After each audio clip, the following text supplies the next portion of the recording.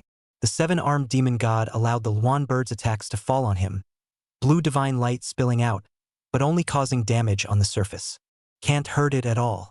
Instead, the seven-armed demon god struck out, and the Luan bird immediately let out a mournful chirp and flew backwards a long way. And if you add me to that? A voice suddenly came. Immediately after that, it was an aura that made even the seven-armed demon god feel terrifying enough to threaten his life appeared behind him. The seven-armed demon god instantly changed color, not caring about the Luan bird in front of him, fiercely pulling out his arm to return to block. But alas, it's too late. Only to see a pitch-black dragon claw, coming from nowhere, was carrying an unimaginable power of destruction as it heavily slapped at the back of the seven-armed demon god. Block it for me! The seven-armed demon god was furious, and one arm finally caught up. But how could a hasty block compare to Lu Chongtian's long-stored sneak attack? And the demon god's claw was shaken away by the dragon claw, still imprinted on the back. In a flash, the seven-armed demon god suffered a heavy blow. His breath collapsed, and a deep dragon claw mark was left behind him. The demon god's body almost burst, but he carried the blow after all. The seven-armed demon god was covered in cracks and was slapped forward with a claw as he twisted around to look behind him, his eyes gloomy and full of killing intent. Black dragon! He had counted on the seven foreigners he had summoned, and was also wary of the possibility that the other giants in the Forbidden Land might come to disturb him. But the only thing that didn't count was this strange black dragon. How dare he? First time I've met you. I came to say hello. Lu Chongtian grinned, his smile and gaze filled with malice. He is very vindictive. Earlier, this seven-armed demon god had let out its breath in the Forbidden Land, scaring his own little wight, and now it was his turn to return the favor. Retreat had already surfaced in the seven-armed demon god's heart. The sneak attack just now had already allowed him to recognize Lu Chongtian's strength, an undoubtedly giant-level existence. Whereas he had already accumulated a lot of injuries on his own body, which were also triggered by the sneak attack just now, the other party was at full strength and under this circumstance. The seven-armed demon god was unusually decisive, twisting and running. But where is it so easy? A divine bird cracked through the air and arrived. The Luan bird's wings crossed in front of its body as if it were a large shield, stopping in front of the seven-armed demon god. At this moment, the offense and defense are reversed. Chapter 38. Winner. Black Dragon. Damn Black Dragon. You have to go against me. The seven-armed demon god was furious with a great horde of rage, and with great difficulty, he blocked the incoming dragon claws with one of his arms. Although he managed to block it, he was also left with several deep scars on that arm by that dragon claw. Red as molten liquid rolled and flowed. I have no grudge against you. Now back off and I can pretend this never happened. Lu Changtian quickly retreated after failing to land a single blow, not giving the seven-armed demon god the slightest chance to counterattack. The three arms crossed in front of his body, and the fluctuations coming from them could almost tear through the void. Yet they were still a step too late to touch Lu Changtian. It just made Lu Changtian's heart flinch. Even at the end of his rope, the seven-armed demon god was still an extremely terrifying opponent. If both sides were intact, he was really no match for him. No offense, not really, right? While hearing the seven-armed demon god's questioning, Lu Changtian smiled faintly. The aura you emitted when you first awakened was too powerful and scared me. I've come to seek revenge on you now. You fooled the ghost. The seven-armed demon god almost cursed. How can this dragon be so shameless when it's still a giant? If giants were really so easily intimidated, he would have done nothing but run to the forbidden land where those giants were sleeping and squat. Explosion of chi once in 3 days and twice in 3 days. Ask for nothing more than to scare them into a nervous breakdown. And after that, didn't this black dragon quickly explode its dragon power to press back? He didn't continue considering the strength of his opponent. If you can call it being scared, can I be scared enough to seek revenge on you too? He suspected that this black dragon had come up with such a bull reason just to deliberately provoke himself into revealing his flaws. But is that really the case? Coincidence? Really? Lu Changtian did have a reason for provoking the other party. But most of all, it was because Bei Qinghan was intimidated by the other party's aura when he appeared. The little one was trembling with fear, and the scene of him burrowing into his arms was still fresh in his mind. Could have broken his heart. So the old father is now running to avenge her. Bei Qinghan. The little girl's face swished red. Feeling the temperature of her face is sharply soaring. Not at all. She's not that humiliated. While it's true that you were scared, cowering in fear and heading for the arms is clearly a figment of your own imagination, isn't it? But it had to be said that Lu Changtian's words were still useful. The seven-armed demon god was about to explode with anger, so he really revealed a little crack, and Lu Changtian took advantage of the opportunity to help him up. The figure appeared in front of the seven-armed demon god almost in a distorted manner. Before the other party had time to react, he was smacked in the face by Lu Changtian's tail and viciously sent flying. Lu Changtian was unforgiving and bullied his way up, making various attacks one after another. Although there was no weapon, the super strong body of the dragon would have been the best weapon. Dragon claws, dragon horns, dragon tail, every now and then in the complementary mouthful of broken dragon breath, paced each other's face. For a time, he actually beat the seven-armed demon god back. It made Bei Qinghan, who was hiding in the dark, look at it without blinking his eyes, extraordinarily focused. It was the first time she had ever watched Lu Changtian fight with such full force, and the reason was to avenge himself. This dad is just too good to be true. The Luan bird and the rest of the other foreigners beside him were also not willing to show weakness, taking advantage of his illness to kill him, and they all tried out their skills. For a moment, the same divine light as earlier exploded in this space. Only this time, it wasn't a bombardment of the forbidden land, but a siege on the seven-armed demon god. The divine light would rest and the energy gradually calmed. The seven-armed demon god gasped violently. Barely a good piece of his body could be found anymore. 5 of his 7 arms were broken, and 7 types of energy escaped around his body. He can't control it anymore. To actually be alive, this guy is too resistant. Lu Changtian was perched in the air, looking down at the 7-armed demon god below, even though his opponent was in a sorry state. But being able to stick with it is a pretty incredible thing in itself. He glanced at the heaven-swallowing harvest that was still lying next to him. It was simply more durable than this guy. Ha ha ha. Although he was on the verge of extinction, the 7-armed demon god laughed out loud instead, his laughter shaking the heavens. Black Dragon, and you few scumbags, along with the entire forbidden land, give me a burial. No good. Lu Changtian suddenly realized that something was wrong. However, He saw the 7-armed demon god laughing while his breath erupted out, and the 7 types of energy transformed into 7 colors of divine light, which did not enter the barrier at the edge of the forbidden land. Some sort of connection vaguely occurred, and for a moment, the entire barrier was like a lake, fluctuating violently. The 7-armed demon god hadn't lied about one thing before. He was indeed observing the forbidden land. Lu Changtian was in a big hurry, although he didn't know what this guy wanted to do. But look at this movement. Obviously, if he let the other party succeed, it was 80% that he would have to be the same as what the other party said and give him a burial. He was still young and Bai hadn't grown up yet, so he didn't want Bai to lose his father like that. There was no time to think more, as Lu Changshi exited with haste, instantly arriving in front of the 7-armed demon god. The airborne dragon's breath was poised to strike. Give me an honest death. Dragon's breath, exploding with a bang. Divine light exploded, illuminating the entire forbidden land. The forbidden boundary close to this piece was rippled, pulled, twisted, and finally shattered with a bang into countless tiny fragments. But what appeared behind it was not the outside world that the foreigners had imagined, but a chaotic void. Boundary fragments fell like rain, refracting divine light in a beautiful scene. But underneath this fantastic sight lay extreme danger. The boundary that was unbreakable under the indiscriminate bombardment of the many foreigners was like a fragile piece of paper under that chaotic storm, easily torn into unreadable shreds, obliterated into nothingness. The few foreigners who were still nearby couldn't help but stay away when they saw this. They didn't think that their flesh could carry that terrifying storm. What about the black dragon and the 7-armed demon god? Those foreigners cast their sights as far as they could in an attempt to find Lu Changtian, while ensuring that they wouldn't be swept away by the chaotic storm. Who really won? The black dragon or the 7-armed demon god? Not only the few foreign races present, but even those giants who hadn't appeared were concerned about the victory or defeat of this battle.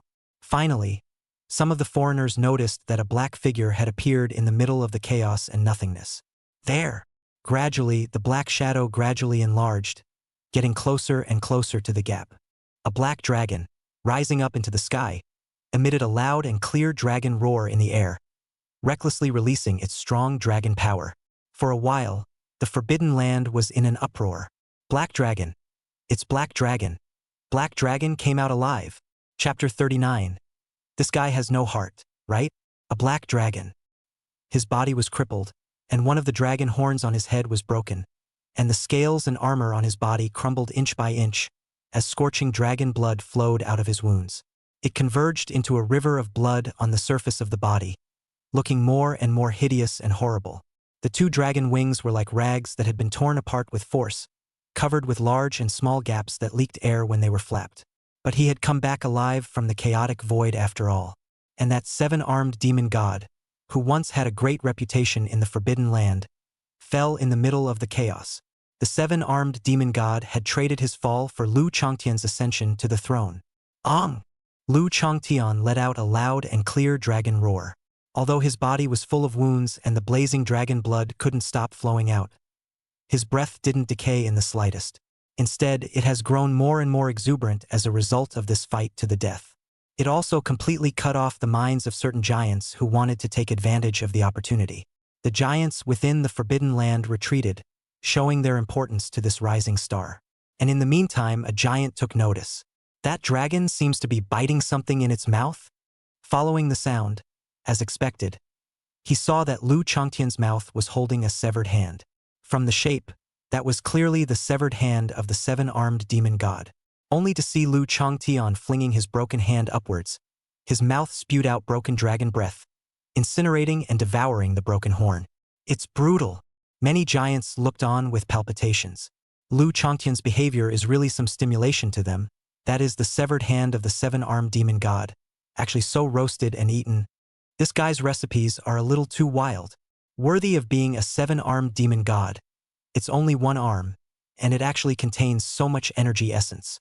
Lu Changtian smacked his lips for a moment, feeling the richness of the contained essence qi, and was quite chagrined in his heart. I should have known that I would have fished a few more arms back before, even if I had spared to resist the chaos storm for a while. What a loss! After a while of chagrin, Lu Changtian looked back at the 4 surviving alien giants in front of him.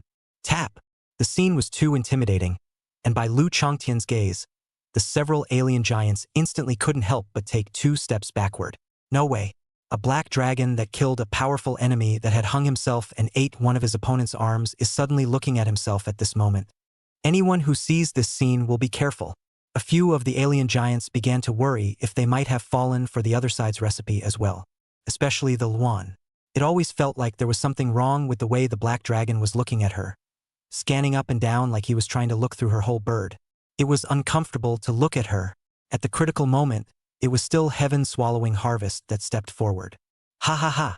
Thank you, Your Excellency the Black Dragon, for your help in getting rid of the 7-armed demon god. It's really a great joy. Heaven-swallowing Harvest laughed out loud.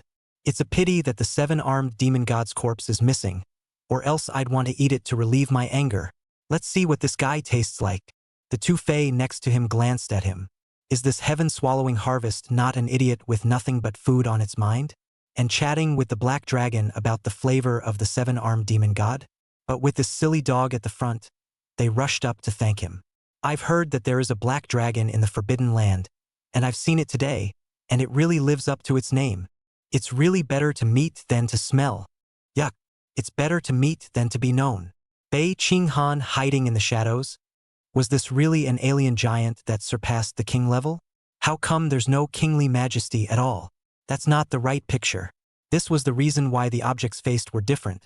When facing the human race, even though she, Bei Qinghan, was strong enough to be comparable to a Fae king. The Fae, though they valued her as a powerful enemy, were still proud in their hearts that they were more honorable. But when facing Lu Changtian, if he still maintained that superior and arrogant stance, he was afraid that he was not looking for death. The several foreigners first thanked them for a moment, then cursed the 7-armed demon god's cunningness, actually tricking them into coming over to impact the Forbidden Land and then backstabbing them behind their backs. Looking like that, he couldn't wait to thwart the 7-armed demon god. Although there are still giant-level existences in my clan, they are old, and there are those offspring cubs. If I really fall here, my clan will be in danger. Sky Swallow sighed. This fellow clearly had little guard, and actually spoke directly about the situation within his clan. The 2 Fae next to them both squinted over.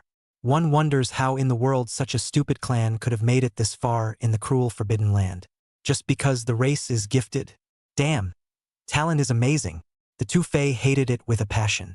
Their clan itself was not powerful, and the only one within the clan who could be called a giant was just himself, and it could be completely said that one person was holding up a clan. That's why it's extraordinarily tempting to leave the Forbidden Land. It's too dangerous in the Forbidden Land. The Black Dragon didn't just save me this time, it saved my heaven-swallowing Harvest clan. I will be grateful afterward, Sky Swallow said. On the spot, he said that when he went back, he would open the treasury and divide some of the treasures to show his gratitude to Lu Changtian. Ha! The 2 Fae next to him were alarmed. Originally, I thought that this heaven-swallowing Harvest was a fool, but I didn't expect the other party to be so far-sighted. Being the first to make a gesture of goodwill to the Black Dragon is a way to bring each other closer together while also sending a message to the Black Dragon. See, unlike a couple of guys over there who just talk the talk, I do give stuff out. Cunning? What cunning? The 2 foreign races hurriedly expressed their loyalty, stating that although their races didn't have swallowing heavenly harvest accumulating behind them, they would definitely move a great gift that didn't lose out to swallowing heavenly harvest as a token of appreciation after they returned. However, they were all rejected by Lu Changtian. Lu Changtian's complexion was, however, quite subtle. Treasure trove or something? You guys don't have it anymore.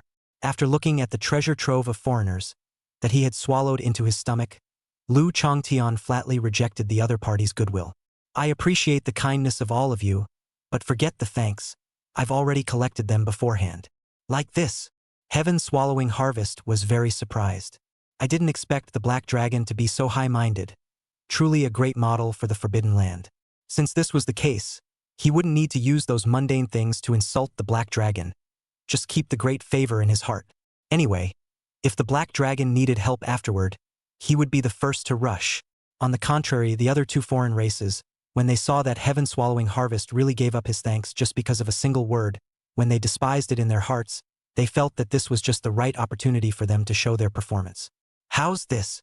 An alien giant hurriedly took out something from the heart location, which looked like a small pool made of stone.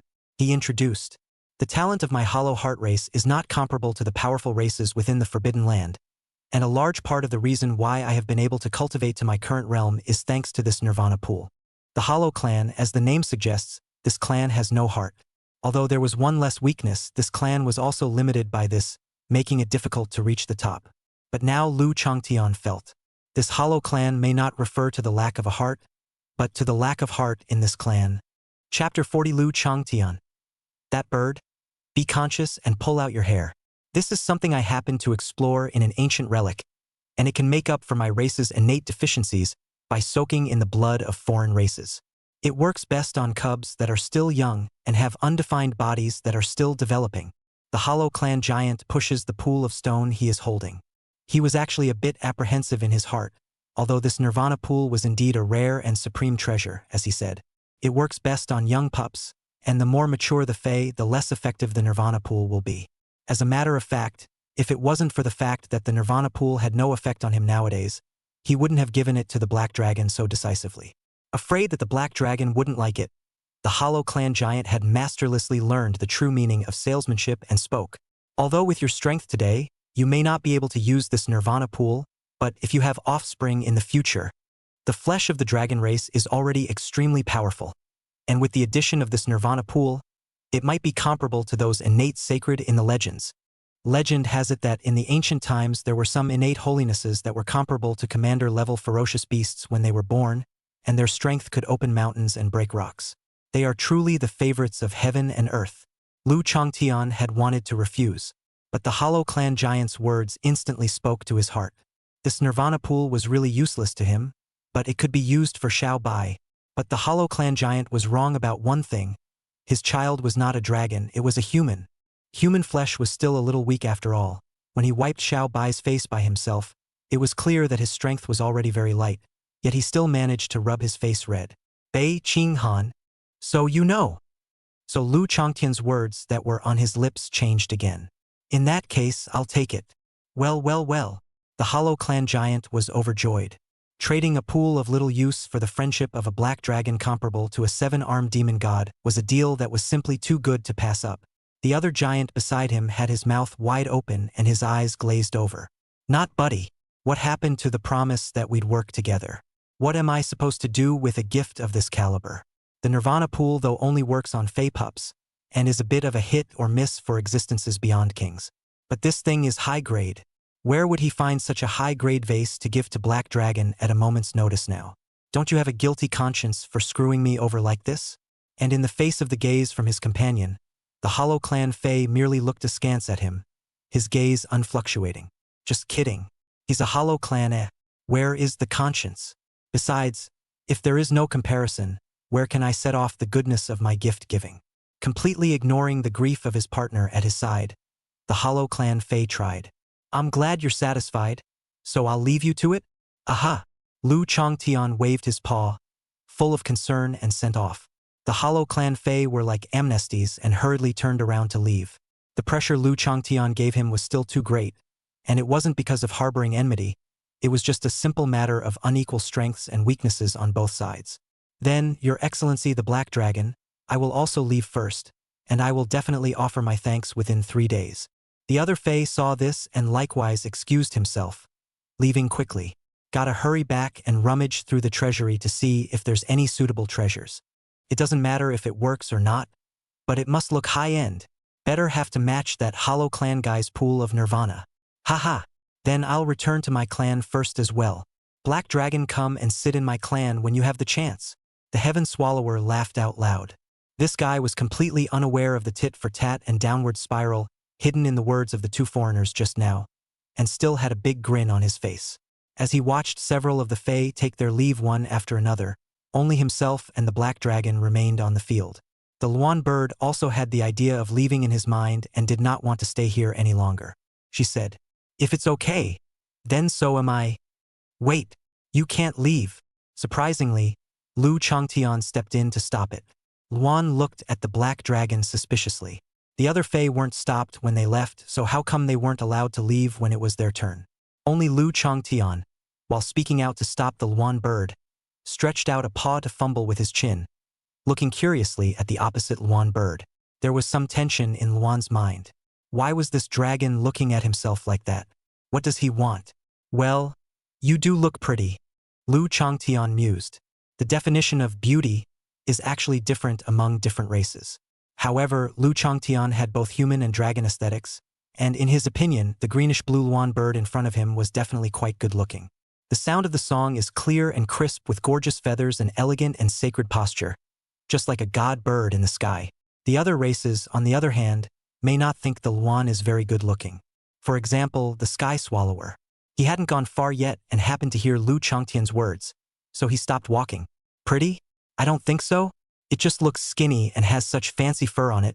Heaven swallowing Harvest shook his head straight as he watched. Luan glared at him. If you can't talk, shut up. Still, the black dragon's words made her feel very happy. The Luan bird was a high and proud divine bird, and she had always felt very graceful and beautiful in her posture. The question was, what was this black dragon trying to do by praising himself so much? The black dragon couldn't have taken a liking to this bird, could it? That's why it wants that Nirvana pool of the Hollow clan. Well, it's not great looking, but the strength is okay. You two should be able to produce a decent child if you combine. The heaven-swallowing Harvest on the side said in a hilarious manner.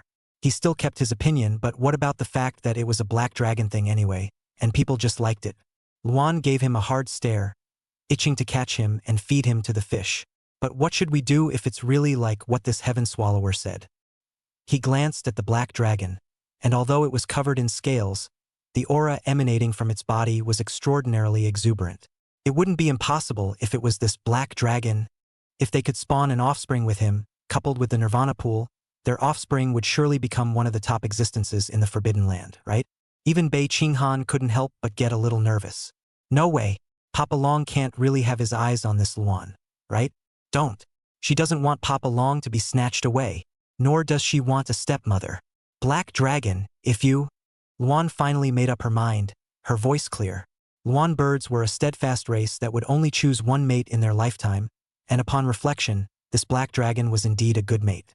But her words had only just been uttered when she saw this black dragon in front of her say, "Well, it's decided that it's you. Pull the hairs off. Luan, Bei Qinghan." Chapter 41 Bei Qinghan. I'm going to have a mom? The Luan eventually huffed and puffed. Upon hearing that Lu Changtian wanted Luan bird to pull out his hair, it didn't matter if it was Luan bird himself, the heaven-swallowing Harvest that hadn't left yet, or Bei Qinghan who was hiding in the shadows. The eyes that looked at Lu Changtian changed. Heaven-swallowing Harvest felt that the black dragon deserved to be a black dragon, doing things thunderously without procrastination. I just said I had my eye on this Luan, and now I'm going to get it over with here. But it's a bit inappropriate in broad daylight, isn't it? Considering that the black dragon had saved his life, he thought he could help watch the neighborhood from prying eyes. Bei Qinghan, on the other hand, felt. This daddy dragon isn't just hungry from the fight and wants to roast this Luan bird and eat it, right? Just. Who's a good guy and lets the ingredients pull their own hair out? This papa dragon is too wild. Luan's thoughts were rather different from the two hunters. She was a little shy. In the Luan bird clan, or quite a few of the avian exotics, there was an exchange of the true feather of the true life. After the exchange, the parties are considered to be mated and will be together forever. She thought Lu Changtian knew this and was courting her. Although she was a bit shy, the other party took such an initiative, and after a bit of reserve, she accepted. Boing! She let out a somewhat shy, clear chirp, and her long beak buried itself among the feathers, from which she took a feather. Holding the feather in her mouth, she brought her elegantly slender head close to Lu Changtian and handed it to the other party. Lu Changtian took a look and immediately felt some unexpected joy. I didn't realize there were such pretty ones. He had thought that the long feathers at the end of the Luan bird were the most beautiful, with long, slender feathers, light flowing through them, and intricate and beautiful patterns. But the feathers that the Luan bird handed him at the moment were surprisingly more beautiful than those tail feathers. It struck him as a bit of a surprise. Why just one more? Lu Changtian urged. Luan froze for a moment, exchanging fixed true feathers. Do you need several of them? She was a little unsure, thinking that the difference might be due to the different races on both sides. Maybe it's plural when people exchange dragons? Where did Lu Changtian know what was going on in this Luan bird's mind? He didn't even know about the custom of the avian fae exchanging their native true feathers and what was symbolized behind this. Seeing the Luan bird fall into hesitation, he thought the other party was unwilling to give it to him. So urged, "Just one feather wear enough to make a dress. At least another 7 or 8? 7 or 8 of them should be enough to make a dress for the little one, right?" Lu Changtian was mentally comparing. With the small size of the little guy and the larger size of the Luan, this much is definitely enough, with a few left over to replace them. When the time comes, the clothes made from the Luan bird's feathers will be quite adorable on the little one. Well, it's done. He shook the feather in his hand. "I'm not greedy. Just make each one about as pretty as this one." Eh? Bei Qinghan, who was originally still shocked by the absurd scene of Papa Long actually letting the ingredient pluck his own hair by himself, suddenly reacted. "Lu Changtian, this doesn't seem to be wanting to eat a roasted Luan bird. It seems like he's planning to ask this Luan bird for feathers to make clothes for himself. Not to mention, although she didn't have any special requirements for clothes. Anyway, with her empress status temperament, no matter what clothes were worn, they were just a foil for her. But looking at that beautiful feather, Bei Qinghan still couldn't help but feel some anticipation in his heart. How good one would look if one actually wore a dress made from it. Just looking at the opposite side of the Luan bird, Bei Qinghan's heart drummed. "Papa Long, you're being a little too direct. Can't you see the expression on people's faces have changed?" At this moment, all the shyness on Luan bird's face disappeared, and she looked at the black dragon across the street with a gloomy face. Not to mention that he had cheated her of her true life feather. He was even planning to ask for 7 or 8 of them and use her true life feather to make a piece of clothing. This black dragon was simply humiliating himself. No more, not a single one. Like lightning, the Luan bird suddenly stretched out its beak and attempted to snatch the true feather back from Lu Changtian's hands. It was good that Lu Changtian's reaction was fast enough. Grabbing his hand before that, he retracted it, which prevented it from being snatched away. "What's going on? Why are you still moving your mouth to grab it all of a sudden? Give me back that feather and I'll trade you a couple of them," Luan said grimly. "Take it back before this dragon is unclear about the meaning of the true feather of instinct." Lu Changtian decisively refused. "No way. What comes into my hands is mine. Besides, where is the sense of giving something to someone else and intending to take it back? No, no, no." The Luan bird could not wait to bite the black dragon across the street, anger blazing in its eyes. That's not where she's sending it. It was clearly this black dragon that hadn't gotten the word out and lied past her. And who are you going to give it to after it's made into a dress? Give it to another female fae. The Luan bird felt as if the feathers on his head had changed color to green. However, no matter what Luan said, and even said that if she returned that feather, she could trade it for a few more others for the black dragon. However, Lu Changtian never let up and had absolutely no intention of returning it. He could probably tell by now that the feather should be somewhat special. Maybe it was a true feather of the essence or something. But what about? It was given to him by Luan on his own initiative, and he didn't force Luan to do it, so now it's his. Grabbing and not being able to grab it back, the Luan bird had no choice but to pull out a few more feathers. Of course, this time it wasn't the native true feathers anymore, nor the tail feathers, just a few prettier ordinary feathers. It turned into several blue divine lights and threw it to that black dragon. It's kind of a silent protest. "What's with the attitude?" Lu Changtian hurriedly stopped the divine light and chanted. He looked at the feather body that was revealed after the divine light had converged, revealing an unsatisfied expression. He waved a feather in his hand and greeted the Luan bird. "And the feathers don't look as good as they did before? Should we change them again?" The Luan was all but unheard. She was afraid that if she listened any longer she wouldn't be able to resist going up and playing with this black dragon. The sacred bird flew through the air with an elegant gesture and fluttered its wings and flew away. Lu Changtian looked at the other party's cool and haughty figure and muttered to himself, "This Luan just asked her for a few feathers and her attitude is so bad. No gratitude at all." The laughter of the heaven swallower came from the side. "This is not just a few feathers. This is the true feather of the Luan bird, which will only be given to the only partner in a lifetime.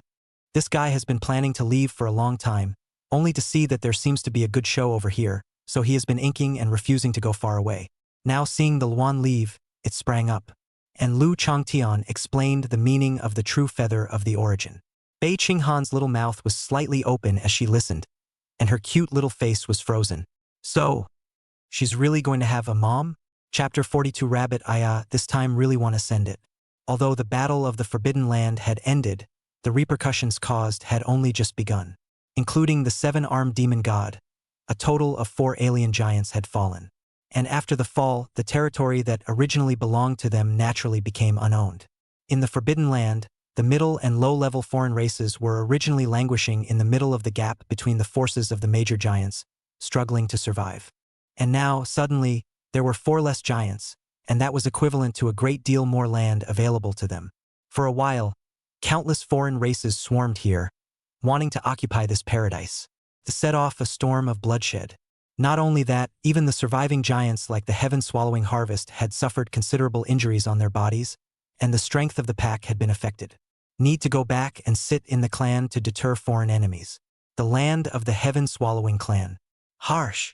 A heaven-swallowing harvest roared up to the sky, and a terrifying wave of sound immediately swept out in all directions.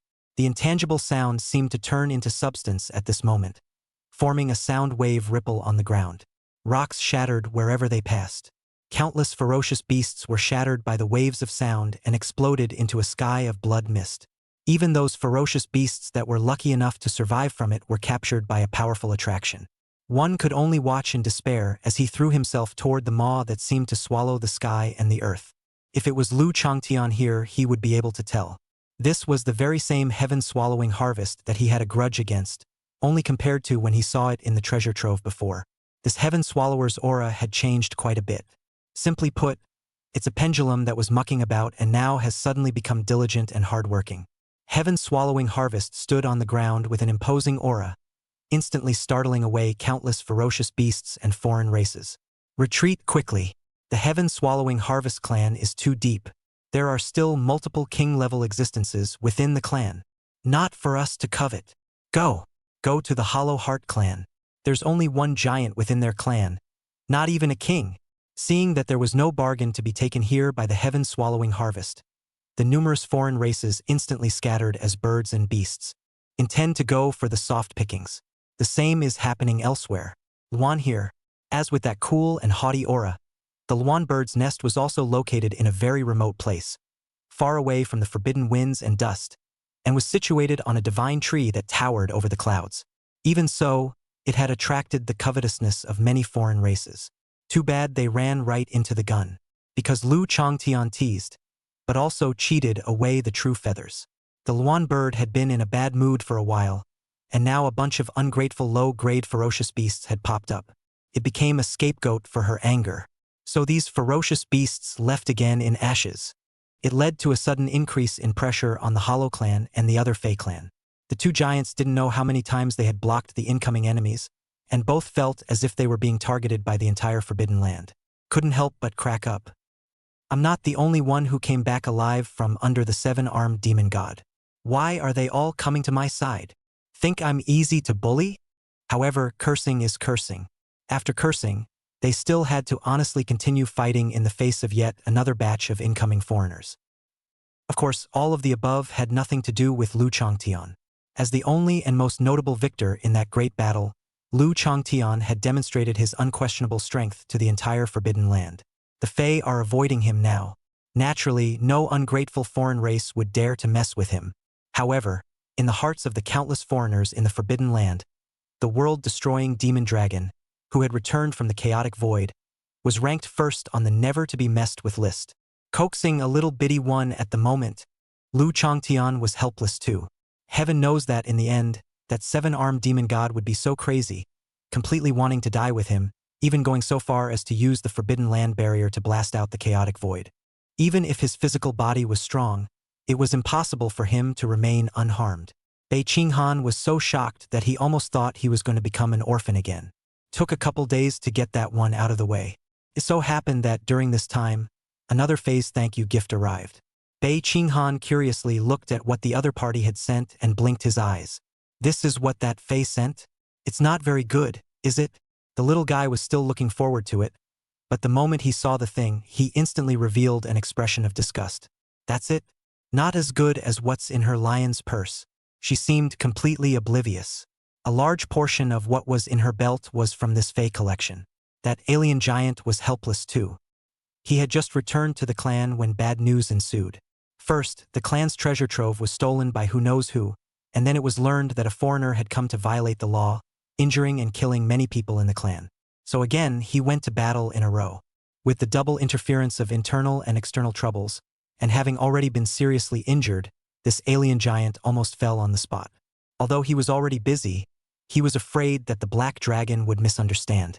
He still took the time to prepare a thin gift and dispatched a member of his clan to deliver it to Lu Changtian. There was also a special message stating that there had been some accident within his clan and he could not come himself. This is a small gift first, and when we settle down later, we will prepare a big gift. It made Lu Changtian a little embarrassed. After all, part of the reason why the other side is in deep water is down to themselves. Lu Changtian immediately stated, "There's no need to rush the big gift or anything. Just save yourself first." Straight away, the Fae was badly touched. This black dragon. What a wonderful dragon. In his heart, he blessed the alien giant for a short second, hoping that the other would make it through this. Lu Changtian quickly put this matter behind him. However, while I basically can't use any of these things anymore, there are some that can be used on the little one. Combined with that Hollow Clan's Nirvana pool from before, you can make a medicinal bath for the little one. In the middle of the dragon's den, a pool about 10 meters square appeared. Red phosphorus grass, ice spirit heart, Tianxian du bead, spirit source crystals. One after another, spirit medicines were thrown into the Nirvana pool by Lu Changtian.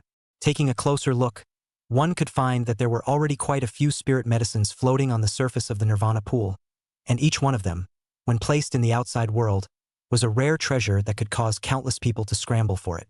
But put it here, it can only be used as a secondary accessory. Something more important is yet to come. One after another, either crystal clear, or with streams of light flashing and mist on the surface were thrown into the Nirvana pool. Finally, there was a drop of blood that emitted a faint dragon's might, and when one looked at it vaguely, it seemed that one could see as if there was a small dragon moving within the blood. This is Lu Changtian's dragon blood.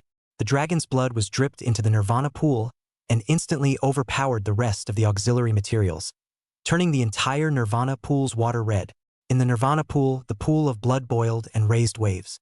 Vaguely, there seemed to be the sound of a dragon's roar coming from the bottom, as if there was a huge dragon turning the river underneath. Gulp! Bei Qinghan gulped. Is this thing really okay? Well, Lu Changtian was actually a little unsure in his heart. In fact, all the medicinal herbs thrown in before were merely for the purpose of finally tempering this drop of dragon's blood and neutralizing its fierceness. Even so, Lu Changtian was still a little worried about whether Bei Qinghan's tiny body could hold up. He mused for a moment, his eyes looking around. I happened to glance at a white bunny next to me and came to attention. Well, it was used to administer medicine before, so I guess it's about the same physical strength, so I'll come back to help test the waters. Lu Changtian grabbed the rabbit and threw it into the Nirvana pool. The little rabbit was eating in a state of concentration, when it was caught off guard by Lu Changtian, and immediately saw the scene that seemed like a pool of hellish blood. The bunny had a raw look on his face. Bunny me, I'm afraid I'm really going to have to mail it this time. Chapter 43 Dragon Blood Pill Bath. In the pool, the bunny lay on his back with both legs stomping as he floated across the water for a swim. Every now and then, he even grabbed the nearby elixir and nibbled on it. The gesture was so cozy and elegant. Lu Changtian carefully observed and made sure that there was no adverse reaction and that there was energy transforming the rabbit's body.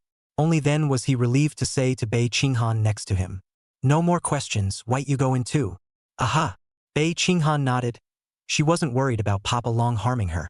I'm just worried that this dragon, as usual, is not getting off lightly and overdosing. But since even this rabbit was fine, she shouldn't have a problem either. Bei Qinghan put his hand to the clothes on his body, intending to change into the pool. But remembering something, her hand suddenly froze in mid-air, and she twisted her head to look at the black dragon beside her who was looking straight at her. What's wrong? Lu Changtian was a bit puzzled when he saw that the little guy suddenly looked at himself and didn't move. Could it be that the water is not the right temperature? He tried it out. It's not too cold. It's perfect. No! Bei Qinghan shook his head and pursed his lips, hesitating for a few moments before asking with a torn face. I'm going to undress, are you? Going to just watch from the sidelines? Right? I still have to stare at the effects. Lu Changtian responded rightfully. Seeing the tangled look on the little guy's face, how could he not understand what the other party was thinking? Couldn't help but chuckle. White, are you shy? No need to be shy, I'm your father. What kind of you haven't I seen before? Bare ass on the toilet. Okay, you stop it. Bei Qinghan hurriedly stopped Lu Changtian from continuing. Two small hands were raised high in the air, bouncing on the ground, trying to cover the mouth of the mouthy dragon. What a dragon. Why does he say everything? Okay. Okay. I won't say anything is all. Lu Changtian wisely shut his mouth and stopped irritating Bei Qinghan. The heart felt a little funny. The little guy is so young, he actually knows how to be shy. He couldn't help but recall the heady days of old when he ran around in open pants. But the absorption effect of soaking in clothes will be affected, so it's best to take them off. Lu Changtian reminded. Bei Qinghan was of course clear about this. Something like a medicinal bath was always better with zero contact. After a few moments of agonizing, it was only then that she clenched her teeth and made up her mind. You turn around. Good, good, good. Lu Changtian found it funny, but he was also unwilling to tease this easily shy little girl. Only then did Bei Qinghan take off his clothes with a bit of a twist and climbed into the pool. Claptrap! There was a gush of water behind him, and Bei Qinghan had already entered the water. Okay, you can turn around. Lu Changtian turned his head. Discovery also covered the water with the clothes he had taken off and wrapped himself up tightly. Bei Qinghan pursed his lips, a little nervous. Although he had done his best to protect himself, he still felt a little uncomfortable being looked at by Lu Changtian like this. The line of sight seemed to penetrate the clothes above him. As a matter of fact, if Lu Changtian really wanted it, not to mention a layer of clothes, even a mountain wouldn't be able to block his sight. Of course, it's not like he's a ghost father, pining for his daughter's body. In Lu Changtian's gaze, it was as if Bei Qinghan's body had turned blue and transparent. The meridians and bones in it were clearly visible, and countless blood vessels and nerves were spread all over the body. And outside, a pool of red diluted dragon blood. Well, the contact is good. No abnormal reactions have occurred, and the dragon's blood essence is gradually entering the body and transforming it. At this moment, the red-colored dragon blood factor was gradually passing through the protection of the surface skin and entering the veins and arteries through the capillaries that covered the body. And it travels back to the heart with the blood vessels and is then pumped throughout the body by the strong heart. Comprehensive strengthening of the body. Skin, meridians, bones, flesh and blood, gradually becoming stronger under the reinforcement of dragon's blood. Humph! Bei Qinghan stifled a grunt and suddenly felt some discomfort, a tingling sensation coming from within his body. Every piece of flesh and bone on his entire body seemed to be torn apart, as if there were ants crawling. Lu Changtian pacified. This is a normal reaction. It's the dragon's blood transforming your body. If you really can't hold on, it's fine. Just come out. No. It's okay. I can hold it. Bei Qinghan's small face was almost all screwed up into a ball. His expression twisted and his features wrinkled, strongly resisting the discomfort coming from all over his body. It's hard, it's painful. But so what? It's an inevitable process when you want to get stronger. Wasn't it painful when Papa Dragon fell into the middle of the chaotic void? His scales and armor shattered and his wings broken by the endless chaotic storm? Doesn't the human race suffer when they are wantonly abused and mistreated by the foreigners? She'd had enough of weak posturing. She has to get stronger, whether it's for yourself, for humanity, or for Papa Dragon. Awesome! Lu Changtian complimented from the sidelines.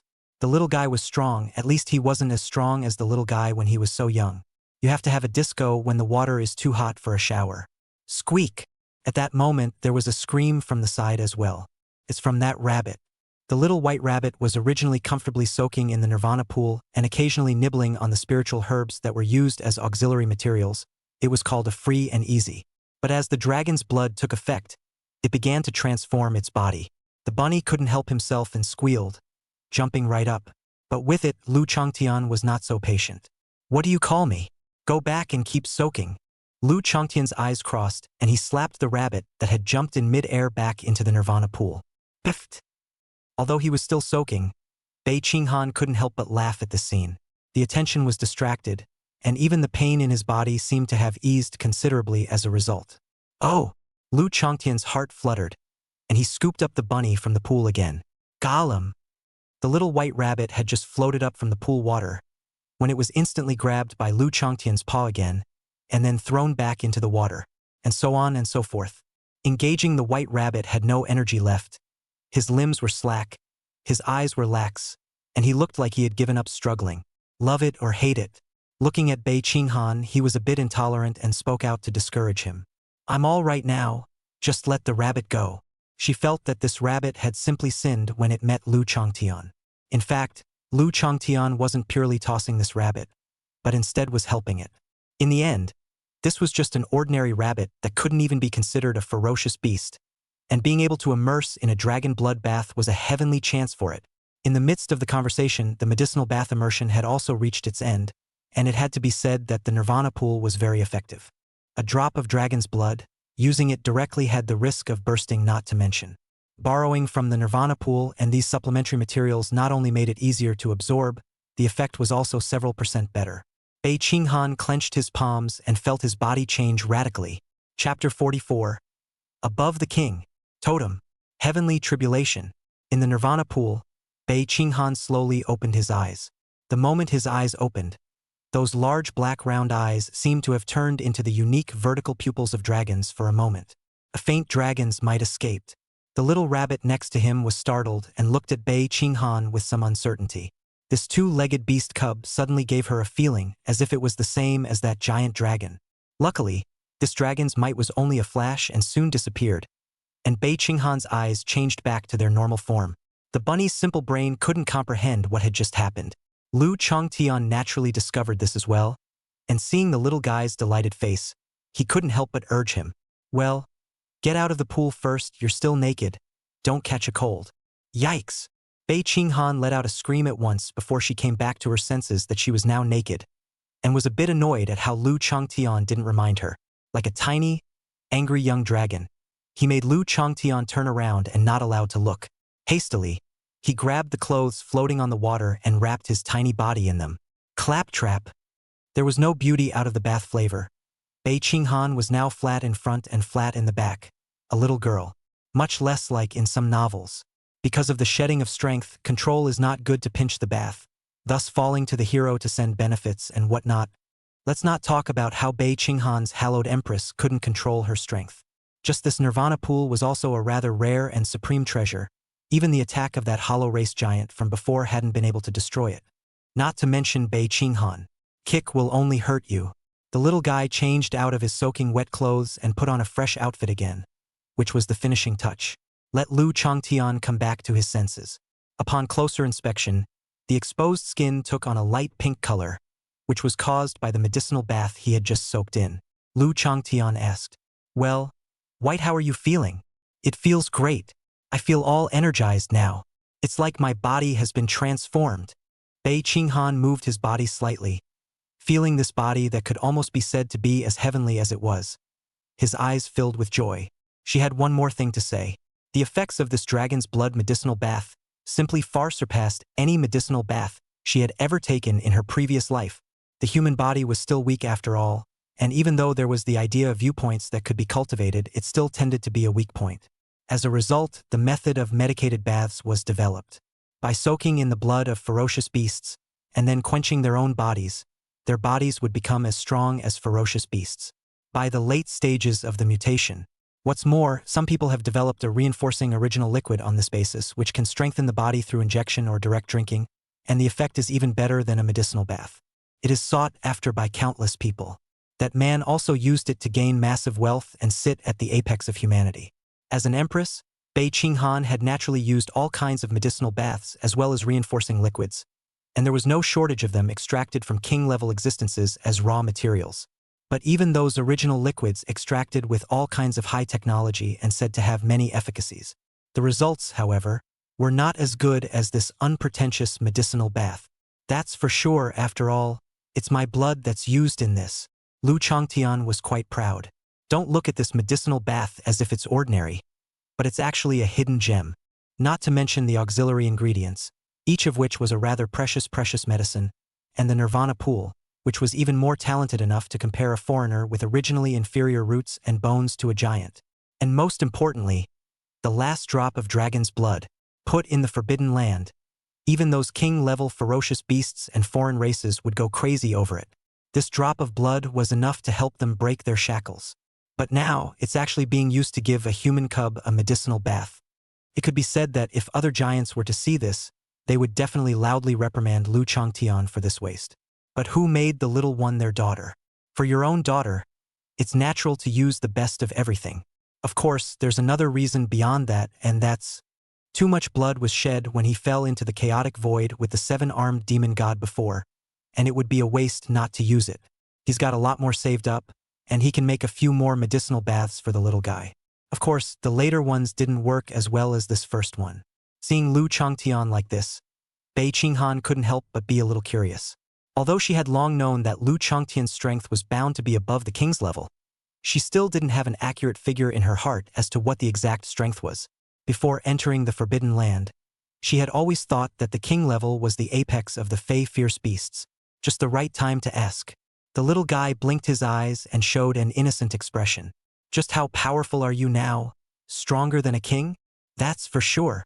How can a mere king be worthy of comparing to your father me? Lu Changtian said confidently. Wow, awesome.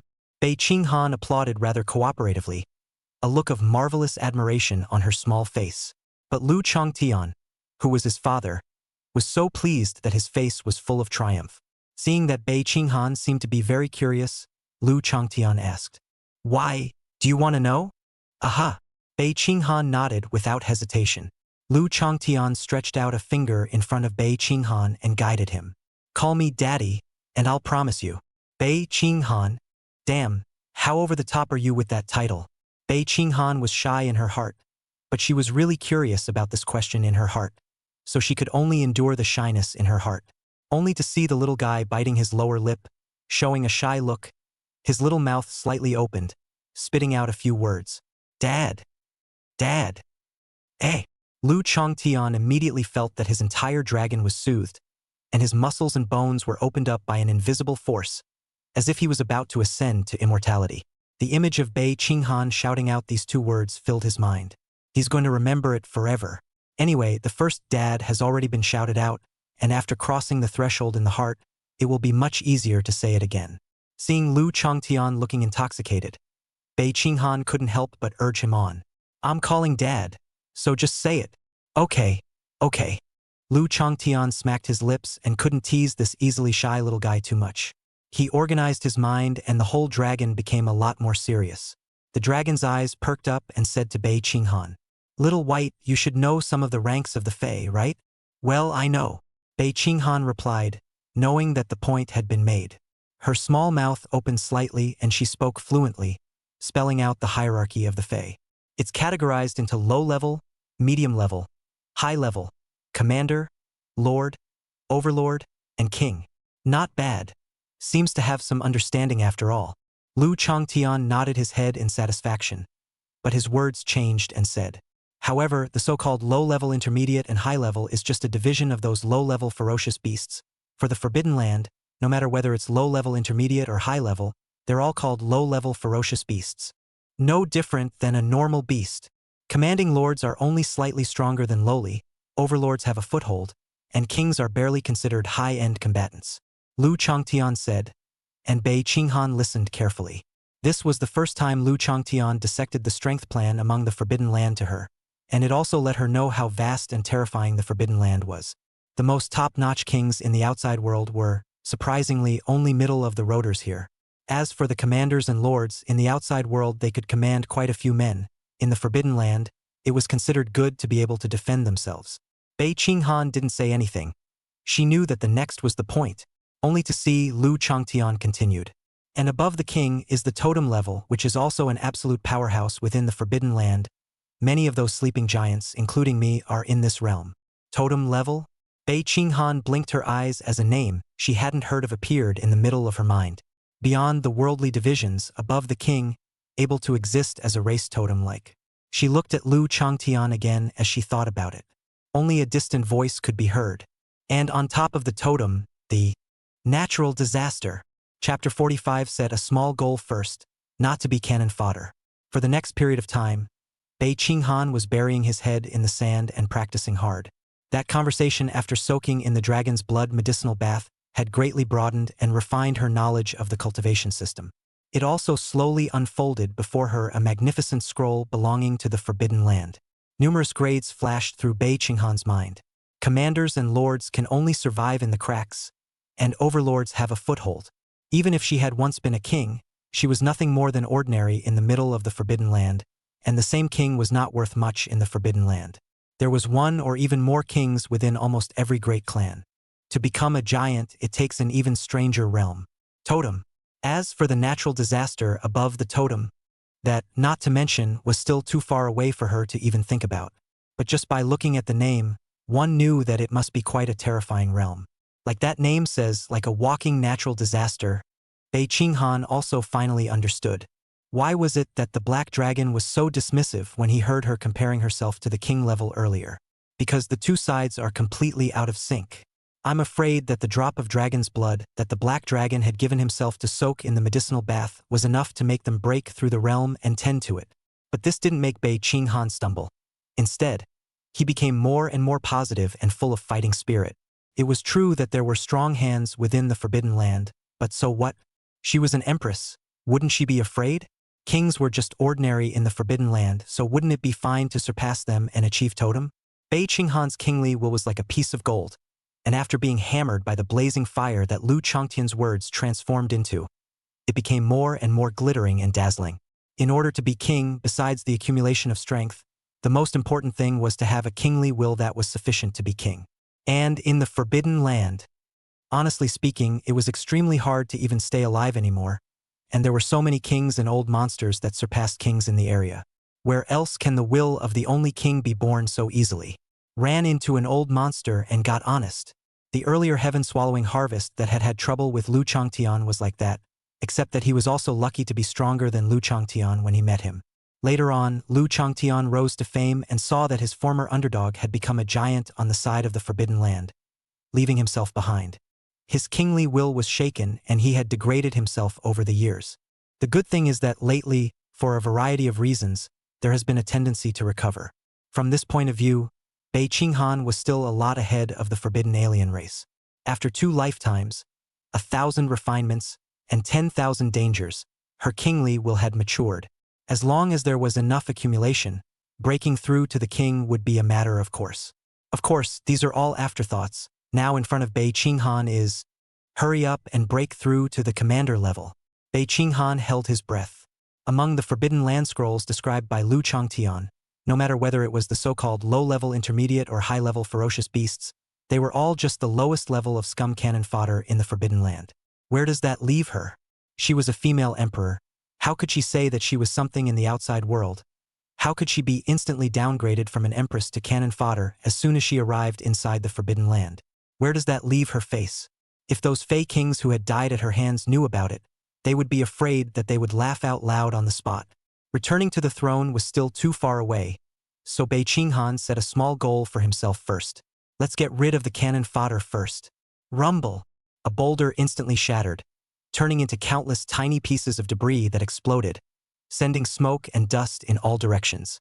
Countless debris pierced through the smoke and dust and shot out in all directions. The power has increased so much. If I had this kind of power before, I wouldn't need to use a trap at all. I could just tear that snake apart by hand. Bei Qinghan slowly withdrew his arm. It could be seen that the outside of the white, delicate arm was vaguely shrouded by a layer of shadows, which were hideous and gruesome in shape.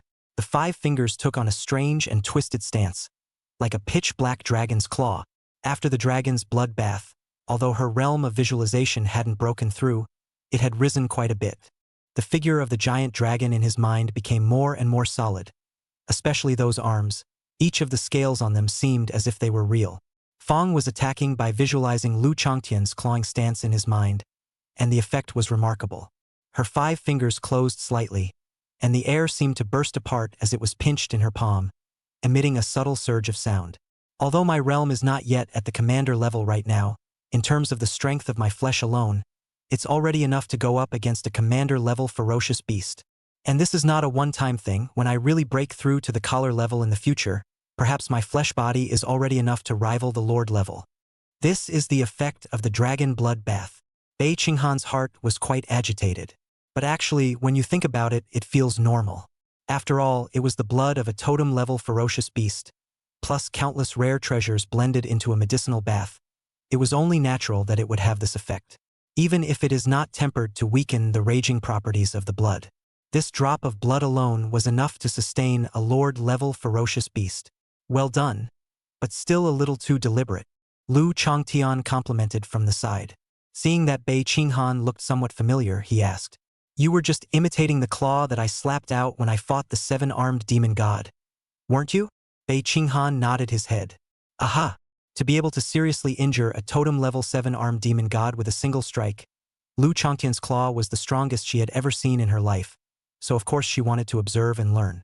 Learned a few things, but still almost. Look! As he spoke, Lu Changtian suddenly flew up with a claw without warning. In an instant, Bei Qinghan only felt that the world before her eyes began to turn upside down, as if heaven and earth were tumbling down towards her. She didn't hide, her eyes looked straight up. That is, he believes that Lu Changtian will not hurt himself, but also because he can't hide. Behind Bei Qinghan, extremely far away as far as his eyes could see, a mountain peak exploded without warning. Lu Changtian withdrew his claws and looked at Bei Qinghan. That's it. Squeak! There was a panic squeak from the bunny next to him. It had just been nibbling on a spirit medicine, completely unaware of the one person and one dragon in front of it, one breaking rocks and the other even more outrageous, directly shattering a mountain peak. Directly buried alive in rubble. The good thing was that despite the mess and the dusty fur, there were no visible injuries. After being baptized by the dragon's bloodbath, this rabbit couldn't be treated as an ordinary mortal rabbit. Maybe it should be called the dragon blood bunny? The rabbit shook off the dust and debris from his body and immediately dug his food out of the rubble again, cradling it babyishly in his arms. Lu Changtian only wanted to laugh when he looked at this rabbit that was full of nothing but food. You're a rabbit that's really lucky, you're obviously just a mortal rabbit, but you're fortunate enough to be baptized with totem-level blood. Yet you still don't know how to cherish it. Z. The rabbit cocked his head in a bewildered manner. What are you talking about? It's too complicated for Bunny to understand. The rabbit lowered its head for another nibble. Bunny just wants to eat. Chapter 46 Faye. What the black dragon is up to. What is that black dragon doing again? Why does it make some big noise every other day? 3 days ago chopped a big river, 7 days ago flattened a valley, 10 days ago shattered a mountain, just drank a river dry again. What the hell does this black dragon need a few handfuls for? Doesn't he ever have to rest? Is this a demonstration to us? Provoking us? It shouldn't be, since his victory over the seven-armed demon god. We have all recognized his strength and actively avoided him. Unless he wants to make an enemy of the entire Forbidden Land. But I don't think that black dragon, though reckless, should be such a stupid dragon. And why is that? The many giants of the foreign races hated each other in their hearts. They weren't Lu Changtian, they were all existences that had been born from a long time ago, or even some of them had been born when the Forbidden Land was first formed, and had lived until now. Not as vigorous as Lu Changtian. In fact, a large portion of them were sleeping, and it was only when the seven-armed demon god appeared some time ago and attempted to fight his way out of the Forbidden Land that they awakened, planning to see if there are any leaks to pick up. Later, after the failure of the seven-armed demon god, these giants planned to sleep again to wait for the right time. But that black dragon didn't know which nerve was wrong. Every now and then it would blow up a mountain, and every time the commotion was still very loud. Every time these giants were about to slumber down, such a ghostly movement suddenly came and woke them up. I thought something big had happened again, only to realize that it was this black dragon that was going crazy. It's all about to be a nervous breakdown. Perhaps, just simply idle and looking for something to play with? A giant has offered a guess. Great powers would also be bored, and with such a long lifespan it was always impossible to cultivate all the time. In the ancient times, I heard that some great powers, in order to make their Taoists happy, said to them, "Even if you want the stars in the sky, I will pick them for you." And then actually picked one off, especially since dragons are inherently lustful, and this black dragon seems to have no partner. There is nowhere to give vent to his desires. There doesn't seem to be anything unreasonable about blowing up a mountain for fun. No matter what, next time, if this black dragon messes up again, we will definitely step in and warn him. The giants fell into silence, and it was only after a while that an alien giant stepped forward and said, as if gnashing his teeth, It has gained the approval of a number of giants. So they braced themselves to stay awake, intending to catch Lu Changtian in the act. However, it was also after they had made this decision that they never noticed Lu Changtian's movements. It makes these giants a little impatient. Why has this black dragon suddenly stopped moving? Why don't we just fall asleep? It's not right. What if, like before, we're just about to fall asleep and the black dragon comes out again? Makes sense. This seat can't afford to be tossed around. Then keep waiting. Wait until he comes out. The giants gritted their teeth and continued to hold on. But how could they not wait for Lu Changtian to strike again? Rewind a few days slightly in time, on Lu Changtian's side. He looked at Bei Qinghan with an eager face, his eyes full of anticipation. Learned. Bei Qinghan. I learned a hammer. Seeing that the little guy was a little disappointed, he couldn't bear to break Bei Qinghan's heart for learning. Lu Changtian said with a generous wave of his hand. It's okay. I'll do it a few more times until you learn it if you don't. Time to come to the present.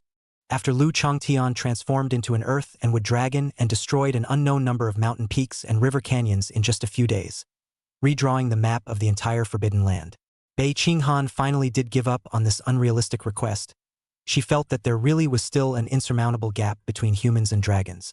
Perhaps he was overly ambitious and his strength was too different. It could also be that the dragon's educational style just doesn't work for him or her. In short, she gave up the idea of learning killing moves directly from Lu Changtian and instead stepped down to observe. But the effect is more or less the same. At least after watching it for the past few days with the same attacks and the same claws coming out, Bei Qinghan felt a lot smoother again than a few days ago. It's barely a gain. Then this. I want to learn that trick you used to steal people's treasure chests before Dad. Bei Qinghan blinked. Big moves and all, it doesn't matter if you can't learn them with Papa Dragon around. Papa Dragon will protect you. But that trick of swallowing all the treasures in her stomach was something she really liked. If she would have learned this trick, she wouldn't have had to take out a little bit of what she got from the last treasure trove every time she went to a place back then. That move is barely enough for your current strength. Lu Changtian sized up Bei Qinghan. Perhaps in order to retrieve the face of being a teacher, this time he showed extra seriousness. That move actually originated from the Swallowing Heaven of the Heaven-Swallowing Harvest clan. I met that Heaven-Swallowing Harvest when I was weak at the time, and I saw the other party make the Swallowing Heaven. I was like, this trick is just like hitting home. Ahem. It's a must-have God skill for traveling at home, so I tried to learn it. Almost said a slip of the tongue. Lu Changtian busy to change his mouth to find a remedy. He told Bei Qinghan about the origin and principle of swallowing the sky. To put it simply, it is to treat the body as a small world, sucking intangible and intangible things such as spiritual chi and treasures from the outside world. After talking about the principles, it's finally time to put it into practice. Only to see Lu Changtian's mouth open, the dragon's mouth transformed into a black hole, and a powerful suction force came from it, instantly sucking in a large river in the distance. The great river waves did not enter Lu Changtian's mouth. He licked his lips and looked at Bei Qinghan expectantly. Did you learn? Want me to perform it again? Bei Qinghan. Thanks, learn to scrap. No, I've memorized it. Sighing helplessly, Bei Qinghan inscribed the scene of the party into the middle of the visualization chart and silently began to visualize. Remember to come find me if you don't remember. Lu Changtian greeted. Bei Qinghan wasn't the type of student who couldn't be taught to death, so as of now, he was still interested in being a teacher. After sending off Bei Qinghan, Lu Changtian himself began to cultivate. The seven-armed demon god's arm is still in his stomach. Snort. As expected of a seven-armed demon god, the life energy contained in his arms is quite abundant. He snorted, thinking back to the great battle the other day. The seven-armed demon god was probably thinking that if he could fight his way out of the Forbidden Land, he would fight his way out. If they failed, they would sneak up on these alien giants and use them as their sustenance. The reckoning was loud. Unfortunately, met him, planned for a long time, but in the end, it all worked out for him. The pitch-black dragon's dragon eyes were deep, and it spat out dragon's breath. For a moment, the dragon's den fell silent. And meanwhile, on the outside, on the outskirts of the Sunset Forbidden Land, this place is at the seam between the inside and the outside. The rich spiritual chi within the Forbidden Land overflowed, nourishing quite a few spiritual medicines that could only grow here. Some have speculated on this basis that the Forbidden Land was a gift from the gods. Even the periphery had so many spirit medicines. There must be treasures everywhere inside the Forbidden Land. What grew by the roadside were rare and precious medicines, and what flowed in the river were honey and sweet springs. Others said that the Forbidden Land was the devil's prison, and that those elixirs were just bait laid by the foreign races and ferocious beasts. Lure people in, and once they enter, they are greeted with a brutal death. But how exactly? No one knows, and everyone who tries to find out the truth ends up disappearing inside. The Forbidden Land was like a Pandora's box, radiating endless secrets and luring people in. Near the sunset Forbidden Land, there was a base city built by human survivors. While monitoring the Forbidden Land, they were also sending people to pick those rare spirit medicines to supply the cultivators. Recently, however, the spirit medicine gathering was interrupted. The reason is because half a month ago, a strange change occurred in the Forbidden Land. The sky turned into a big dye house, strong energy impact inside and outside. From time to time there are meteorites that emit a horrible aura, flying into the distance. Some herb pickers claim to have seen 7 armed demon gods, pitch-black demon dragons, sky-swallowing god harvests, and elegant god birds. Some people claimed that the Forbidden Land was about to open, and that the foreigners and ferocious beasts within would pour out. Chapter 47 Send someone into the Forbidden Land for me. Base City, the name of the city where humans survived after the mutation. Faced with the unknown and powerful enemies of the alien beasts, the social system of mankind was instantly shaken to pieces. The original polity collapsed, and city-to-city contact was virtually severed.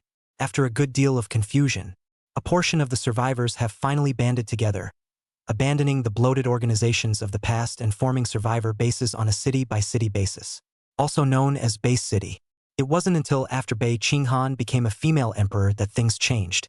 She goes around on a conquest, intending to expel all the alien races, while uniting the survivor bases in an attempt to create a better world. Unfortunately, before her dream could succeed, she was reborn due to an accidental body fall.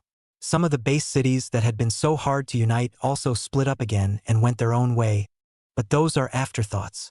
The site returned to Sunset Base City. This city was about 100 miles away from the Forbidden Land, and as the saying goes, if you depend on the mountain, you will eat the mountain, and if you depend on the water, you will eat the water. The Sunset Base City's income was mainly derived from hunting and killing foreign race beasts, as well as picking rare spirit medicines from the outskirts of the Forbidden Land. Recently, however, due to the change in the Forbidden Land, Sunset Base City's income had received a huge impact. Harvesting has come to a virtual standstill and the danger of trapping has skyrocketed. A group of people are discussing rumors circulating in the city. Hey, have you heard? The Forbidden Land thing a while ago. The whole city is talking about it now. There shouldn't be anyone who doesn't know about it, right? I also saw the shadow of an overwhelmingly ferocious beast appear over the Forbidden Land. There are black dragons. There's a 7-armed demon god. And a beautiful divine bird. You guys, it can't be that the monsters in the Forbidden Land are about to run out, right? I don't know. No one knows what it's like in the Forbidden Land. Why else would it be called a Forbidden Land? But lately, the ferocious beasts outside the city seem to have been stimulated by something. But they're quite a bit more berserk than earlier. And I saw that a lot of people died the last time the hunting team came back. Really? My great-uncle's mom's nephew's nephew was on the hunting team, and I heard he was the only one left on his team that died. Hiss! The experiences around me are always closer to the real thing, and it's frightening. The Forbidden Land was at least a few dozen kilometers away, but the dead could be all around. A sound of sucking in cool air came from the crowd. Many people were creeped out by these words, and for a while people were on edge. True enough. It's better to stay in town, someone said, with a look of celebration that instantly drew the approval of many people around them. Yeah, well, they stay in town anyway. No matter how dangerous the outside of the city was, could it still get over that strong wall and hurt them? No way. Go stock up on a bit of food while you can, and definitely don't leave the city until you've settled down. Someone made up his mind and quickly turned and hurried away. The same situation had already been repeated an unknown number of times in this base city during this period of time. Food prices in town are way up. City Lord's Mansion. That's probably the situation. And now there are rumors circulating all over the city that there are mutations in the Forbidden Land and that it's dangerous outside the city. The populace is uncharacteristically hoarding and shutting down. Even the medicine-picking teams and the hunting teams that went out to hunt ferocious beasts had to suspend their outings because it was too dangerous. The city lord's handlers were reporting to him on the recent developments in the city. Clearly, the status quo is bleak. The city's supplies are being depleted at an accelerated rate due to hoarding by residents. Again, because of the cessation of work by the medicine-picking and hunting teams, the revenue of the base city has been cut by more than 90%, and the entire base city has come to a near standstill. The man was dressed in a fine suit, holding a stack of papers showing various data. At the moment, without exception, all of them are showing a precipitous fall, and the red numbers are shocking. In summary, eventually, the staffer put away the papers and offered a judgment. If this continues, it won't take more than a month, and even if it's confirmed by then that the matter of the Forbidden Land was just a false alarm, the base city will collapse. The city lord of Sunset Forbidden City, Zhang Tianxing, was a somewhat fat man. Listening to the report of the staff next to him, the bean-sized sweat couldn't stop pouring out now that he was in a hurry. He didn't realize that the situation was actually this serious. I thought it was just a small accident, but now the staff around him is actually telling him that his base city is going to be finished? Zhang Tianxing's eyes went black. Everyone else said that the Forbidden Land was dangerous, but he didn't think so. Over the years, except for those who found their own deaths and entered the Forbidden Land, have we ever heard of anything coming out of the Forbidden Land to plague the outside? No. That's why he took the initiative to come to the Seat Sunset Base City to become the city lord when everyone else was afraid of the Forbidden Land. And his suspicions proved to be correct. Not only that, perhaps due to the existence of the Forbidden Land, the strength of the ferocious beasts and foreign races near Sunset Base City were not particularly strong. There were very few overlord classes and even fewer king classes at all. The most that could be seen on a normal day was the lord level, and with the protective wall in place, Sunset Base City could be said to be resting on its laurels. Together with the precious medicines unique to the outside of the Forbidden Land, he's made a fortune, so to speak, over the past few years. But who ever thought? Suddenly there was this change of heart. Did you find out what happened in the Forbidden Land? Zhang Tianxing asked his staff member Wang Rua. Wang Rua shook his head. Unfortunately, we still don't know anything about the Forbidden Land. We only know that the shadow of a ferocious beast did appear that day. If we want to figure out what's going on, maybe the only way to find out is to go inside. Access to forbidden places. Zhang Tianxing shook his head and turned to ask. Any answer from the people I asked you to contact? What did they say? The matter was about the Forbidden Land, and it was obviously no longer something that his tiny little base city lord could solve. After the Forbidden Land changed, the first thing they did was to notify their pathway and inform the people above them. Explain the situation clearly and ask for backup at the same time. Counting the hours, there should be a response by now any way you want to think about it. The staffer replied. The other party said there was no material impact and left you to deal with it on your own. I'll take care of a ball on my own. Zhang Tianxing couldn't help but curse out. There were only the two of them now anyway. That's a forbidden land. If I'm capable of handling it on my own, why do I need to be a Thai-based city lord here? Early Ang self-proclaimed Great Emperor. What else hasn't had a substantial impact? Do we have to wait for the foreigners to attack the city before it can be considered a substantial impact? Those heartless guys are afraid of not. Ahem. A coughing sound came from the side, violently interrupting Zhang Tianxing's angry scolding as if no one else was there. Zhang Tianxing reacted to the fact that there were some things he couldn't say and shut up in a hurry. But since the other side responded like that, it was obviously impossible to expect support. Really wait until the other side of the mouth of the substantial impact appeared. I am afraid that he is not all fat meat have been digested by the beast. Zhang Tianxing scratched his brain in annoyance and grabbed down a few hairs, so worried that his hair fell out. Finally, with a clench of his teeth, he made up his mind. Handle it yourself. Send someone to the Forbidden Land for me. Chapter 48. Bei Qing Han. I'm an empress. Why would I covet a radish from you? On the following day, a rumor spread out from the city lord's mansion and soon spread throughout the entire base city. The city lord's mansion is sending a team into the Forbidden Land to discover the cause of the mutation some time ago, and is now recruiting people with generous pay. This news instantly created a wave within the base city. Some people were excited. They could be said to be worried these days because of this mutation, and now they finally made measures. Others have expressed sadness about this and are not optimistic about the operation. Those of them who lived next to the Forbidden Land had heard too many legends about it. Even some of these legends are simply made up by these people themselves. There's no way around it. The world is always full of people who make a fool of themselves. It's as if the old man always had a few scary legends about the backwoods in his mouth to scare the little kids. The people in the base city also have quite a few legends about the Forbidden Land. For example, there are people in this base city who make up stories.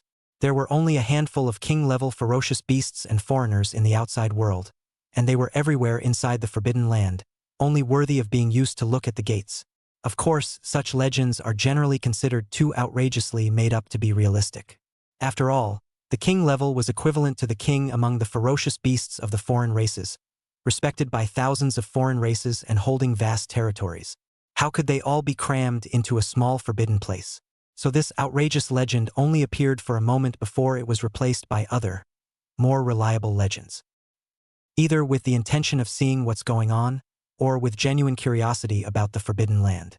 Anyway, early in the morning, a lot of people gathered in front of the city lord's mansion. Hua! It looks like they're playing for real this time.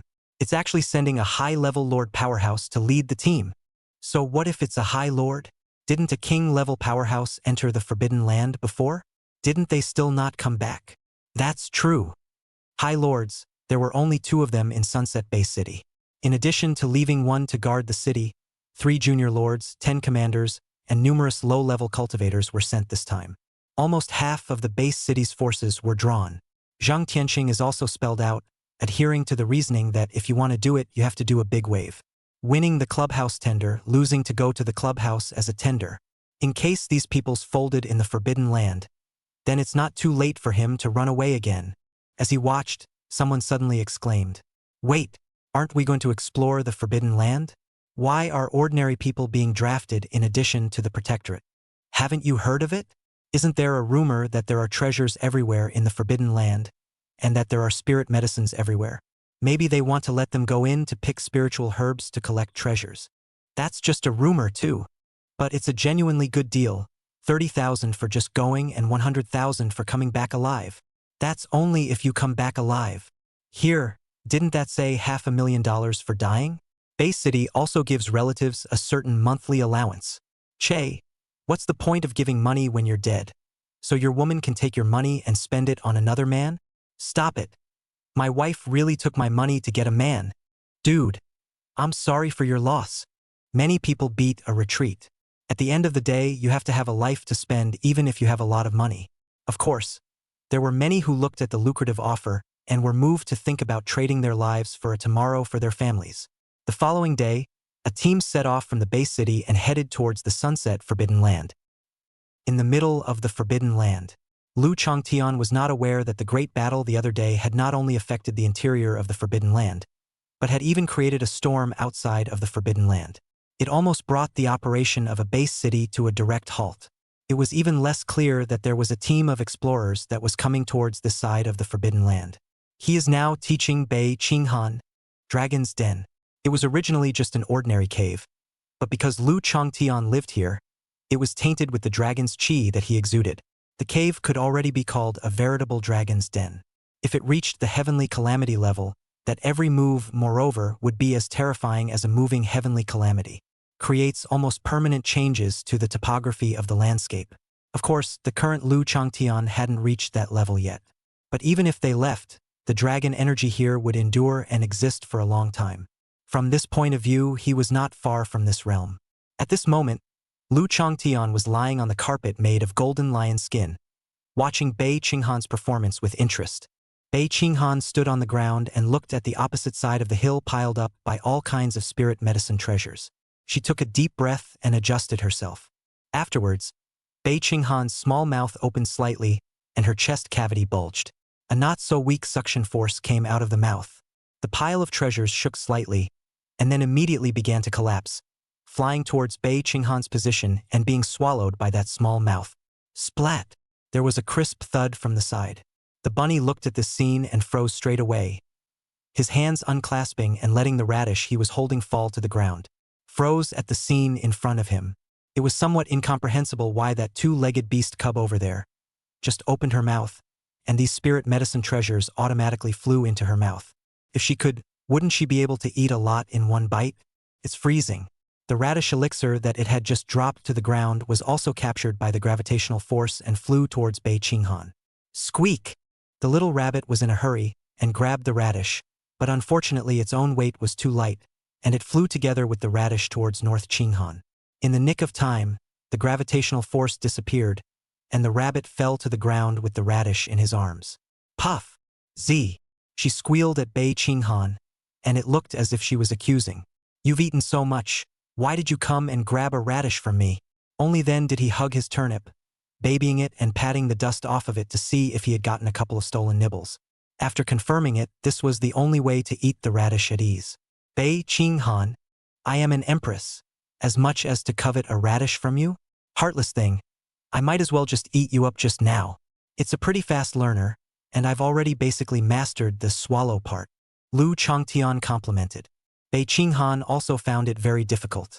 God pity her, with Papa Long as her irresponsible teacher. She could be said to have learned the swallow the sky move almost entirely by her own imagination. The swallow part is learned. Now you can start putting it outward, Lu Changtian said, signaling Bei Qinghan to continue. However, hoo. Fum. Bei Qinghan opened her small mouth and blew out hard, blowing so hard that a small face was open and red, almost suffocating. Yet she didn't spit anything out. She tilted her little face up and looked at Lu Changtian with an innocent expression. Like, I ate it all? Lu Changtian, my daughter perhaps is truly a genius. Chapter 49. Poor, weak and helpless, but edible. The so-called heaven-swallowing was the natural aptitude of the heaven-swallowing roar clan, which was later learned by Lu Changtian. The principle is to open up a special small world in the abdomen and inhale things from the outside world through the mouth and store them in that foreign space. Not only can it be used for storage, it can equally be used to kill the enemy. Swallowing an opponent during a fight, if the opponent didn't break the power of this small world, then they could only be refined in it alive.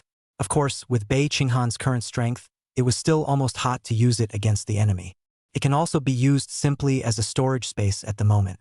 But what's going on here? Lu Changtian scratched his head, puzzled. I don't know. I just did what you told me to do, Dad. Bei Qinghan was equally bewildered. Even Lu Changtian didn't know. She herself knew even less. She was a little nervous. It's not going to be dangerous, is it? Watching the Fae learn the avatar is a dangerous process. It's okay if it's just a learning failure. Bei Qinghan had seen someone fail to visualize a king-level beast, but instead, the powerful aura contained in the visualization map had in turn eroded his divine sense, eventually going off the deep end and even turning into a humanoid beast. The outside is still human, but the inside has been appropriated. Dangerous not so much, but Lu Changtian put the little one down from his hands, and the expression on his face was a bit subtle. He had just checked and found no trace of those spirit medicines that had been swallowed inside Bei Qinghan's body. Instead, he found that the essence in Bei Qinghan's body had flourished some more, and in this small amount of time, it had all begun to be digested. The little guy literally just physically eats the stuff and digests it. He looked at Bei Qinghan with a solemn face. Bei Qinghan's heart lifted. Even Papa Long was so serious. It seemed that the problem was indeed not small. Under Bei Qinghan's gaze, Lu Changtian finally spoke slowly. It's just that you're going to eat quite a bit more afterward. Ha! Bei Qinghan froze at once. Seeing how serious Papa Long was, she thought there would be some kind of danger, but it turned out to be just a bigger appetite. Which of the powerful cultivators has a small appetite? In order to maintain their strength, if they were to switch to ordinary meat, those king-level existences would have to eat a small mountain every day. When Bei Qinghan was still an empress, her appetite was equally not small. What's the harm in having a bigger appetite now? Lu Changtian actually didn't care much about the impact of this, but instead felt that the change was quite good. This is right, the little guy before or eat too little, he did not feed two mouths. North Qinghan has been said that cannot eat. You're growing up. How can you eat just this much? He ended up tricking and cajoling and force-feeding her. I just don't know how much bigger it actually gets. Let's try to see just how much we can eat now, Lu Changtian said. A few moments later, a small mountain about the same height as Bei Qinghan's person was set out, all piled up with all kinds of spirit medicines and food. Bei Qinghan opened her small mouth. A suction force came. All kinds of spiritual medicine food, disappeared in the middle of her small cherry mouth without making a wave. Hiccup. Bei Qinghan burped, contentedly touched his stomach and licked his lower lips. Weak, pathetic, helpless, but exceptionally edible. Lu Changtian nodded in satisfaction. Well, not bad. Barely enough to be normal. Bei Qinghan? No, it's barely enough to be normal? You've got a normal kid who can eat food that's almost as good as their body? She felt that the dragon must have a great misunderstanding of what normalcy meant. Well, Lu Changtian's so-called normal level refers to the amount of food he ate when he was a young dragon. After eating, start observing as usual. Bei Qinghan continued to visualize the giant dragon's appearance in the middle of his mind. At the same time, the various foods containing essence that she had just swallowed into her stomach began to digest. A bounty of essence erupted out. Along with Bei Qinghan's visualization, it was also transforming her body step by step. Observation complete. Bei Qinghan felt like she had become further stronger, now that she was, both in terms of strength and food quantity. She opened and closed her palms and whispered to herself, I should look like a humanoid hatchling dragon now, right? Bei Qinghan jumped a little. I believe this is a thought that many people have had, and every time their strength increases, they want to go and find an opponent to verify it. Speaking of which, hasn't it been quiet in the Forbidden Land lately, as if nothing has happened? Bei Qinghan asked curiously. Reincarnated to the Forbidden Land opened his eyes, and the first thing he saw was the battle between the Dragon Father and the Golden Lion, and later on, he even saw the 8 alien giants coming out of the sky. The spectacular sight of the joint bombardment of the Forbidden Barrier. Can be said that in this short period of less than a month, one thing happened more than another, and the impact was more than one growing. Almost more than the first half of her life as an empress. Now that it was suddenly so calm in the cold, it made Bei Qinghan even somewhat unable to adapt for a moment. Doubt you're really still in the Forbidden Zone? The Hollow Race giant and other foreign races who had just repelled a batch of incoming enemies and were so tired that their entire body was about to be deflated. Yes, the Forbidden Land has been really quiet lately. This is what normal looks like in the Forbidden Land. Lowly ferocious beasts need to survive and need resources, so naturally they have to fight and grab with other foreign races of the same level. But it's different for the giants. They've existed in the Forbidden Land for a long time and are clear that each other's strengths are in the middle of the pack. There's no certainty that they can defeat the others, so instead, they'll go to work to maintain this balance. Lu Changtian lay on the ground, analyzing the reasons for this situation. He continued, holding up 2 fingers. It's also very simple to break this balance. There are 2 ways. As long as another giant emerges and threatens the original giants, they naturally won't be able to remain calm. Lu Changtian said. He was actually talking about himself. The resources and space in the Forbidden Land were limited, and all of them had already been divided up by the original giants, so naturally they refused to let more foreign races come to steal food from them. Thus, once an alien race had a tendency to rise, it was resisted by a coalition of other alien races. So did Lu Changtian. It was only that he had risen too quickly, slaying 2 powerful enemies in a row, the Golden Lion and the 7-armed demon god, shocking those giants. Let them just hold their nose and accept their existence. Bei Qinghan glanced across the face of this black dragon full of, quickly praise me, said so much. The Dragon Father is actually just showing off, right? She clapped her hands in cooperation, a calm, perfunctory look on her face. Wow, Daddy's awesome. It gave Lu Changtian a burst of smugness. Sometimes a man's happiness is actually so simple that he can be happy for a long time just by letting his daughter praise him. And what else? She urged, signaling Pop along to get down to business. Say there are 2 kinds, but just now only the first, so don't sell yourself short. The other. Chapter 50. The 7-armed demon god makes a great deed. As long as there is a common interest for these foreign races to unite, then the so-called calm will naturally be broken.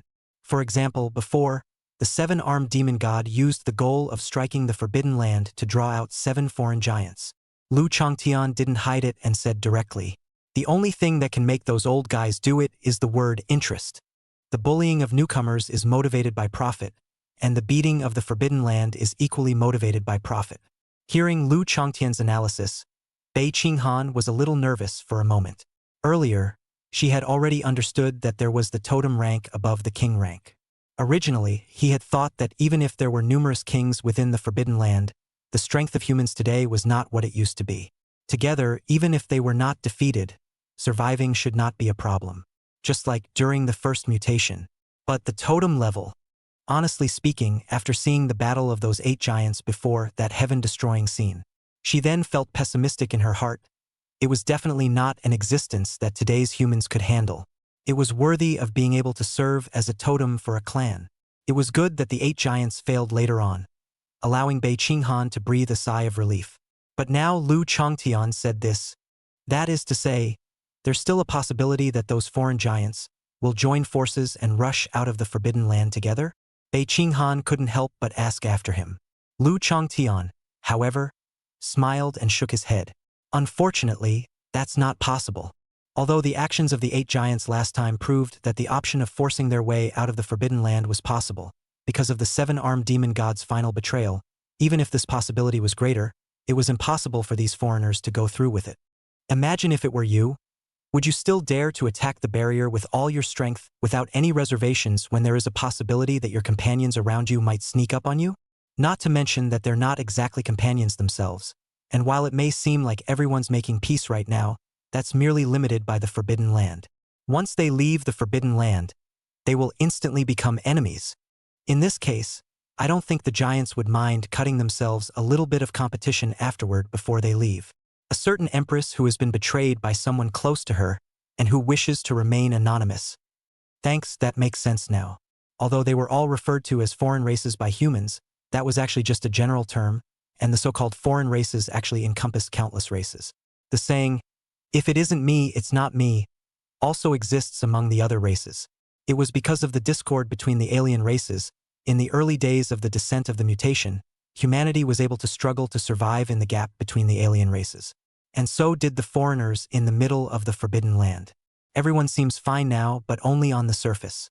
At the critical moment, no one dared to guarantee that the foreigners on their side would not stab themselves in the back. Especially with the example of the 7-armed demon god in mind. What little trust there was in each other has been consumed. If someone dared to propose a union at such a time, the first thing that would be ushered in would be the skepticism of the people around him, wondering if he was up to some kind of conspiracy. It could be said that the 7-armed demon god had completely cut off the possibility of deep cooperation between the Forbidden Land giants with his own power. It's kind of a big deal. Bei Qinghan asked as he gave the 7-armed demon god a mark in his heart. So they'll just have to wait for the Forbidden Land to release itself? Aha! Lu Chongtian nodded. Bei Qinghan put down his heart. No matter what, it was also considered to give the humans outside a little more time to prepare. As he was thinking this, he suddenly felt that Lu Chongtian's appearance seemed a bit strange. His eyelids were twitching slightly and his expression was a bit strange, as if he had seen something strange. Bei Qinghan couldn't help but ask, "What's wrong?" "No, it's just that there might be a slight problem with what was said earlier," Lu Chongtian said. He turned his head to look at the curious-looking Bei Qinghan in front of him and said somewhat helplessly, "Although the giants inside the Forbidden Land won't unite to fight outside, those outside can come inside the Forbidden Land on their own initiative." Fong, while chatting with Bei Qinghan about this topic, he couldn't help but cast a glance of his divine sense towards the edge of the Forbidden Land. But it was better if he didn't look at it. The look instantly startled him. The edge of the Forbidden Land, under the bombardment of the 8 giants, had been turned into a ruin.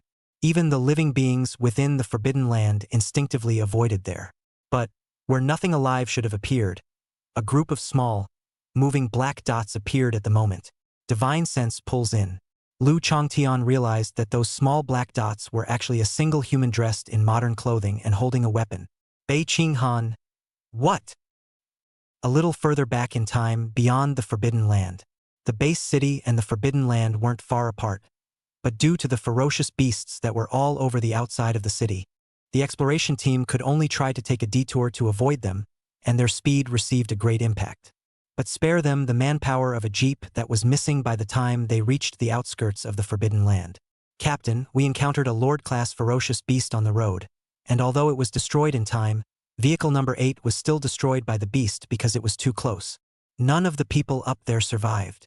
A man dressed like a squad leader was reporting to a middle-aged man with a country face and a stout figure with a tough face. His name was Zhou Haochuan, the only senior Lord Powerhouse in this exploration team, and the leader of the exploration team. Zhou Haochuan just nodded his head to show that he knew. Recently, the ferocious beasts outside the city had become more and more furious, and this result was somewhat expected. Calm down. Zhou Haozuan let out a low gulp. His gaze was like a lion, extremely intimidating as he gazed over, instantly calming everyone. Be clear about what we're here for. If we don't find out the cause of the Forbidden Land's mutation, then it's not just the 8th car that's next. All of us, including our families, and indeed everyone in Sunset Base City, will die.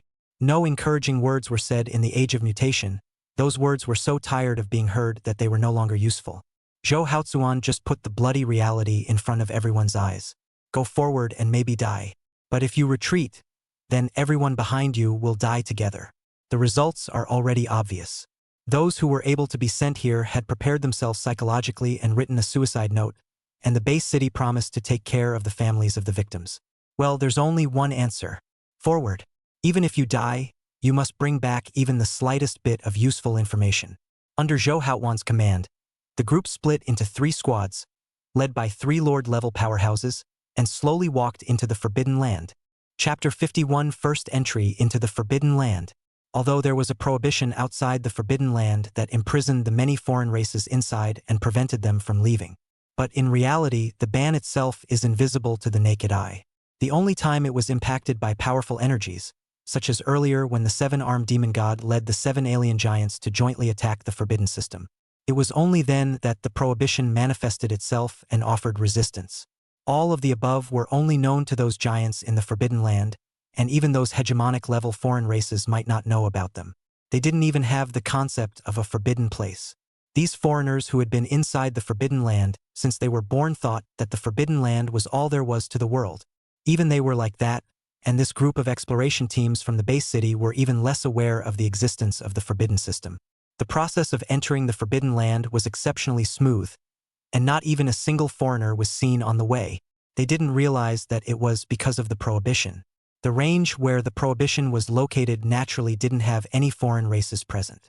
They all felt a bit unbelievable, not realizing that the legendary dangerous Forbidden Land had actually let them break in so easily.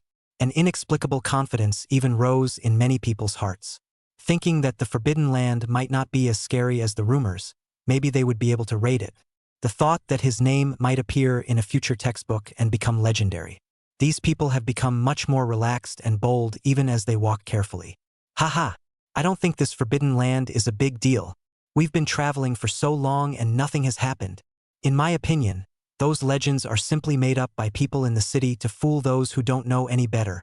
You guys, do you think there will really be a lot of treasures in the Forbidden Land? Wouldn't we be rich then? I think it's possible. Many people immediately fantasized about the future. It was as if the place they were about to go to was not a mysterious and dangerous Forbidden Land, but a wonderful peach orchard full of beauty and fantasy. Zhou Haozuan was not as naive as these people. His face remained stony, with just a hint of disbelief surfacing in the depths of his eyes.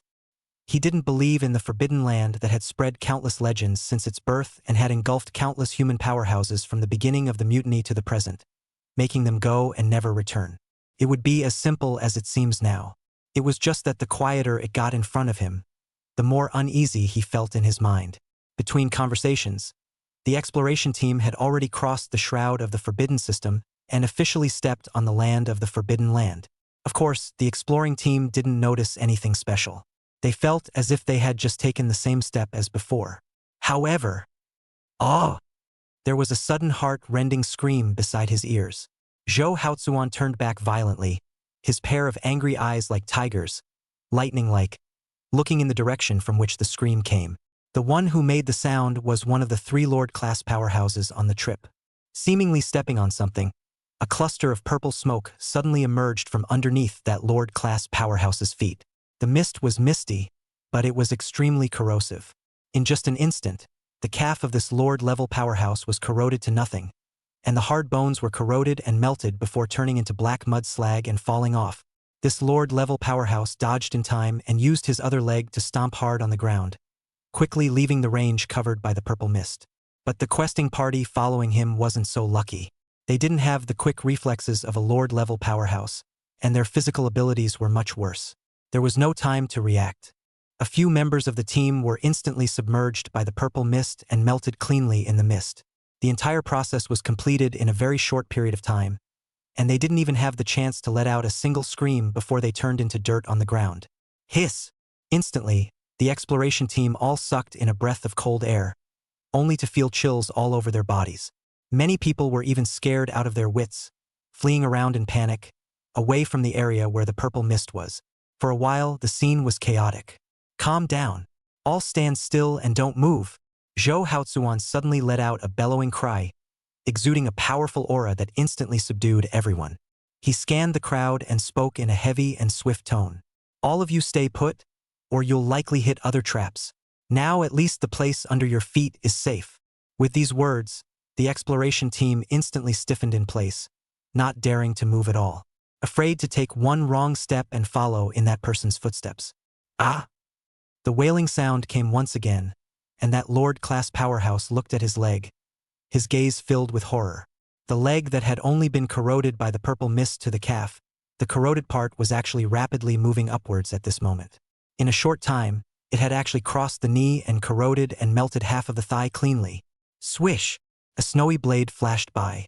Along with the cold aura, there was the half-eroded thigh. Splat!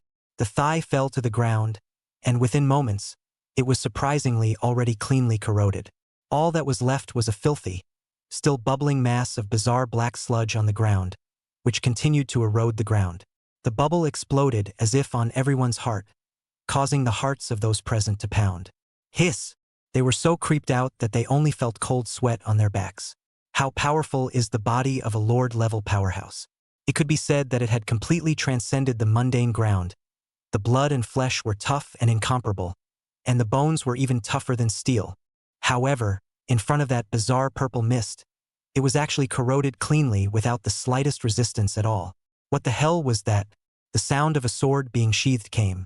Zhou Haozuan retrieved his long knife.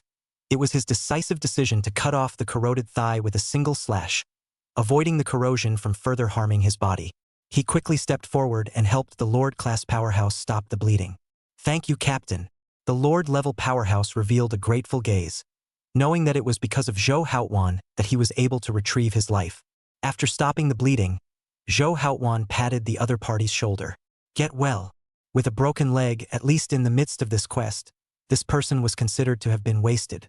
Just after entering the middle of the Forbidden Land, he lost a powerful battle force at the Lord level. It's a huge drain on their strength. Even if they were able to get back to base city, a broken leg would take a big toll on his strength, and in the future the man would pretty much be saying goodbye to the first line. He got up and looked over at the exploration team. Everyone saw the scene just now. A Lord-level powerhouse just lost a leg without resistance. It even almost fell on the spot. If you don't want to be next, everyone be on your guard. This is a forbidden land. Even if a supreme power amongst humans entered, not even a single wave was turned up. The only thing we have about it is the unknown. Chapter 52 Bei Qinghan. Why are you guys still coming in to deliver? Under Zhou Haozuan's command, the exploration team began their first exploration of the Forbidden Land. Everyone's movements are careful. Every time he took a step forward, he had to tiptoe around with his leg outstretched for half a day's trial before he dared to step down. It was as if there were landmines buried under the ground that would trigger an explosion if you stepped on them. But the truth is, they're worried about something much scarier than landmines. By the time you reach the commander level, you've basically ignored conventional technological weapons like mines. Even if you stepped on it, you had every chance to avoid the explosion, and if you didn't, you might not be killed, or at most, you'd be injured. But that weird purple smoke was a different story. Even the flesh of a Lord-level powerhouse could corrode. Even if Zhou Haozuan hadn't reacted quickly and chopped the man's thigh off by the roots with a single kick. That's a lot more than just thighs disappearing. It's likely that you won't even be alive. With this in mind, the quest team was extra careful. But even so, from time to time, news came of people being injured or even killed. A group of 3 people fell into the poisonous swamp and were instantly corpsed, and based on speculation, that purple mist from before may have been formed by the volatilization of the poisonous swamp. The second group explored and found one person disappeared. When they turned back, they found only a strange crack left in place. They tried to explore and another person got caught in the crack. A glacier appeared where the third group was scouting, and they were cautious not to enter it. Yet they were still frozen into ice by the cold air that rolled out of the glacier. A piece of news came in, causing Zhou Haozuan's face to become more and more gloomy and unsightly. beginning to wonder if this trip into the Forbidden Land was the right decision or not. By now, not even a single living thing had been seen, and a lot of manpower had already been lost. For the first time, the mysterious Forbidden Land revealed its terrifying fangs in front of them, the outsiders. In fact, it was Zhou Haozuan who had misunderstood. With the strength of Zhou Haozuan's exploration team, if they were to enter the Forbidden Land from another direction, they would still be able to hold out for some time before encountering the king level. Unfortunately, they chose to go in that direction. Even though it wasn't comparable to the almost permanent change to the environment of the Heavenly Calamity class, the Totem class is second only to the Heavenly Calamity class in terms of power. It had only been less than a month, and the various energies left over from that original battle were still active on this battlefield. So much so that it was a huge problem for the quest. However, in a way, this is actually a good thing. After all, if they appeared in other places with Zhou Haoquan's strength, they could certainly defend themselves for a while. But it would also soon be exposed to the eyes of the forbidden alien race. And if the foreigners who want to rush out of the Forbidden Land to the point of near epilepsy discover that a group of humans from outside the Forbidden Land have appeared here, then what will greet them, I fear, will be an even more terrible fate. The old man lost his mare. Zhang Yufan, a member of this exploration team. He is 16 years old this year. His parents died in the mouth of a ferocious beast, and there is a younger sister at home. The two depend on each other, and usually rely on Zhang Yufan to pick medicine for a living. However, due to the mutation of the Forbidden Land some days ago, the work of picking herbs was forced to be interrupted, funds were disrupted, and the prices of goods in the city rose again. It has led to a difficult life for both of them. Happening to see that the city lord's government dispatched an investigation team in the recruitment of people, the treatment is generous, Zhang Yufan with the specialty of picking herbs successfully selected. Next to him, another person was corroded by the poisonous mist, and without even letting out a scream, he turned into a ball of black mud on the ground, although it was already expected that this trip would be very dangerous. Still, the experience that took place beside him left the 16-year-old shivering with fear in his heart. Calm down. Wasn't it already prepared? And if you die here to compensate $500,000 it, enough for you Yao to become an adult. Zhang Yufan gave himself a pep talk. Of course, despite the words, he actually didn't want to die in his heart. He wants to live, wants to see Yu Yao grow into a man, wants to see Yu Yao marry. Let's forget about this one. After rambling for a while, the tension in Zhang Yufan's heart eased quite a bit. He searched around. Before he came here, he had heard that there were treasures everywhere within the Forbidden Land, that there were spirit herbs all over the place, and that even the river was flowing with nectar saturated with spiritual qi. But it's been so long since he came in, but he didn't even have a single spirit grass. All that remains on the ground is poisoned marsh. Zhang Yufan decided to take another look at the side. But he didn't get very far, passing a corner and looking up to see an extremely shocking sight. Half of a huge corpse stretched across a large hill. Bei Qinghan. What? Hearing Lu Chongtian's words, Bei Qinghan couldn't help but exclaim in shock. Her large bright eyes were wide open. What's the situation? Papa Dragon said a human came inside the Forbidden Land. There's no mistaking it. She had just been glad that there was no way for these terrifying foreigners inside to leave the Forbidden Land, and that humanity would be able to gain more time to develop. But what's the deal with you guys coming in and delivering it of your own accord? I didn't expect to see a human in this way, Lu Chongtian muttered. At the beginning of the crossing, although he had turned into a young dragon, Lu Chongtian still considered himself a human in his heart, and longed to find a kindred spirit. Unfortunately, it was never seen. Then, as time progressed, his mindset gradually shifted and he even forgot about it. It was only when he picked up Bei Qinghan that he thought to look for it. Although it was not found, it was not put in mind. I didn't expect to see it today. It's probably because the commotion caused by the 8 great giants' attack on the Forbidden Land barrier some time ago affected the outside world, so it drew them over, right? Lu Chongtian guessed. In fact, there is nothing to guess. This is the only major event that happened in the Forbidden Land that can affect the outside world during this period of time. Should we call them unlucky? Or should we call them lucky? He looked over at the humans just in time to see the sight of one being engulfed by the poisonous mist and turned into black sludge. Bei Qinghan asked anxiously, Dad, will those people be in danger? She was a bit chagrined that she was still too weak right now, even to look at the situation. She had to find Lu Chongtian to relay it. Lu Chongtian said with a smile, What? Worried about them? Well, Bei Qinghan was indeed worried, but she wasn't sure what Lu Changtian's position was. So carefully, she tilted her head to look at him, watching his face. Lu Changtian laughed and rubbed Bei Qinghan's little head. Don't worry. Those people appearing there will have to face the energy left over from that battle. But at the same time, they don't have to worry about being discovered by the Fae. Barely safe. Lu Changtian laughed. The huge dragon claw appeared above his head. And Bei Qinghan didn't dare to move for fear that Papa Dragon wouldn't be able to grasp a force and open the light to his head. Oh!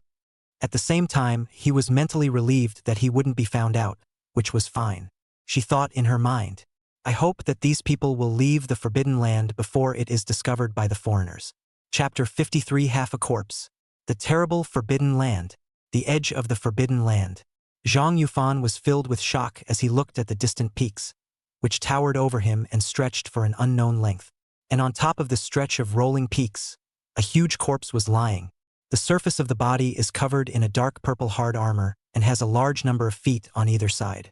The sharp tips of the feet were like a steel knife, piercing deeply into the rocks of the mountain, and the hard rocks were as fragile as paper in front of them. It was clearly a giant centipede that was so large that it was almost unbelievable. And the most important point is this. This body was only half cut. Half of the corpse dangled down from the peak of the mountain, and a strange purple juice still flowed from the severed mouth, which seemed to be the blood of this giant centipede. Zhang Yufan knew that what was in front of him was beyond his understanding, and decisively reported it. Soon, under Zhang Yufan's report, Zhou Haochuan, who had gotten the news, also arrived with an investigation team. The investigation team and their group all raised their heads, their gazes shocked as they looked at the half of the huge corpse in front of them. Many people even let out gasps of surprise. OMG! What the hell is this? This is a centipede? It can't be. How could a centipede grow so big? This is totally a dragon. What class of alien race does this have to be? An overlord? Or a king? Unbelievable. Such a terrifying, ferocious beast actually exists in the Forbidden Land. No wonder none of the people who came in could get out alive. It's not on the same level at all. If a ferocious beast of this size appeared outside, I'm afraid it could directly encircle the base city with its body, right? Good thing he's dead. The corpse of the 1,000-foot centipede was too huge and stretched out, and even if it was already dead, the corpse was only halfway down. It was still an overwhelming shock to these people. It's hard to imagine what this horrible creature would have been like when it was alive. I'm afraid that just by casually moving his body, he would be able to crush mountain peaks and fill up chasms, right? I'm afraid that, in front of it, these people of theirs would really be as insignificant as ants and be crushed over. Many hearts celebrated. Luckily, it's dead. Zhou Haochuan, on the other hand, had already dodged up, his toes tapping on the mountain peak. Between the two-footed leaps, the entire person quickly climbed up, and in the blink of an eye, he had arrived at the corpse of the 1,000-foot centipede. Looking at it from afar was already shocking, and the moment when it was really close, even stepping on the 1,000-foot centipede, Zhou Haochuan felt more and more insignificant. It felt as if what he stepped on was not a ferocious beast, but a vast and boundless purple earth. For a moment, he actually didn't know what to do next. It's as if he's a dazed and confused ant. Check out the back first. Zhou Haochuan made a decision and came to the place where the corpse of the 1,000-foot centipede was cut off at the waist. For a moment, it was as if a heavenly rift had suddenly appeared on the purple earth, and the chasm like abyss stretched across Zhou Haochuan's eyes, as if it were a passageway to hell. Zhou Haochuan looked down and could see purple, corrosive liquid flowing out of the cross-section of the corpse of the 1,000-foot centipede. In a diffuse shape, it was sprinkled all over the ground below. Zhou Haochuan frowned and quickly retracted his popped-out head. He felt an intense corrosiveness, and the purple liquid reminded him of the purple mist that had corrupted that Lord-class powerhouse earlier. Go to the head again. He sulked for a moment and turned his head to run in the opposite direction.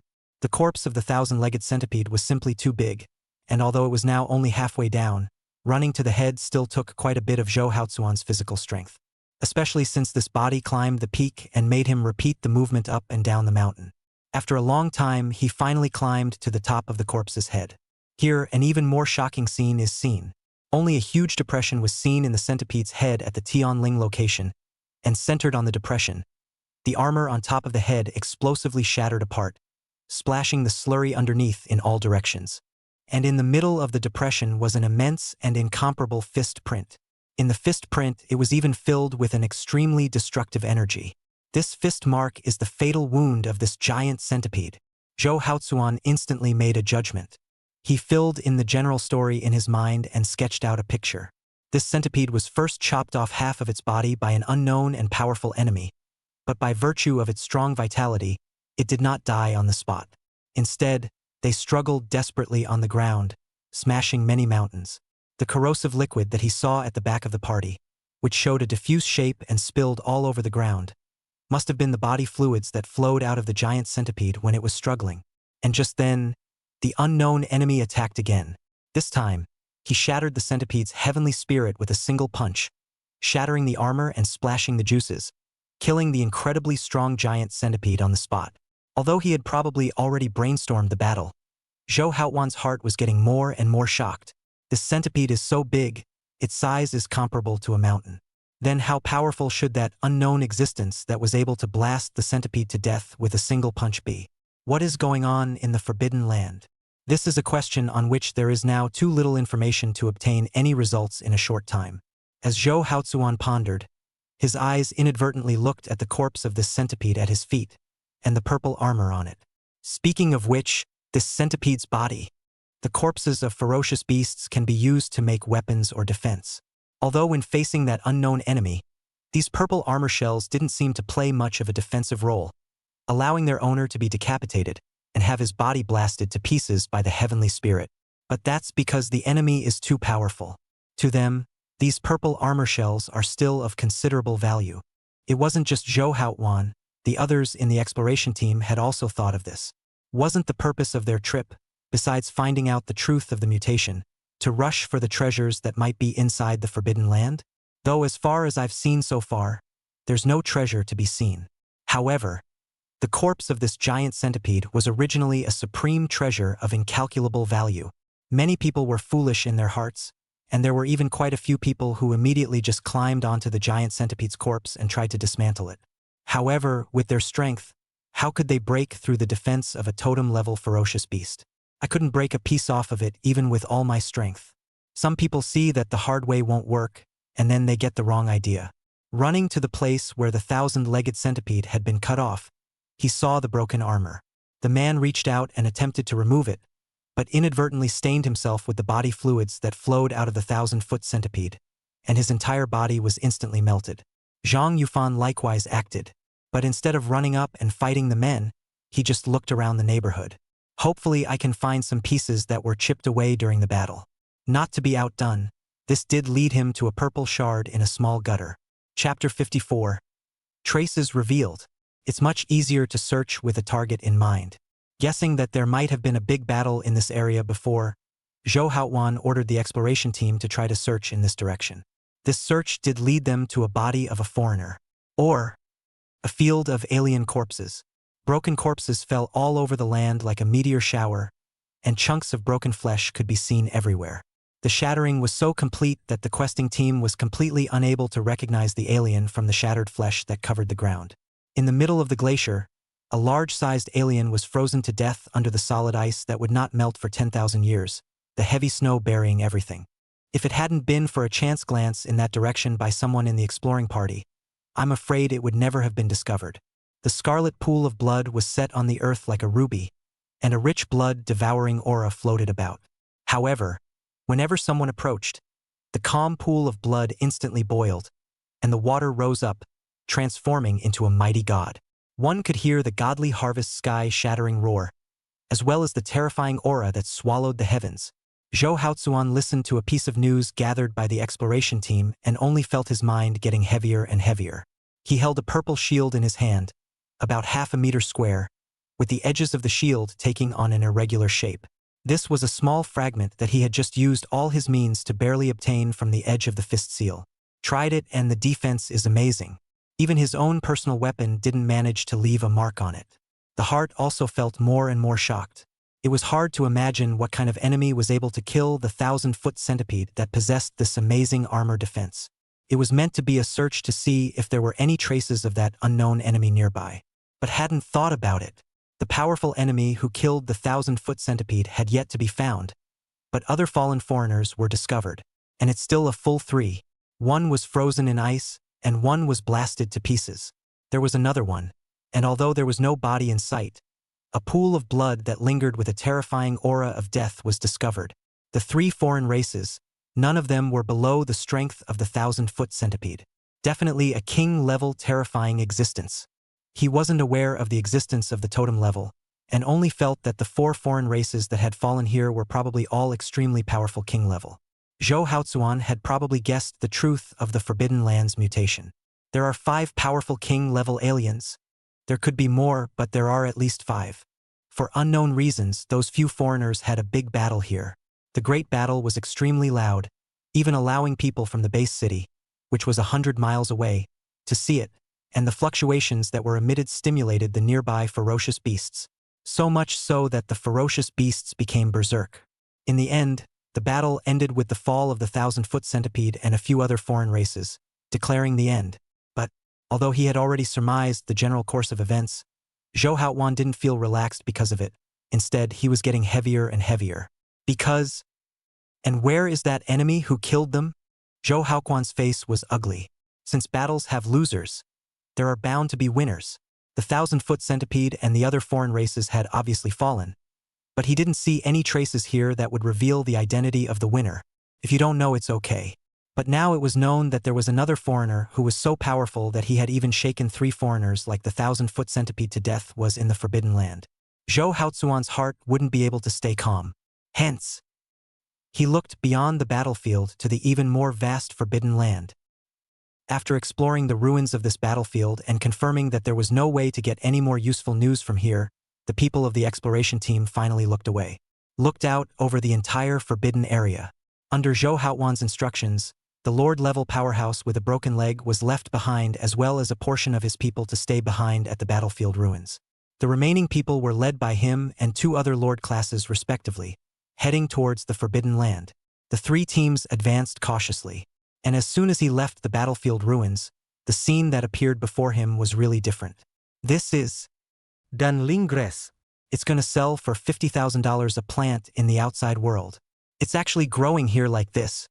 This is spirit source liquid, one of the important materials for making the strengthening original liquid.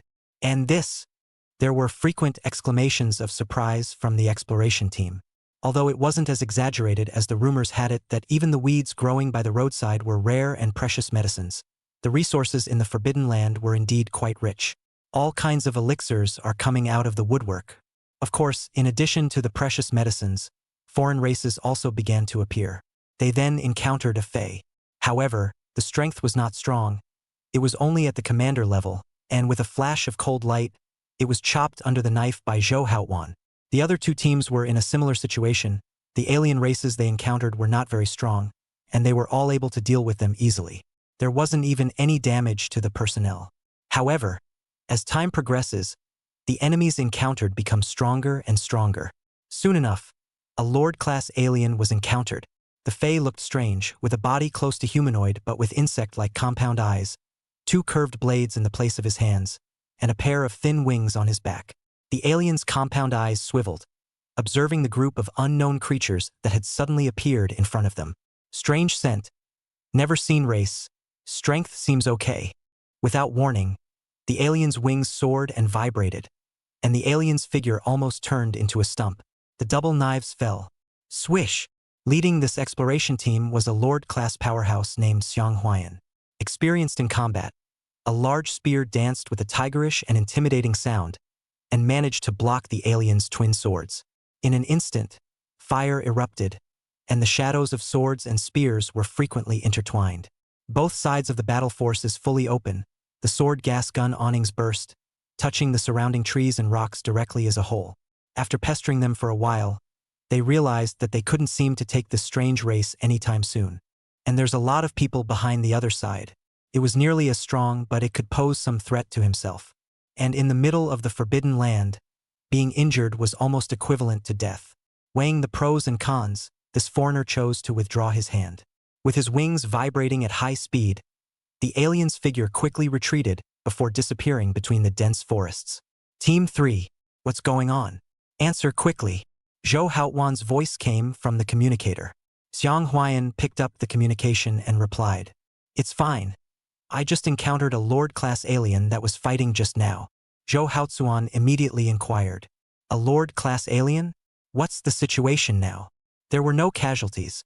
But unfortunately we were unable to kill the alien and he escaped. Xiang Huayan replied.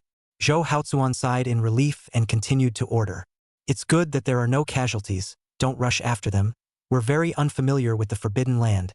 Everything should be done in a safe manner. Understood. The voices of Zhou Haochuan and another Lord-level powerhouse, Ding Kaifei, came out of the communicator. That's what Zhou Haoquan intended to do.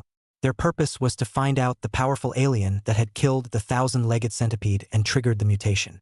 A Lord-class alien is just a Lord-class alien, just run away. There's no need to blow their cover for this. But what he didn't expect was this.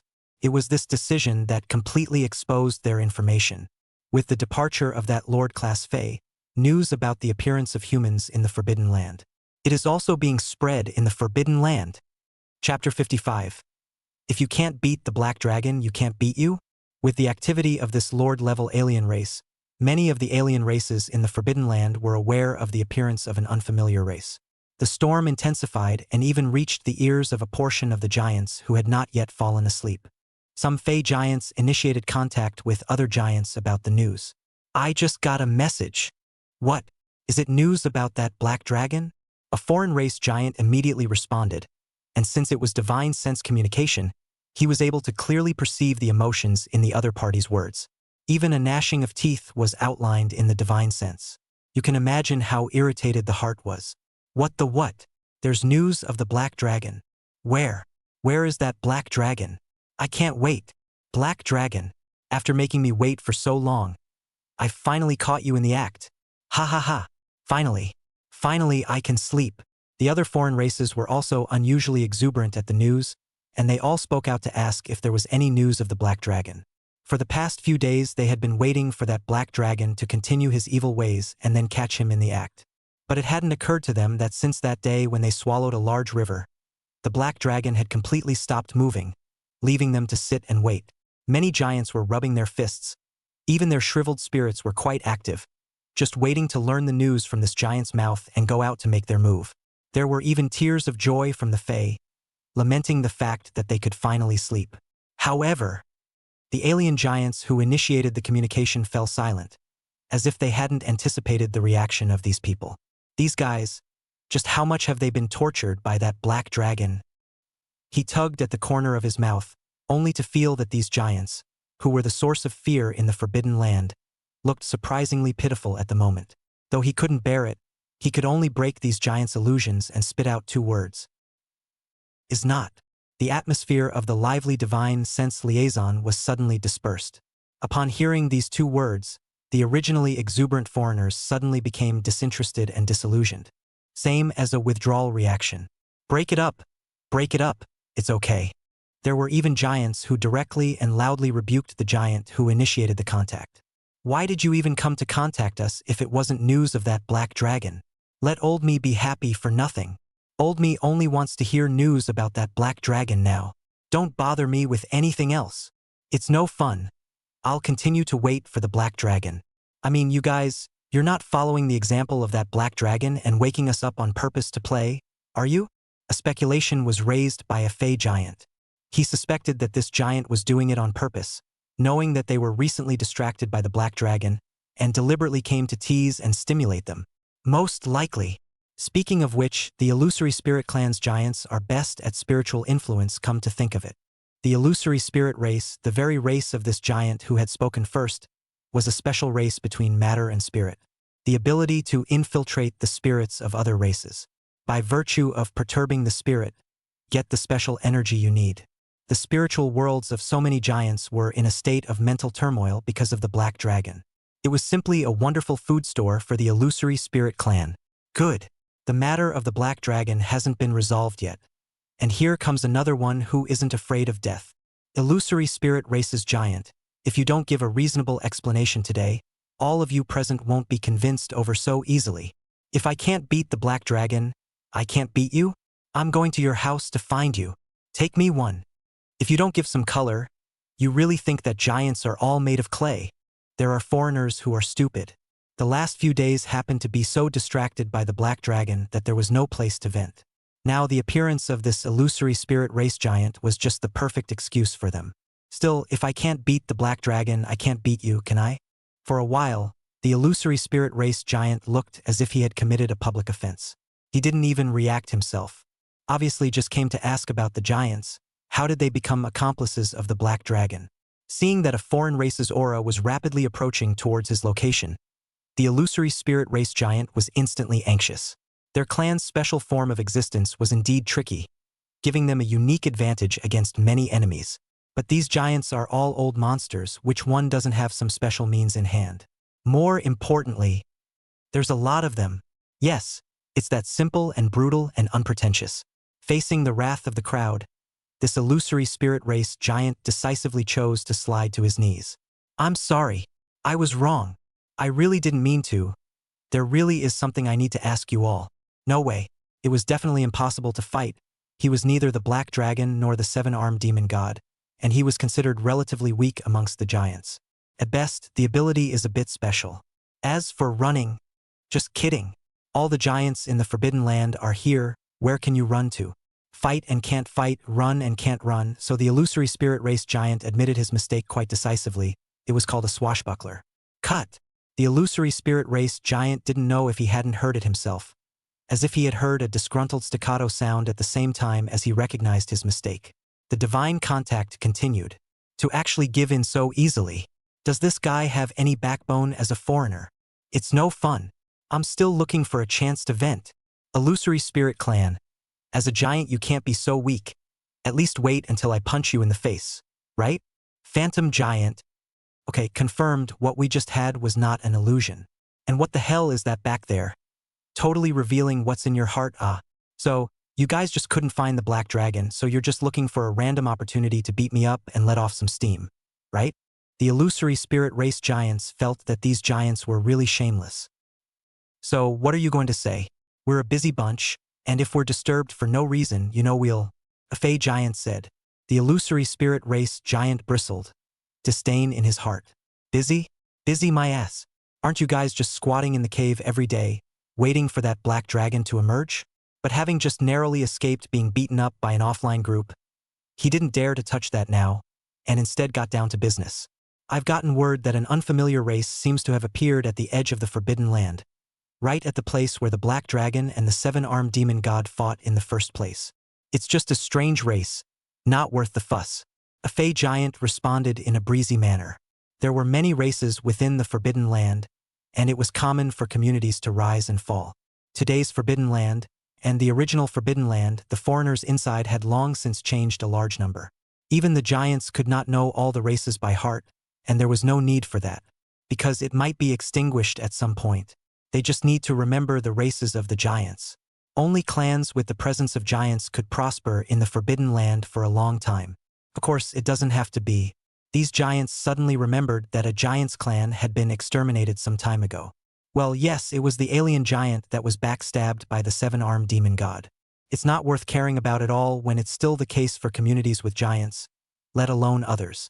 The illusory spirit clan was in the same situation before, and it wasn't until he became a giant himself that he came into the sights of the giants. Of course I know this, but those humanoids, they seem to have come from outside the Forbidden Land. What? Chapter 56. Lu Changtian. I smell the smell of lies. What? The divine sense communication went quiet for a moment, seemingly shocked by this unexpected result. Immediately afterward, the giants inquired, "Are you sure that the strange race is human? And it came from beyond the Forbidden Land. If you were to realize that you were fooling us, you know what the consequences would be, right? No one can tease a giant multiple times and still come back in one piece," a giant said in a cold voice, full of threats. Seemingly remembering something, the giant paused and added another sentence. "Except for that black dragon." The illusory spirit race giant nearly tensed up, repeatedly reminding himself in his mind. Laugh and get punched in the face. Laugh and get punched in the face. It was only with great difficulty that I was able to endure it. Of course, I'm not as powerful as the black dragon to fool you all with such important matters. Those people are now at the edge of that battlefield ruin, and with your abilities, if you don't believe me, You can just go and check it out for yourselves. He continued, spinning around and saying no more, leaving it to the giants to find out for themselves. This generous demeanor instantly made these alien giants believe his words in their hearts. It was mainly because they believed in their own strength and thought that the illusory spirit race giants wouldn't dare to deceive them. However, many of the foreigners still chose to check on their own, and their divine sense traveled around the sky. Sure enough, I saw an unfamiliar figure. Born with 4 limbs, bipedal standing, and no sharp claws protruding from the body, is not a similar alien race. It is the human race, right? And those strange outfits they're wearing, they really don't look like the style within the Forbidden Land. They should just come from outside the Forbidden Land. After a brief check, these foreigners quickly confirmed the identities of those people and where they came from. But what followed was a deeper shock. But how is this possible? What makes those humanoids able to ignore the existence of the barrier and enter the Forbidden Land? Obviously, they're so weak. They don't even have an overlord, and even the leader is only a senior overlord. How is it possible for such strength to cross the barrier? Some of the Fae couldn't believe it because the result was too outrageous. There were countless overlords within the Forbidden Land, many kings, and many totem-level giants. However, such a strong formation was still confined by the prohibition, imprisoned in this small world of the Forbidden Land, unable to transcend the slightest bit. Even the previous 7-armed demon god had failed to leave successfully. And these weak humans, what made them able to do what so many powerful people in the Forbidden Land had failed to do? That's not possible, a Fae guessed. Speaking of which, in that great battle back then, in the end, the 7-armed demon god and the black dragon seemed to have shattered space and both fell into the chaotic void, followed by the black dragon's strong return. Could it be that that time affected the forbidden system, making the Forbidden Land already ineffective? The other Fae sniffed and immediately denied it. Impossible. I've already tried. The restraints of the ban are still there. We can't go out. The sight of space shattering was inevitably reminiscent of this, and this Fae had tried it. Unfortunately, the results were desperate. Once again, he was stopped. It wasn't even known if it was because they had just been attacked by the 7-armed demon god.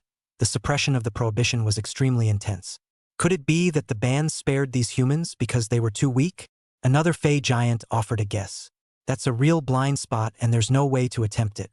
The foreigners present were either totems or kings, and there wasn't even a single overlord, let alone a lord who was even worse than an overlord. As for sending out a weak handful of Fae to test the waters, naturally these Fae had tried, but unfortunately the results were all no good. It made these foreign races depressed and at the same time, their hearts were balanced a bit. After all, I'm still locked up in a forbidden place and can't go out even though I'm a totem, and you, a lord, have to go out. Then I'm not practicing for nothing? Die for the master. Anyway, let's get all these humans first. Isn't that what we did before?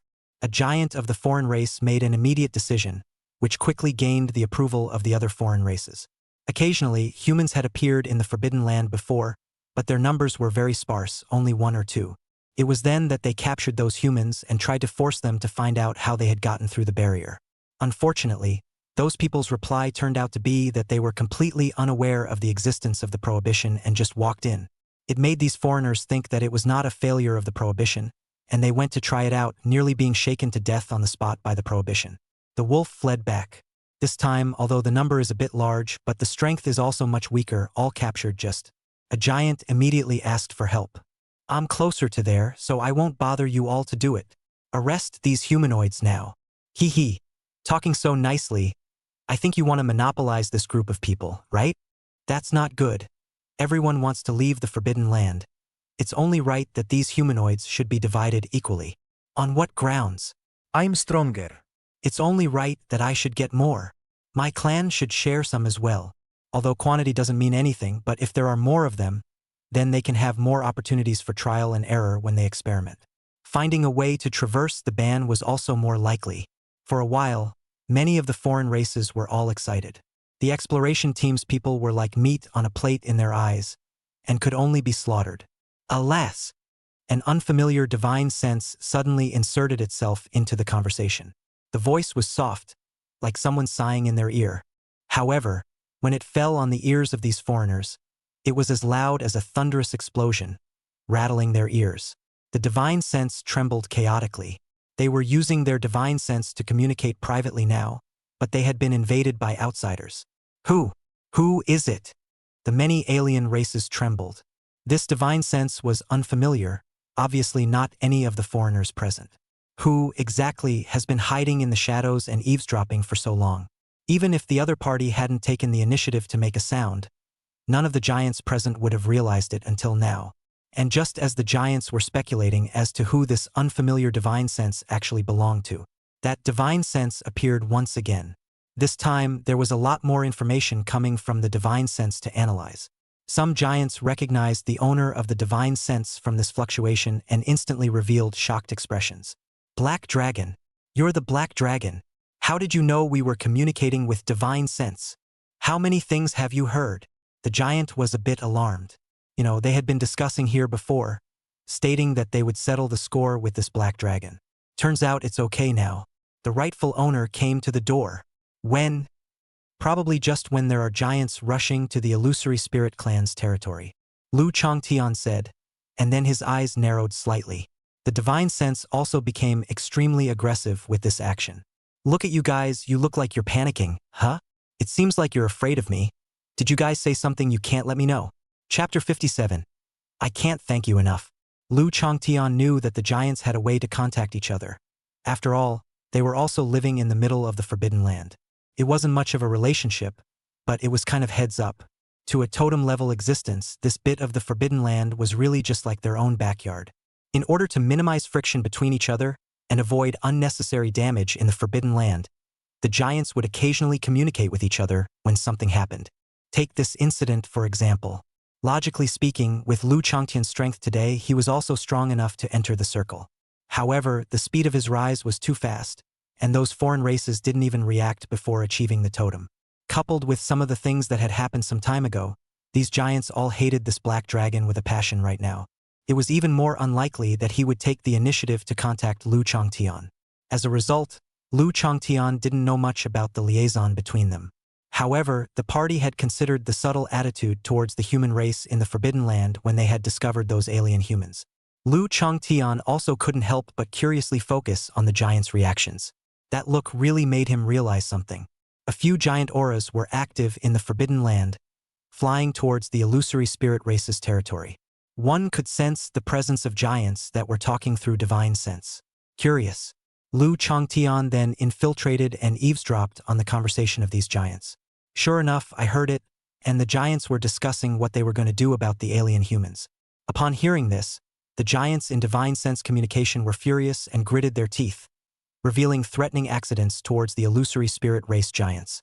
Nemas, together it turns out that it's all because you guys have caught this Black Dragon's attention. The illusory spirit race giant instantly trembled, feeling somewhat aggrieved. There were giants who couldn't wait to go offline and kill the illusory spirit race giants single-handedly right now. But still, we have to take care of this Black Dragon first. Black Dragon, about those humans. Let's not rush the human thing just yet. Lu Changtian spoke out to interrupt. He was rather more interested in other things. Spare a thought and ask. It seems to me like you guys have something else going on that you really don't want me to know about, huh? Many Fei is broken. How do I answer that? Is it hard to tell this Black Dragon that we're plotting behind your back about what to do to you? Don't be ridiculous. What's the difference between that and blowing yourself up in your face? Some of the Fae hastily changed the subject. Ahem. It's nothing, it's just that I think that you, Black Dragon, don't seem to be moving much these days, and I was thinking whether or not the injuries you sustained when fighting the seven-armed demon god hadn't healed yet, and you're recuperating. A giant asked, half changing the subject, half testing the waters. The other giants similarly condensed their divine sense. It was really because they had recently been so distracted by this strange routine of the Black Dragons. Mind tickled with curiosity.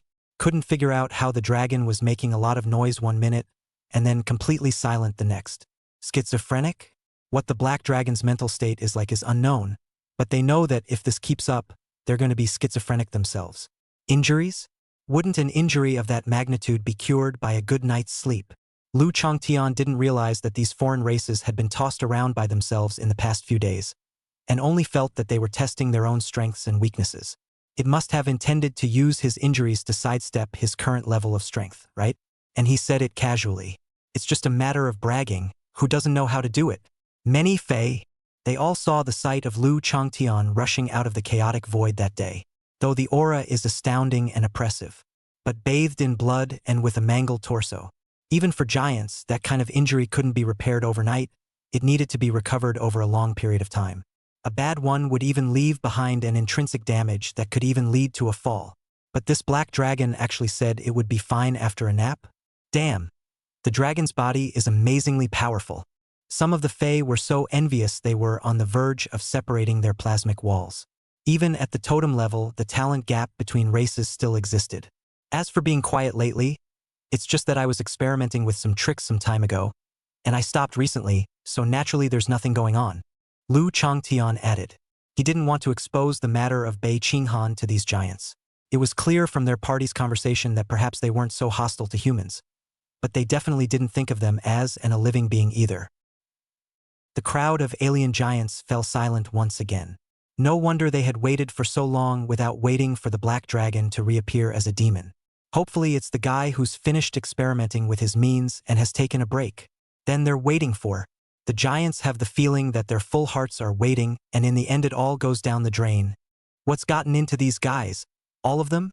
Lu Changtian didn't know exactly what had happened, but through his divine sense, he was able to sense that the emotions of those alien giants had become quite complicated all of a sudden. It's as if he's been severely irritated by something. 7 up and down like a nervous wreck.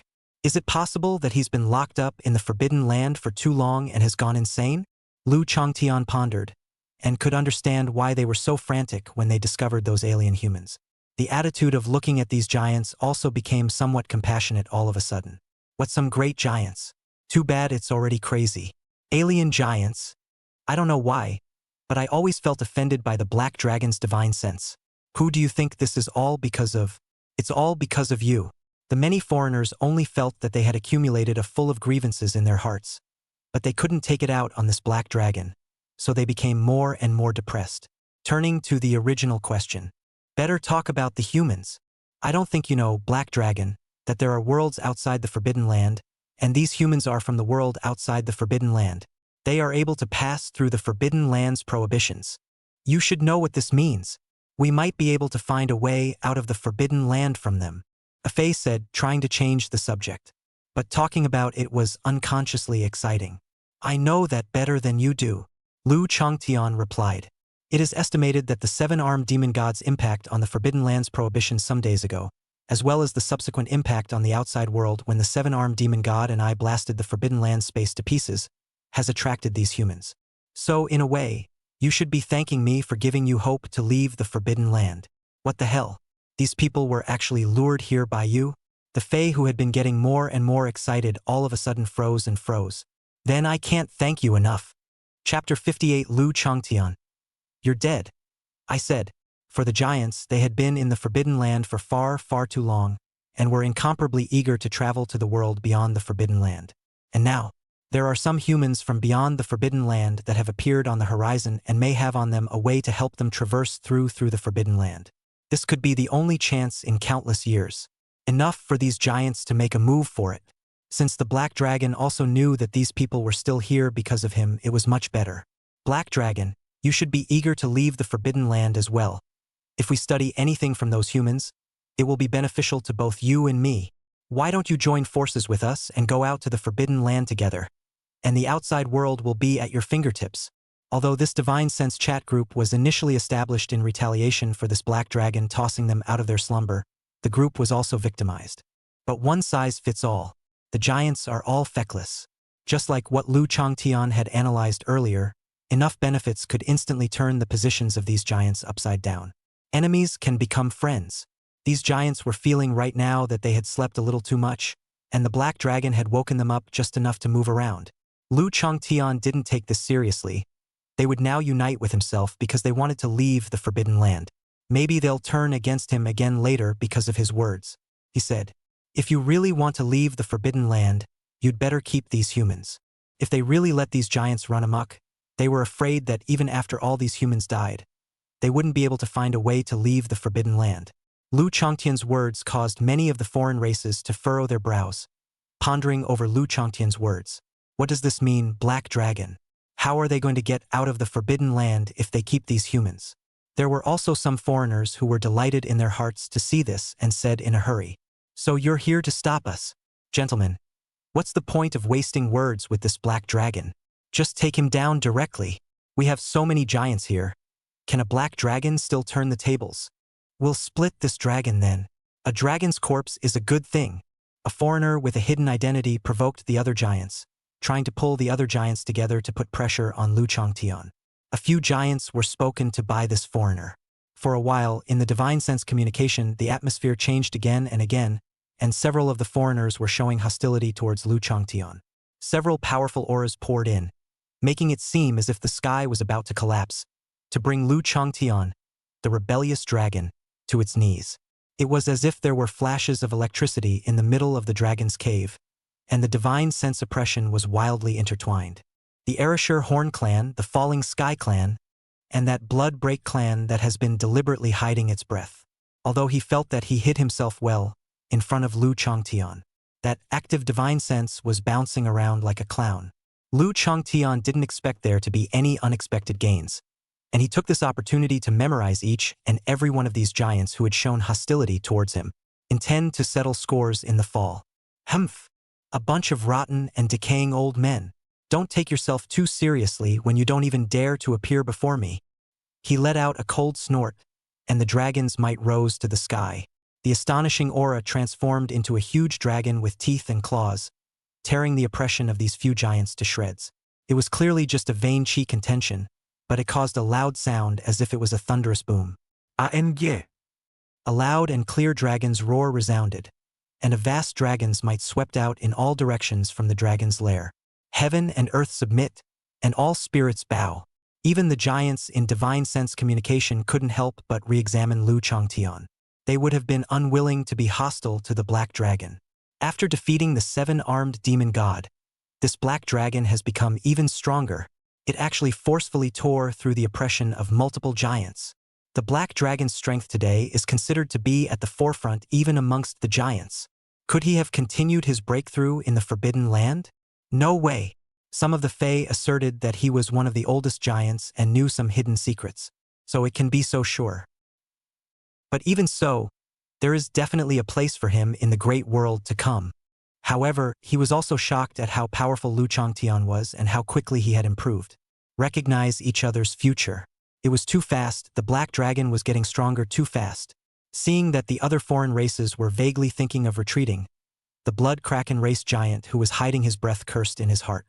It was not easy for him to find this opportunity to stir up the conflict between the black dragon and the Forbidden Land giants. And it turns out they just gave up? What a bunch of losers. However, no matter how annoyed he was in his heart, he could only continue to hide his identity and provoke the road. So what if the strength is strong? As long as it blocks our way, it's our enemy. Black Dragon, I'll ask you one last time. Do you really want to make an enemy of the entire Forbidden Land? He tried to use the momentum of the entire Forbidden Land to force Lu Changtian to bow down. And in the face of this situation, Lu Changtian's attitude remained strong. "Let's give me a big hat. Of the Blood Break clan, don't think that I won't recognize you just because it's only divine sense communication. Using the entire Forbidden Land to threaten me, you can represent the entire Forbidden Land." Lu Changtian flew up into the air, his dragon's eyes like blood as he looked in a certain direction. In an instant, the giants of the Bloodshed clan felt as if a pair of scarlet dragon eyes had appeared behind them, extremely terrifying. The blood around his body boiled violently, forming a curtain of blood to isolate his sight. With the boiling blood chi lingering around, the blood kraken found some peace of mind again. Before he could say anything, however, he received Lu Changtian's dragon roar that descended like the sound of heaven. Whether or not the other giants can get out of the Forbidden Land is another story. But you, I promise, you won't be able to get out of the Forbidden Land. The Bloodshed clan giant's gaze was gloomy. He was actually recognized and threatened by this black dragon. What makes him tick?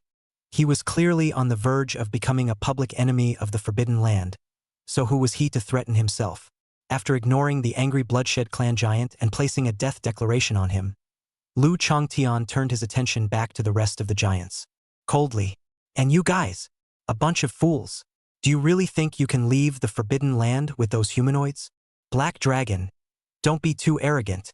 Some of the Fae felt embarrassed about their faces. He was a giant anyways, Being scolded by the black dragon in such a split face, didn't he want to lose face? Did I say anything wrong? Lu Chongtian's tone was still icy cold, and with a glance, he recognized the giant who had spoken, and his dragon eyes shot out with electricity. Can you guarantee that you will find a way out of those humanoids? Now the Fae had nothing to say. Or are you guys sure it's going to work? Lu Chongtian asked the other giants again. But wherever their eyes passed, the giants staggered their eyes. If they had this certainty, they wouldn't be in the Forbidden Land until now.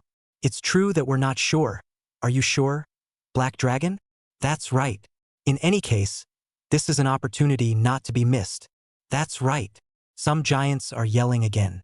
For them, even 1 in a million is ultimately better than none. Lu Chongtian was unmoved and continued to ask rhetorically. And after that?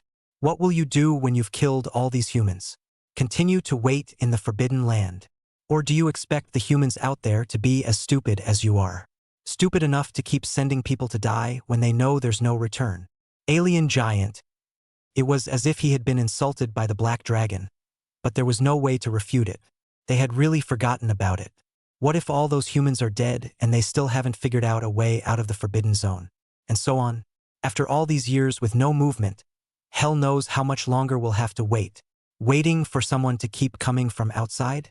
The human race is no cutie pie either. How can they send unlimited people when they know there is no return? Then a foreigner asked Lu Chongtian and was taught with an open mind. So what do you think, Black Dragon? Lu Chongtian faintly said. Nothing has to be done. Ha! The Fae was confused, never expecting that answer. Lu Chongtian said, aren't those people coming to the Forbidden Land just to find out the truth? Just let nature take its course and they'll naturally go and mess things up. Chapter 59. Bei Qinghan. Helping Dad fight the bad guys. In the face of the unknown, human beings feel fear while at the same time possessing a strong curiosity in the bottom of their hearts. For example, fire and lightning. People fear them and at the same time are curious about their principles and desire to master the power of fire and lightning. And so civilization began to grow. Then there were the various alien races and ferocious beasts that appeared after the mutation. While people were shocked by the myth-like power of these ferocious beasts, they were also curious about the source of this power and whether they could also possess this myth-like power. So they developed the idea of viewpoints.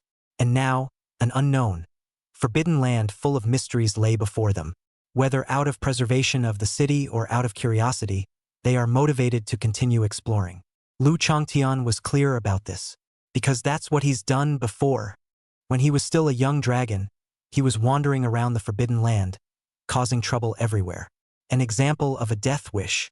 The alien giants were convinced by the point Lu Chongtian made and began to think about the feasibility. That does make some sense when you put it that way. Not bad, after all. They can penetrate the Forbidden Land's prohibitions, so they might even be able to trigger something different. Besides, even if they didn't trigger the change, these human races can still attract more of their own kind, so it won't be too late to make a move then. A Fae said, all of them having ample confidence in their own strength. Thinking that it was impossible for these humanoids to escape their control, every move was under their watchful eyes. As it is, so what's wrong with letting these humanoids explore on their own, within their limited freedom?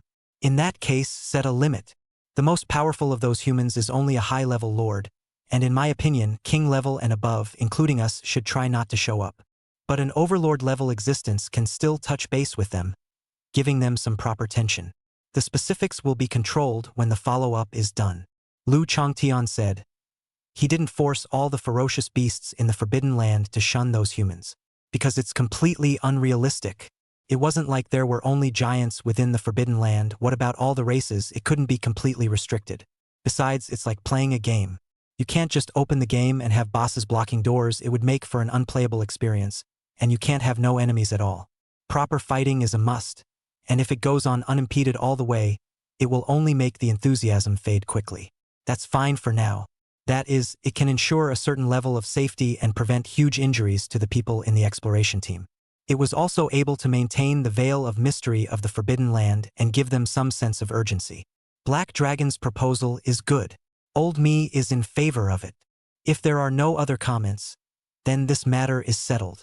This is a program adopted by all the giants. If anyone dares to go against it in private, It's equivalent to declaring war on all the giants. We'll be the enemy of all the giants.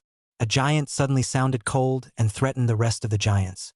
Although everyone is now talking a good game, but after all, the hearts of the people are separated, and the Forbidden Land is full of guys who are old and sophisticated. There might be someone sneaking around in the shadows doing something. It's kind of a precaution to say that now. After all, this is sort of my first collaboration with you all, and I don't want to make a scene and cause you any unpleasantness. Lu Changtian said the same, his divine sense radiating a faint sense of oppression.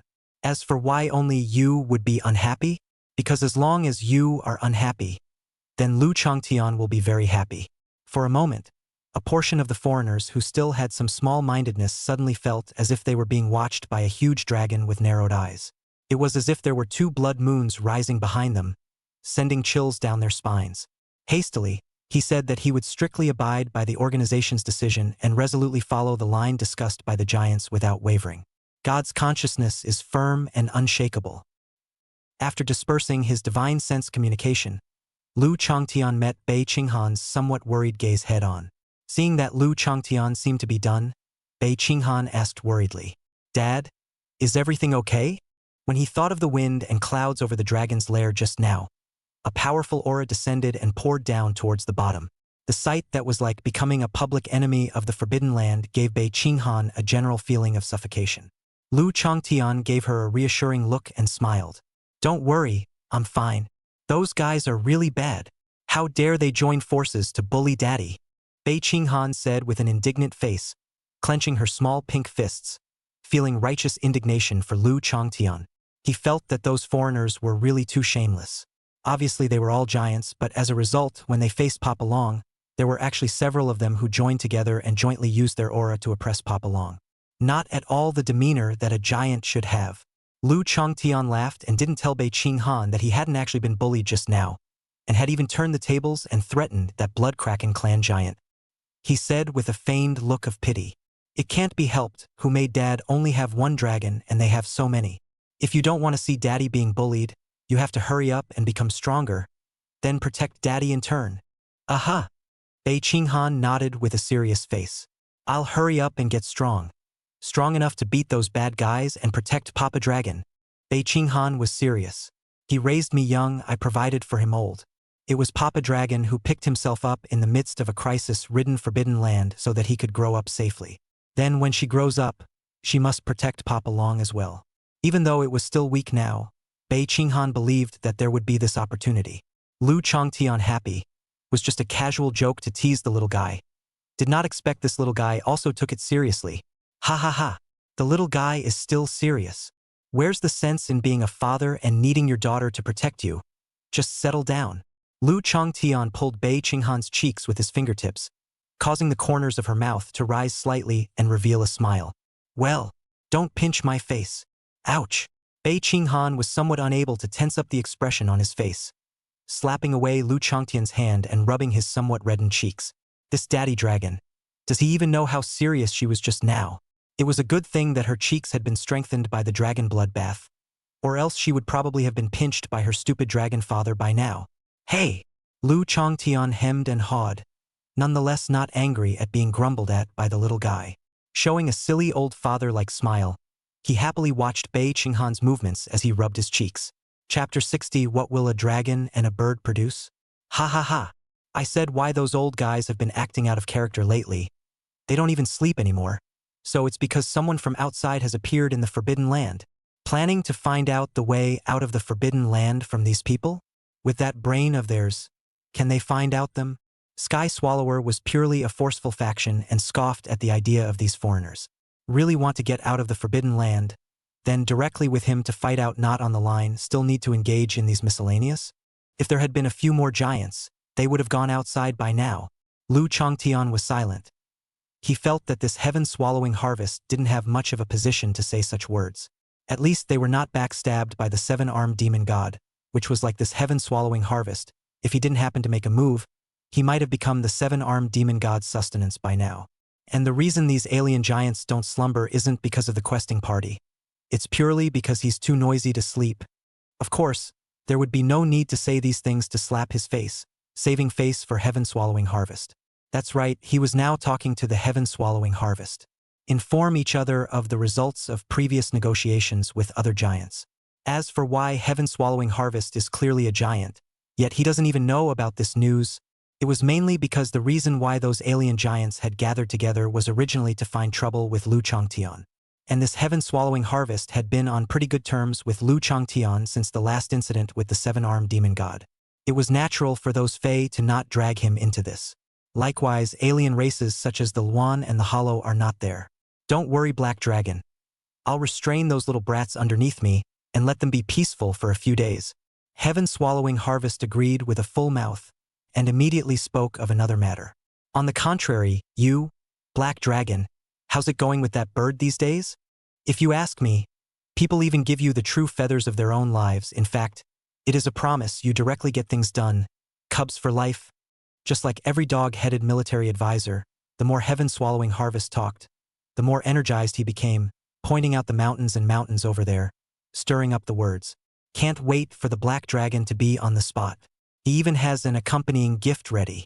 Speaking of that, heaven-swallowing harvest suddenly realized a very serious problem. Hiss! Speaking of which, you two, one dragon and one bird, are of different races. Is the one born a dragon or a bird? I think it's better to have a dragon, mighty and dominant. Black Dragon, what do you think? Why don't you say anything? Heaven-swallowing harvest chanted to himself, intending to inquire about Lu Changtian's opinion, and never got a response. Only then did he realize that Lu Changtian had withdrawn his divine sense, causing him to be stunned for a moment. Forget it. Let's get down to business. He called the few heaven swallowers in his clan whose strength had reached the king level or above and told them to stay within the clan for this recent period of time and not to contact those humans. After ordering things down, heaven-swallowing harvest thought that perhaps the Black Dragon brothers were a bit shy, and that was why they actively avoided the topic with the Luan bird. Although I was a bit surprised that the Black Dragon with its dragon nature would be shy about this kind of thing. But as a brother himself, shouldn't he stick his neck out for his brother at a time like this? He even has an accompanying gift ready. So again, he reached out to Luan. Luan bird, when are you and Black Dragon going to have a baby? Heaven swallower, shut up if you don't want to be beaten to death by me. However, before he could finish his words, Luan bird's icy voice came from the divine sense conversation. Luan bird, that angry this dead dog, which pot is not to mention the pot. The last thing she wanted to hear right now was that Black Dragon being given a scolding and then having his divine sense cut off. 2 closed doors in a row, letting the heaven-swallowing harvest get angrier and angrier the more he thought about it. Looking at a king-level clan member in front of him who was dilly-dallying and hadn't left yet was the more he looked at it and cursed angrily. You are just you. What are you dawdling over there for? Are you free? What are you doing? That heaven-swallowing harvest was named Swallowing Wind, and it was the very one that had trouble with Lu Changtian. Swallowing the Wind was directly confused by the patriarch, his brain buzzing, not knowing what kind of epilepsy the patriarch was having. Not the hunks? Wasn't it you who said we should stay in the clan just now, matriarch? You can't take it out on your own family when you've had a bad day elsewhere. Can you? Swallowing the Wind felt aggrieved and looked at his own patriarch with a grudging face. The heaven-swallowing giant came to life at once. Egu, how dare this guy look at me like that? There are seeds. What are you looking at? Strength can't. Object no. Get the hell out of here. Either break through or find a date, or you don't have to come back to see me. A silky little combo drove Swallow the Wind out. The heaven-swallowing harvest giant instantly felt physically and mentally relieved, and the entire harvest was comfortable. Cool. Sure enough, it's better to stress people out when you're in a bad mood. Lu Changtian cut off the divine sense communication with an expressionless face. He wondered if this heaven-swallowing harvest had had its dog brains knocked out by the 7-armed demon god during the last battle. Obviously, at that time, it gave people the feeling of being a god that could swallow the sky and dominate the people. Why is it now like a era? Thinking back to the scene that once happened in front of the treasure vault, the 2 heaven-swallowing harvests fought like wild dogs. He felt that there might be something fundamentally wrong with this clan, the Sky Swallowers. At that exact moment, Bei Qinghan noticed that Lu Changtian seemed to have a speechless look on his face and couldn't help but let out a burst of laughter. Lu Changtian glanced at her without a good look. Reaching out with one paw, he kneaded the other's cheek, viciously. And you're laughing. Do you realize that you're almost going to have a stepmother? Stepmom, is that the Luan? I think she's still pretty, and she should be a good match for you, Dad. Bei Qinghan suggested from the side. Considering that there seems to be a dragon legend in many places that describes dragons are inherently lustful, and that my father is a lone dragon, I'm not sure if I'm the only one. Having to raise a child of his own on his own, Bei Qinghan thought it would be nice to let Papa Long find a companion. Aren't you afraid Daddy will be taken by his stepmother? Lu Changtian was a bit angry. This little guy actually liked it. You can't be as cheerful and exclusive of Daddy's care and love when you have a stepmother. You'll also be bullied by your evil stepmother all day long. You won't get enough to eat, and you'll be squeezed in all sorts of ways to clean the house. He pictured all sorts of horrible futures, trying to scare the little one in front of him and get a scared look on her face. However, Bei Qinghan was completely unfazed by this trap. But that Luan doesn't look like it's vicious. That's not necessarily true. The prettier the woman, the better she is at deception. Maybe she's faking all this, Lu Changtian said. But Bei Qinghan spoke again. She only blinked her eyes and looked at the evil dragon in front of her with an innocent face. Dad, you will protect me, right? Don't you want Bai any more when you have a stepmother? Lu Changtian. Rumble. Even more terrifying than the dying counterattack of the seven-armed demon god. The mighty black dragon that shook the Forbidden Land was sunk by a single move. Lu Changtian said helplessly. I certainly wouldn't want you if I lost to you. Why is this little guy so cunning? Heh. Bei Qinghan snickered. The prettier the woman, the better she is at cheating. Has Papa Long forgotten that her daughter is pretty too? Of course, if Lu Changtian knew, he would say, you can't say you're pretty now, only cute. Chapter 61. Are all the Forbidden Land giants so idle? The people of the exploration team split into 3 small groups, keeping a distance from each other, and worked together to head towards the Forbidden Land. It was only logical that in a strange and dangerous environment, one should bring all of one's strength together. But nay, the situation is unique now, judging by the corpses of those few foreigners found there at the battlefield ruins earlier. If such a powerful alien race really still existed within the Forbidden Land, then with the overall strength of the exploration team, even if all of them were gathered together. 2 words for that kind of presence. 2. Give for nothing. Instead of that, it would be better for everyone to spread out and explore, supporting each other both. In case they really encountered that kind of strong person who couldn't stand on the ground, the others would have a chance to escape from the Forbidden Land with the information. Let the outside world have a first look at the Forbidden Land. Zhou Haochuan and the others were already doing everything they could to prepare. As they explored deeper, the alien races that appeared before them became more and more powerful. At first, there were only a few occasional encounters with commander classes, and most of them were high-level or even intermediate and low-level ferocious beasts. But later on, any random one encountered on the roadside was a commander class or even stronger ferocious beast. The horror of the Forbidden Land was once again revealed to them. In the outside world, where could one see so many Lord classes huddled together? It put a great deal of pressure on the explorers, and people were constantly dying. Bang! The powerful punch heavily bombarded the foreigner in front of him, and the strong force instantly penetrated into that foreigner's body. The blast caused his blood to flip and his breath to falter. The chi force penetrated his body and blasted a 1,000-pound boulder in the back into smithereens.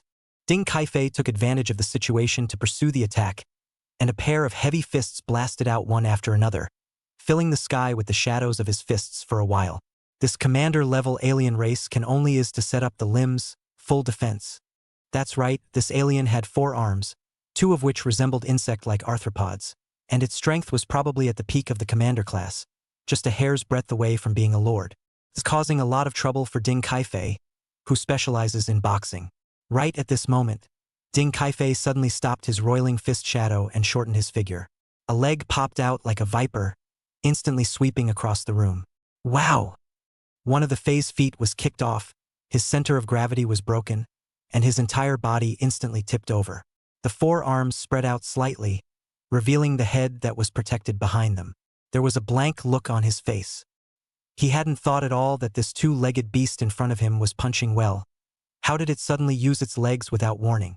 What happened to the promised hot boxing? The alien humans are too cunning. Ding Kaifei didn't talk to him about Jianghu morality. Just kidding, this is not a boxing gym, and the alien fighting which cares about what there is not, survive is everything. It was also the fact that this alien's lower body parts were still covered with armor, Or else he wouldn't have used a horizontal sweep just now, but a in boot. Take him while he's sick. Taking advantage of the foreigner's center door being wide open, Ding Kaifei's heavy punches greeted his opponent's face, hitting him with peach blossoms all over his face. Each punch could shatter a 10,000-pound boulder into smithereens. For a moment, it was as if there were two earth dragons intertwining and fighting on the ground, and the ground trembled violently, emitting a loud rumbling sound.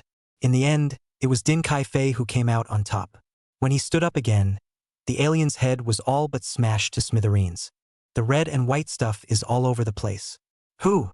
Ding Kaifei's fist flung out, and the brain blood that had stuck to it was instantly flung to the ground, leaving a patch of red and white dots.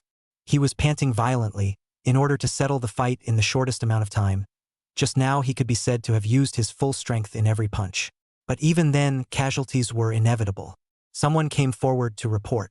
Captain Ding, just now, a foreign race suddenly appeared, and 3 people died on the spot because they were too close to dodge. The questing team couldn't help but fall silent. The pressure brought to them by the constant departure of people around them was too much. There was nothing Dinky Fei could do about it. They were not even able to take the bodies of these people back with them, but could only instruct them to bury the dead on the spot, prevented from being gnawed by the ferocious beasts of the Forbidden Land. After doing this, Ding Kaifei picked up the communicator on his waist, put it on his ear to connect, and said, "Hey, it's me. It's been taken care of. It's okay." The person on the other end of the comm was relieved. The party was in timed contact when suddenly there was a fight on this side. While they were nervous, they were worried about disturbing Ding Kaifei and affecting the battle. All that was left to do was to wait until the battle was over and Dinky Fei himself made contact. The timed contact ended, and after debriefing the security, Dinky Fly said, "The foreign races and ferocious beasts encountered, both in terms of quality and quantity, are getting higher and higher, and with 3 more deaths on my side, the total personnel damage is already close to 30%. Xiang Huayan's voice on the communicator. "On my side as well, it's been a bit overwhelming, and many in the group have gotten separated in the fighting. Like every young man, when he first entered the Forbidden Land, Xiang Huayan was still hesitant in his heart, thinking that he could do something amazing. But now, he was on the verge of being entire numb by these numerous ferocious beasts. And up until now, there has been no real kingly presence. Even the unknown foreign race that killed those few foreign races at the edge battlefield hasn't appeared yet." Ding Kaifei frowned. He wouldn't assume that there were no existences of this level in the Forbidden Land just because none of the enemies he had encountered so far exceeded the Overlord level. That's not possible. With so many Lord classes, even if they were piled up in numbers, they would still be able to pile up a few Overlords or even Kings, right? Not to mention the terrifying alien corpses we saw earlier in the edge battlefield. Could it be that there was in fact no victor, and that Fei ended up with them? Xiang Huayan guessed. Occasionally, there were human powerhouses who had died because they had not recovered from serious injuries after fighting with the foreigners, which ultimately led to the death of their bodies. Ferocious beasts are a bit more vital, but this situation is not without its impossibilities. Unlikely. Ding Kaifei shook his head while having an ominous premonition in his heart.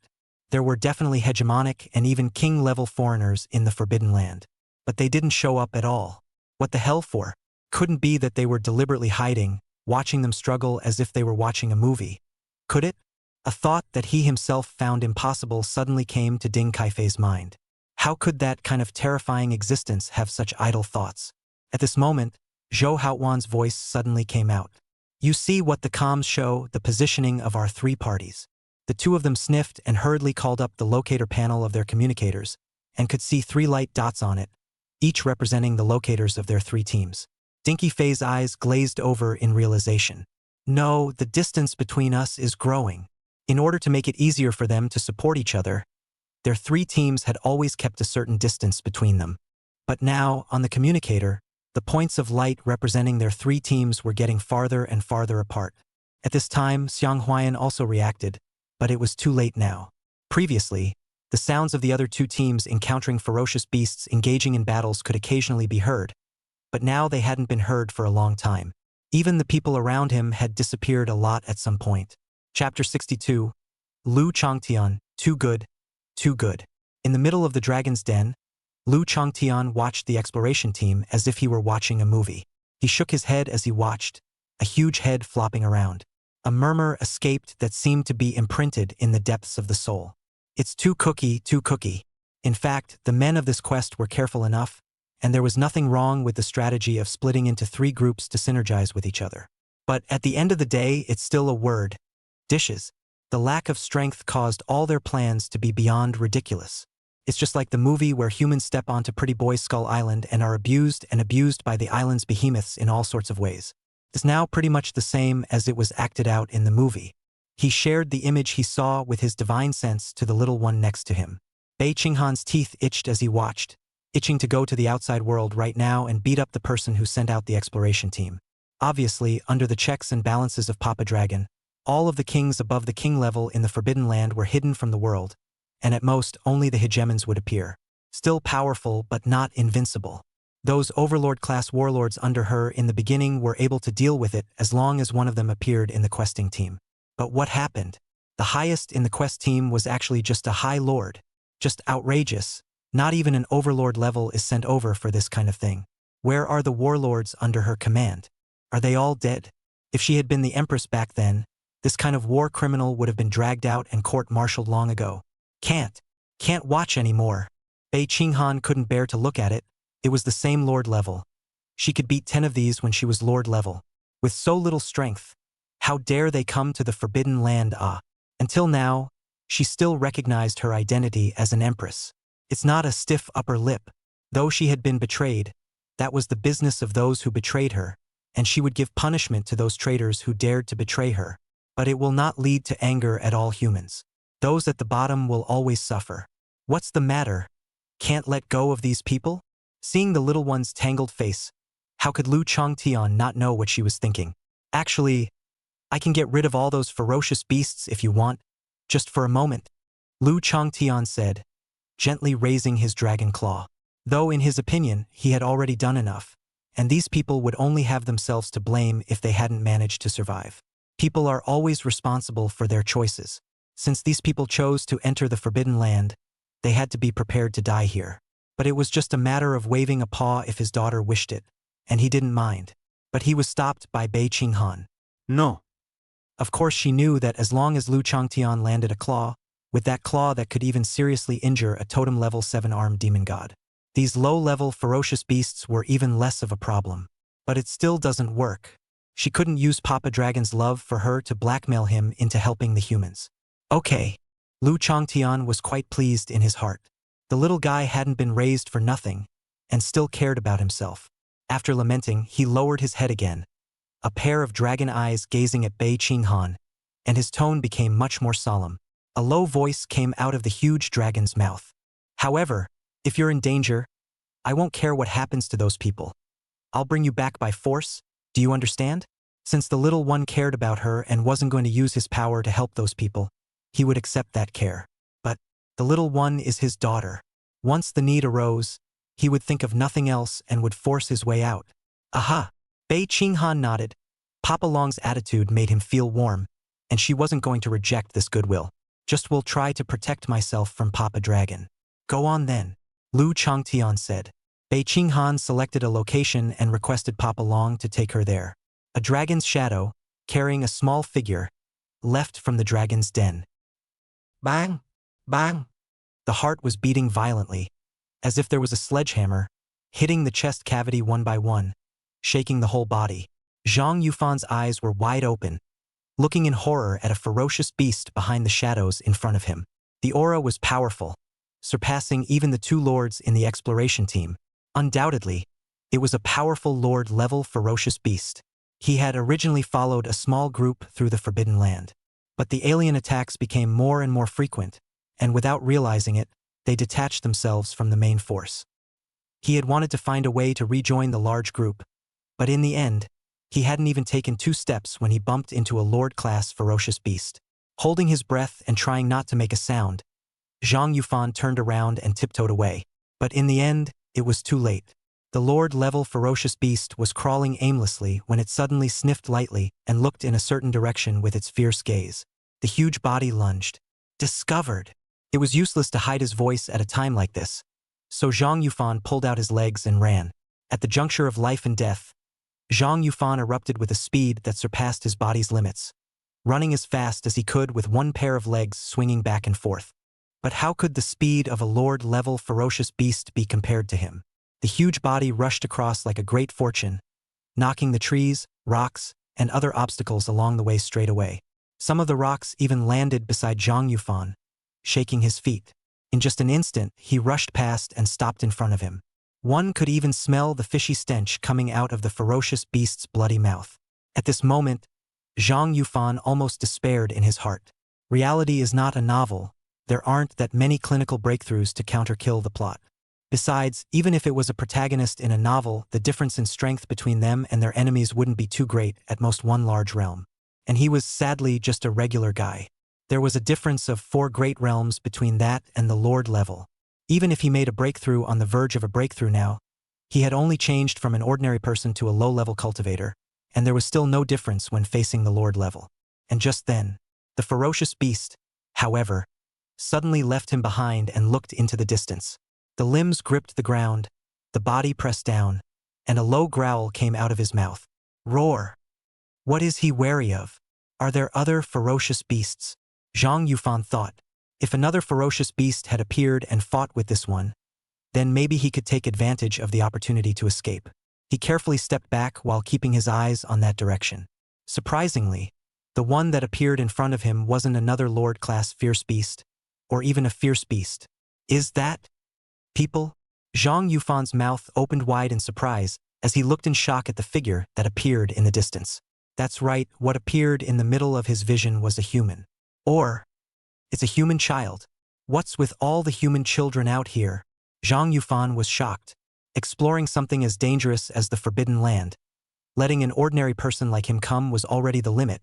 How could he let a human child come along as well? Where the hell did this guy come from? Bei Qinghan, on the other hand, looked at the humans and ferocious beasts in front of him, a hint of surprise flashing through his eyes. That's an interesting coincidence.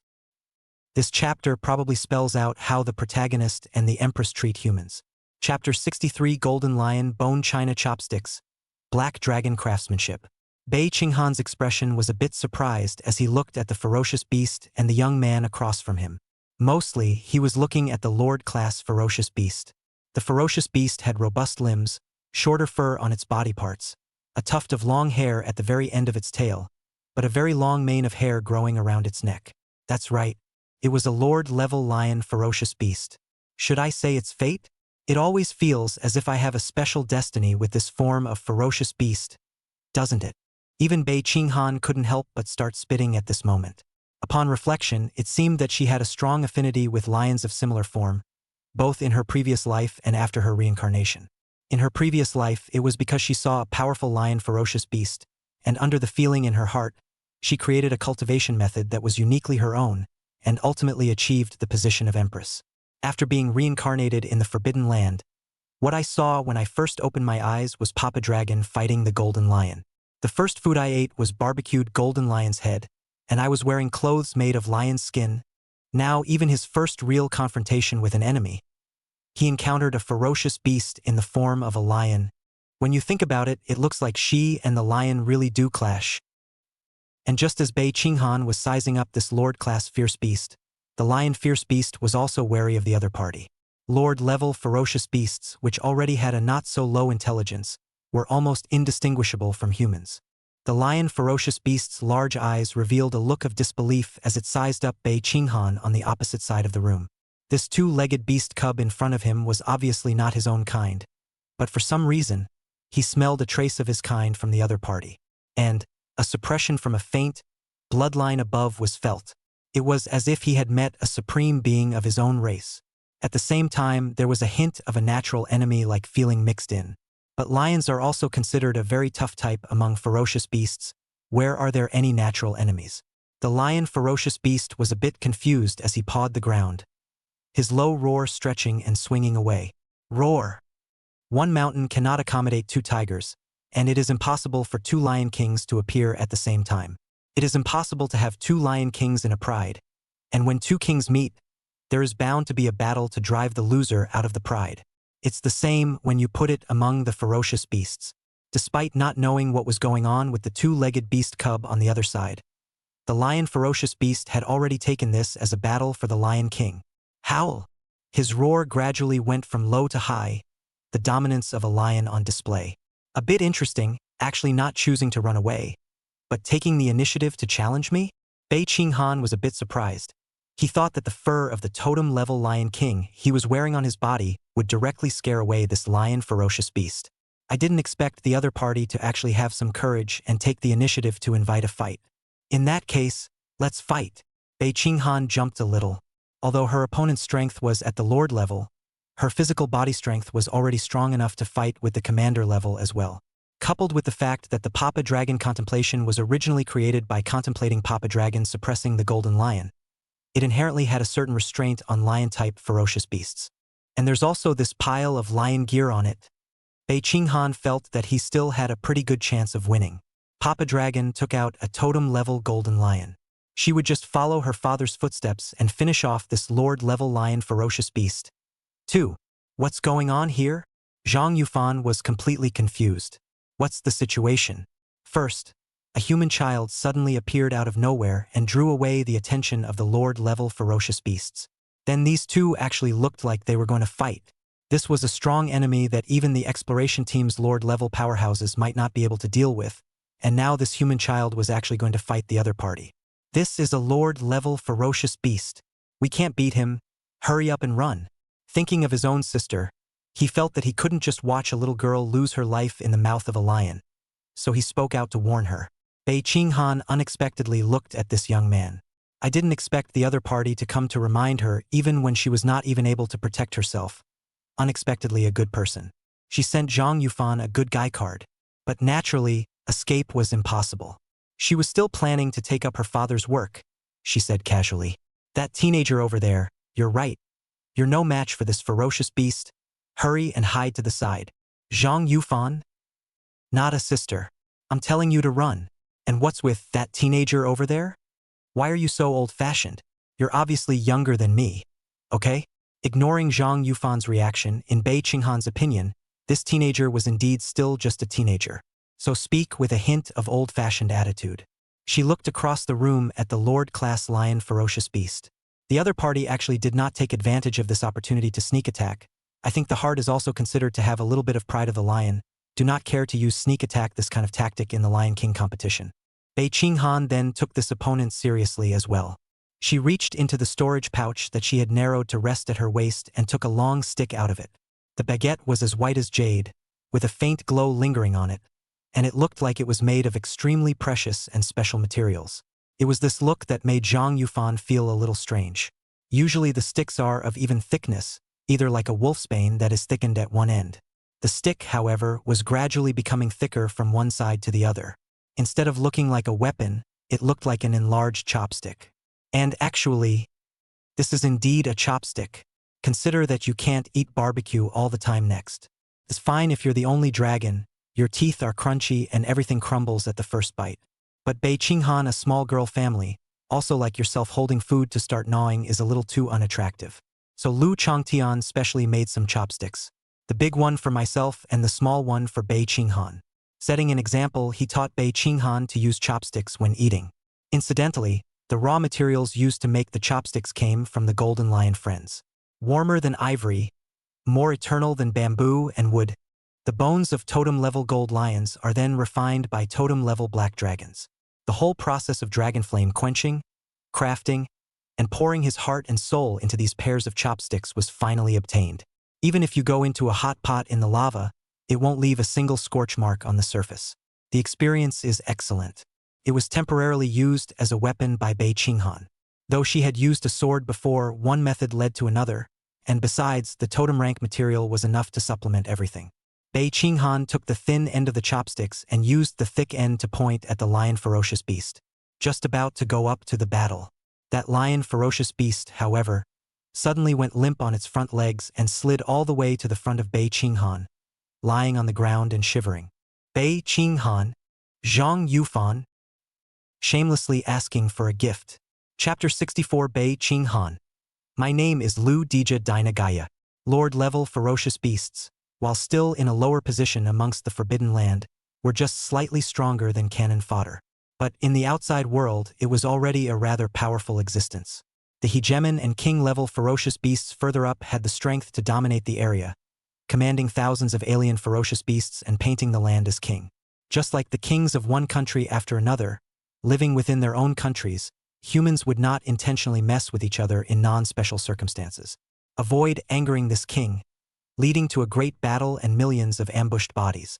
Of course, this was now, in the old days when Bei Qinghan was still around. What king? She fights the king. However, in this case, the human and the king class did not have any major friction and were at peace with each other. Kings and overlords did not come out, and lord-class fierce beasts were the most powerful existences that normal people could come into contact with. They possessed strong physical bodies, all sorts of amazing and powerful special abilities, and even if a high-tech missile hit them, it could barely cause effective damage. A single lord-class fierce beast could pose a great threat to a small base city. And just now, right in front of us, a lion ferocious beast that was considered powerful even amongst the lord class was actually sliding all the way down to its knees towards a little human girl right in front of itself. That silky smooth movement plowed 4 scratches on the ground, a standard 5 body posture, looking at Zhang Yufan for a moment. Not to mention Zhang Yufan, even Bei Qinghan was stunned for a moment, not anticipating this bizarre situation. The lion just knelt down? She couldn't help but take the thick end of her chopsticks and knock the lion ferocious beast on the head. Hey, aren't you going to fight? Why don't you fight anymore? Where's the momentum from just now gone? You're embarrassing the lions. Bei Qinghan urged the lion ferocious beast to stand up while knocking his head. But letting his head be clunked, the lion ferocious beast just wouldn't get up, his big head shaking vigorously. Just after seeing this human cub pull out that strange stick, the lion fierce beast felt an aura that originated from the depths of his bloodline, far above him. He immediately concluded that this stick was made from the bones of the most powerful of their clan. And it wasn't just the chopsticks, he realized, even the clothes and shoes on this human cub, the auras that came out all belonged to that one supreme lion clan member. Mom, yeah. The lion ferocious beast was instantly horrified. Was this the skinning and boning of a supreme lion race ferocious beast, utilizing its entire body? The simply atrocious. Fighting? It doesn't exist. I didn't realize that the skin of that supreme being's kinsman was even made into clothes. He didn't think he was stronger than the unseen supreme. I'm afraid it won't even qualify to be made into a dress. It might be made into a foot rub. So the lion ferocious beast kneeled at once, slipping and kneeling quite decisively, without any psychological pressure at all. Ow, wow, wow. The lion ferocious beast let out a curt, low growl, and its large body rolled on the ground so that its soft belly was facing into the air. That look. Instead of looking like a scary lion ferocious beast, it looked like a kitten that was pleasing to its master. Zhang Yufan, the world must be going mad. Zhang Yufan shook his head and had a feeling in his heart that perhaps he had already died from the moment he entered the Forbidden Land. Everything that's happening right now is a dream. How else could something so outrageous happen? A lord-level lion ferocious beast would actually act like a kitten in pleasing a little human girl. That little girl isn't even as tall as his waist. Ow! Only to see, the lion ferocious beast fluttered its 2 front paws in the air, chasing after the chopsticks in Bei Qinghan's hand, living like a kitten that is playing with its owner's teaser stick and trying to catch it. Bei Qinghan's thin head, which was holding the chopsticks, was slightly raised, dodging the 2 incoming claws. Then he knocked the lion ferocious beast's head twice as hard. If you don't want to become like this chopstick, then be honest and spread your hands. This is what Papa Long eats. What if it gets dirty? The lion ferocious beast didn't dare to move at once. So close, I almost went with my predecessor as a companion. On the other side, Zhang Yufan pinched his own thigh and violently sucked in a mouthful of cool air, covering his thigh and jumping for a while. He finally accepted this absurd reality and thanked Bei Qinghan. I thank this benefactor for saving my life, and I wonder how the benefactor should be addressed? My name is North. Bei Qinghan was just about to say his name, but he suddenly lurched, reacting to the fact that it was the Empress's name. Why would she, a little girl who appeared in the middle of a forbidden land, rename herself with the Empress? Could be described as a coincidence, but it might be reminiscent of something. So Bei Qinghan chose to change his name. She was silent for a moment and looked at Zhang Yufan, uttering a name that she had originally felt that she would probably never use in her life. My name is Lu Dija Dina Gaia. Zhang Yufan? What the hell? Although he felt a bit puzzled by the name, Zhang Yufan had a feeling of lightening up when he heard it. And in the meantime, things weren't going so well for the other questing teams. Zhang Yufan was lucky to have met Bei Qinghan, who happened to show up and saved him from the mouth of a ferocious beast. Others have not had his luck. Separated from the large troop, there was absolutely no way to survive in the middle of this dangerous forbidden land with the strength of most of them who were not even at the commander level. Even the three lord classes such as Zhou Haoquan were not in a good situation right now. They were the strongest among the questing team and had the most people following them. Rightfully so, the number of foreigners drawn to them to face is also the largest. More ants could still bite an elephant, let alone the fact that they weren't facing ants, but terrifying ferocious beasts. There was even no shortage of existences that were as strong as them, or even stronger. That is, the foreigners weren't rushing to kill them, but had another purpose. Otherwise the exploration team's people wouldn't have lasted until now. The moment, a valley surrounded by mountains on three sides, with an exit on one side only. The exploration team led by Ding Kaifei was being chased by a group of foreigners, who were numerous, and they were fighting and retreating. Eventually found the opportunity to retreat into this valley. And what Dinky Fly doesn't know is this. Above this valley, on top of the mountain peaks, there was a fae that was looking down, taking in everything that was happening in the valley. And the aura emanating from this alien race is King Class. Chapter 65. Will the king's meeting take you or not? A fae was standing at the top of the valley, looking at the scene happening in the valley below. The aura emanating from his body was strong, but it looked a bit strange, occasionally revealing a king-level aura, but from the outside it looked like the body of an overlord-level foreigner. He's a heart-eater. From the name, it was possible to tell that this fae's ability was bound to have a lot to do with the heart. The ability to devour the hearts of other fae and take their place, manipulating the bodies of other fae. There might even be some affinity with the hollows. And it is true. When the Forbidden Land was first formed, the two races, the Heart-Eater race and the Hollow race, did not exist among the Forbidden Land. They were all alien races that had evolved and been born in the midst of long years. Moreover, the two races appeared quite close to each other, and there was a legend about them.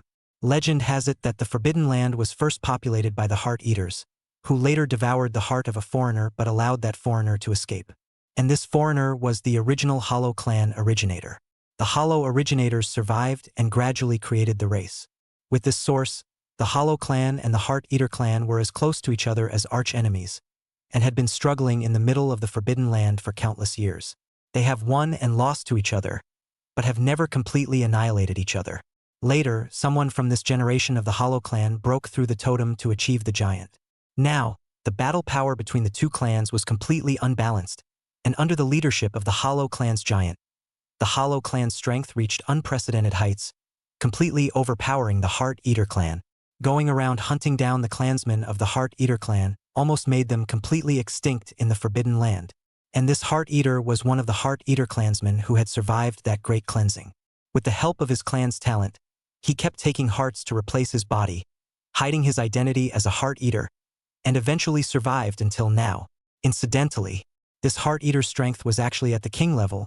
It was just that the body he was currently using was only at the peak of Overlord, which was why it gave off such a strange feeling. That's why he was now considered to be in the realm of the king level, with a body at the peak of the Overlord level. In more metaphysical terms, it could barely be considered a half-step king. As for why, it was clear that the giants in the Forbidden Land had made a rule that foreigners above the king level could not make a move or they would be wiped out. But this Heart-Eater still appeared. The reason is also simple, because he's now at the half-step king level, and the giants left him out when they notified the kings, so much so that the Heart-Eaters don't know the specifics of the current situation. He also thought it was a little strange. Even he had noticed the presence of these humans. There was no way those giants hadn't noticed it. But why didn't any of them show up? Is it possible that they've all gone to sleep? It was not in his mind, but it was just what he wanted. Rumors are circulating among the strongest in the Forbidden Land that humans are able to enter and exit the Forbidden Land, and that they may be hiding the secret of entering and exiting the Forbidden Land in their bodies. Although none of those giants have researched anything, unlike me. Speaking of this, the Heart-Eater's expression steeply became much more arrogant, and by the looks of it, he completely did not place the many giants in the Forbidden Land in his eyes. It was even arrogant to think that just by being a fae, he could surpass the years of research those giants had done. My clan is uniquely equipped to forcibly take over the bodies of other alien races.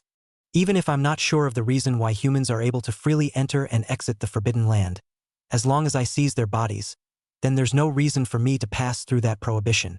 With such talent, my clan should be the best race in the Forbidden Land, but I hate that hollow race giant. He's actually driven my race to extinction. The Heart Eaters could be filled with resentment towards the hollow clan giant, and his clan was supposed to shine in the Forbidden Land. But because of that hollow race giant, everything changed. The clan was exterminated. Even himself, he had to go incognito in the Forbidden Land for fear of exposing the identity of the Heart Eater clan and attracting the Hollow Heart clan's pursuit. Even the body only dared to steal from the Overlord level, not daring to move the king for fear of being noticed. He apparently selectively ignored that if a giant appeared in their clan, it would be the Hollow clan that was nearly exterminated. The battle of the clans is so cruel. But now there's a turnaround. As long as I seize the bodies of those humans and leave the Forbidden Land, even if the hollow race giants are any better, they won't be able to affect me. The world is as big as I can go. Perhaps, even what those giants have been thirsting for a long time will fall into my hands. The Heart Eaters were ambitious and heartfelt. So what if it's a hollow clan giant? And how to act as a bully, killing my people, forcing me to hide, not daring to venture out and being majestic. But at the end of the day, isn't it still being locked up in a forbidden place where you can't get out? But I'm different. Even if I'm weaker than you, I can leave the Forbidden Land. For the time being, there was no way to defeat the Hollow Clan giant head-on, and the Heart Eater clan was playing a psychological victory, only to feel comfortable all over. Cool. It's just that these humans aren't very good. The Heart Eater looked into the middle of the valley, and with his king-level perception, the strength of everyone below was clear in his eyes. The highest is actually only Lord level. The Heart Eaters were disappointed. Much of the strength of their clan depended on the body itself that had been devoured by their own heart and seized. These humans were so weak that it was bound to have a great impact on his strength. That's just it anyway. Let's leave the Forbidden Land first. After leaving the Forbidden Land, without the presence of those giants, it won't be too late to think about what comes next. Making a decision, the Heart Eater maneuvered his body to fall from the top of the mountain. And meanwhile, in the valley, Ding Kaifei's face was incredibly heavy. Thinking back carefully on the encounters along the way, he was surprised to realize that their route of advance had been toward this valley from the beginning. It was as if there was a big invisible hand, using a single foreigner as bait, silently maneuvering them forward. And to be able to manipulate so many foreign races, then the strength of the Black Hand behind the scenes obviously couldn't be as simple as commanders and lords. Absolutely dominant. Maybe even the king.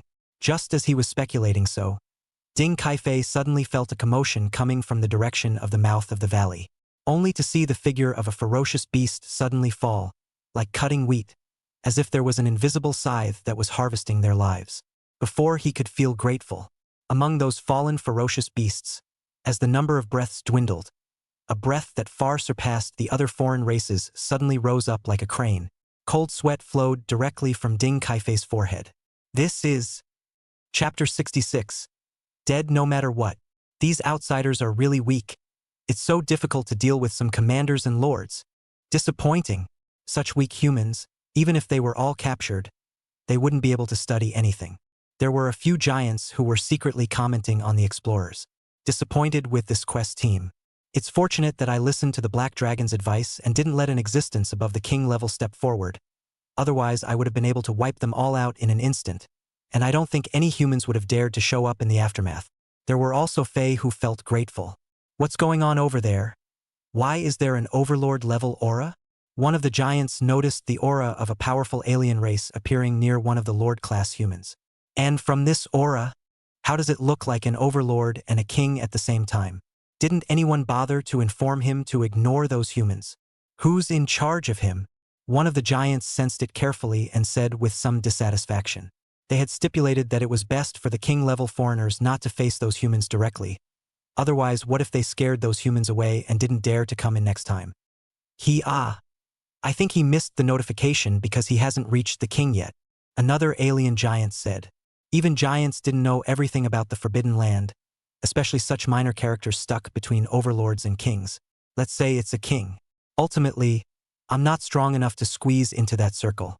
Call it a bully. The strength is again stronger than the vast majority of overlords, and they don't want to ride with you. It happens to be on the edge of two circles, plus this overlord is supposed to be more of a loner, so it's just sparsely overlooked. As it turns out, the world is a giant straw man even for these giants. That's just it, it's just an overlord anyway, it doesn't affect the big picture. In that case, why don't we just have a few more, and we can't let them take the Forbidden Land too lightly. How could they be belittled when the Forbidden Land was also a place they inhabited? Hopefully the next time they come in, they'll bring results that satisfy us. Afei spoke up and decided to take the plan to the next step by making a mistake. What should be exposed is pretty much exposed.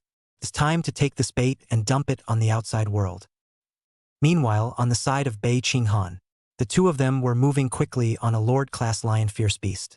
To be precise, it was Bei Qinghan who rode on the back of the lion ferocious beast, and as for Zhang Yufan, he was moving on all fours, holding on to the front feet of the lion ferocious beast. Actually, at first, Bei Qinghan wanted him to sit on his back as well.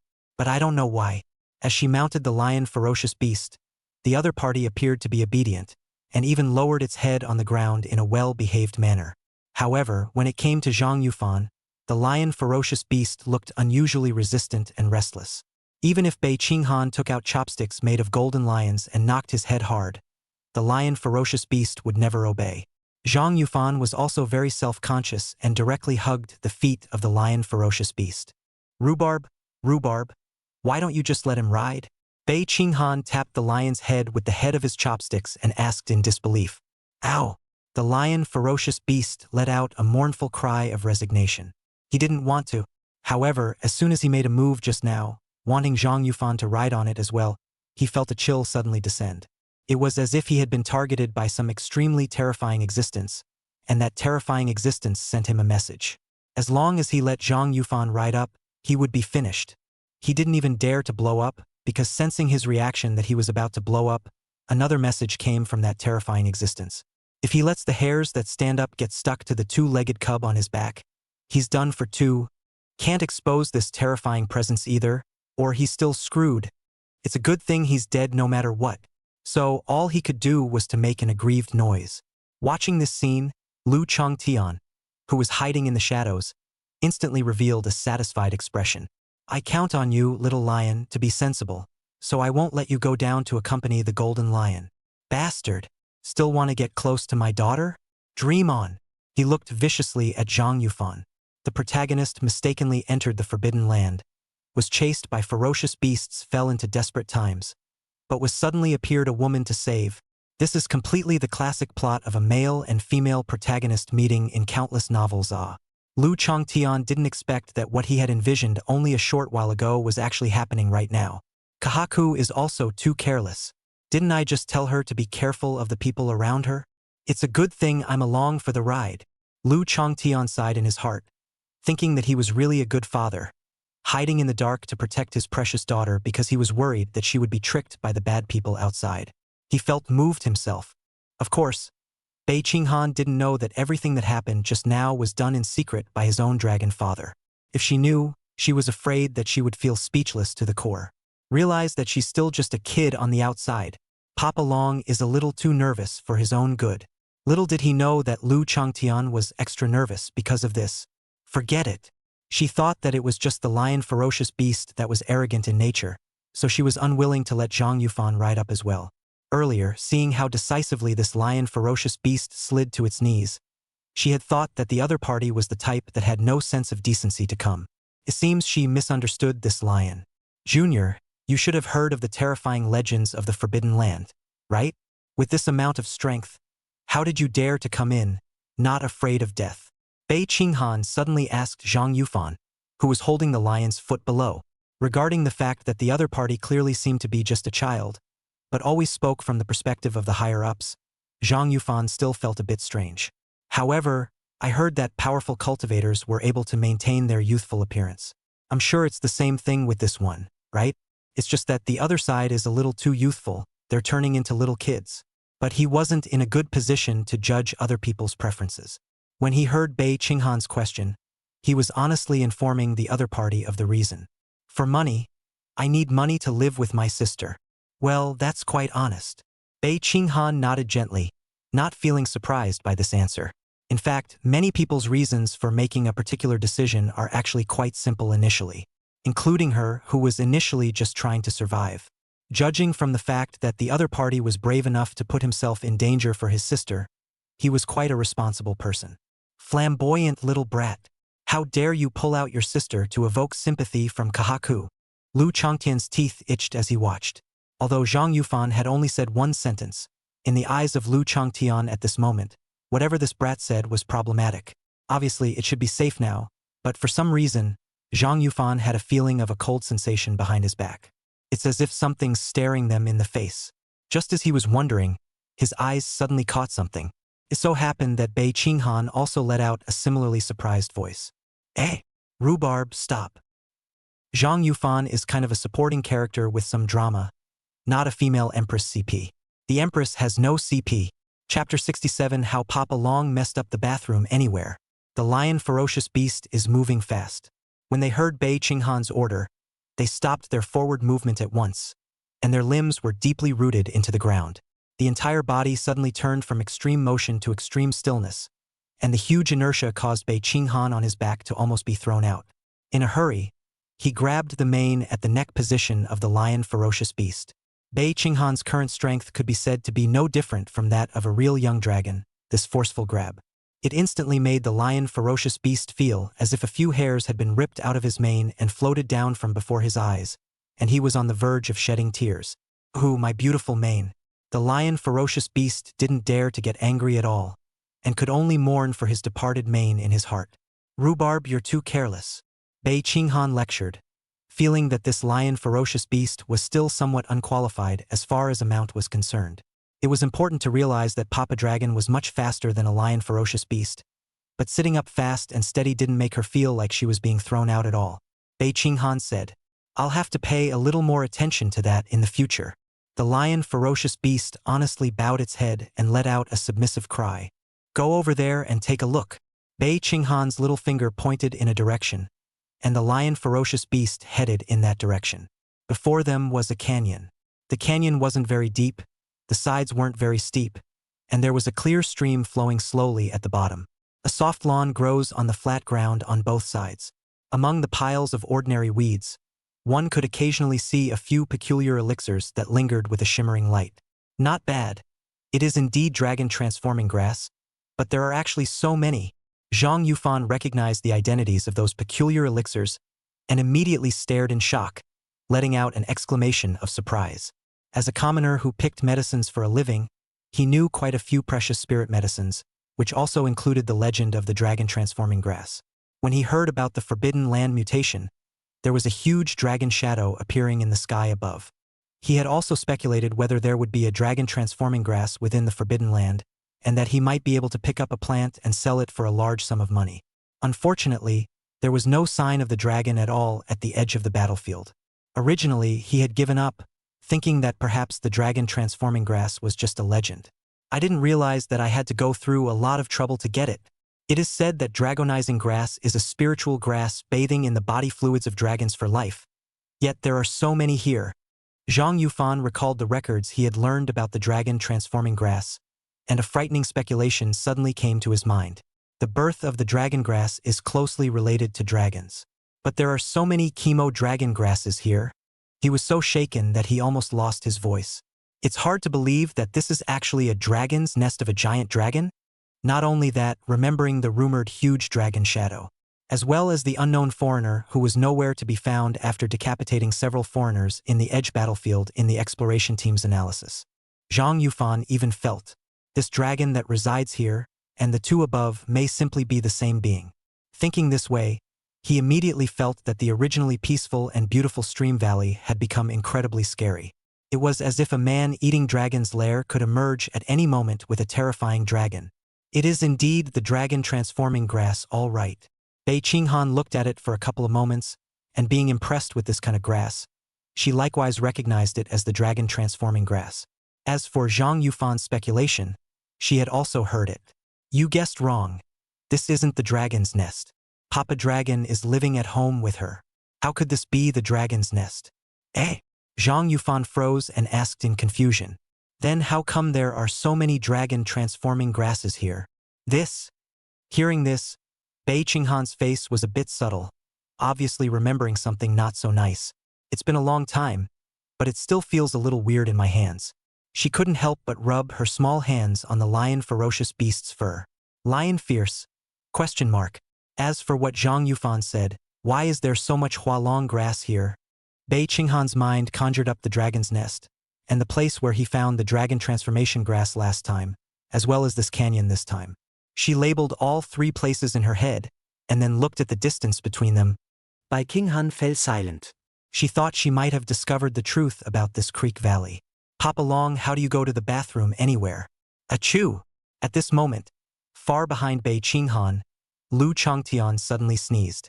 It must be White thinking of me again.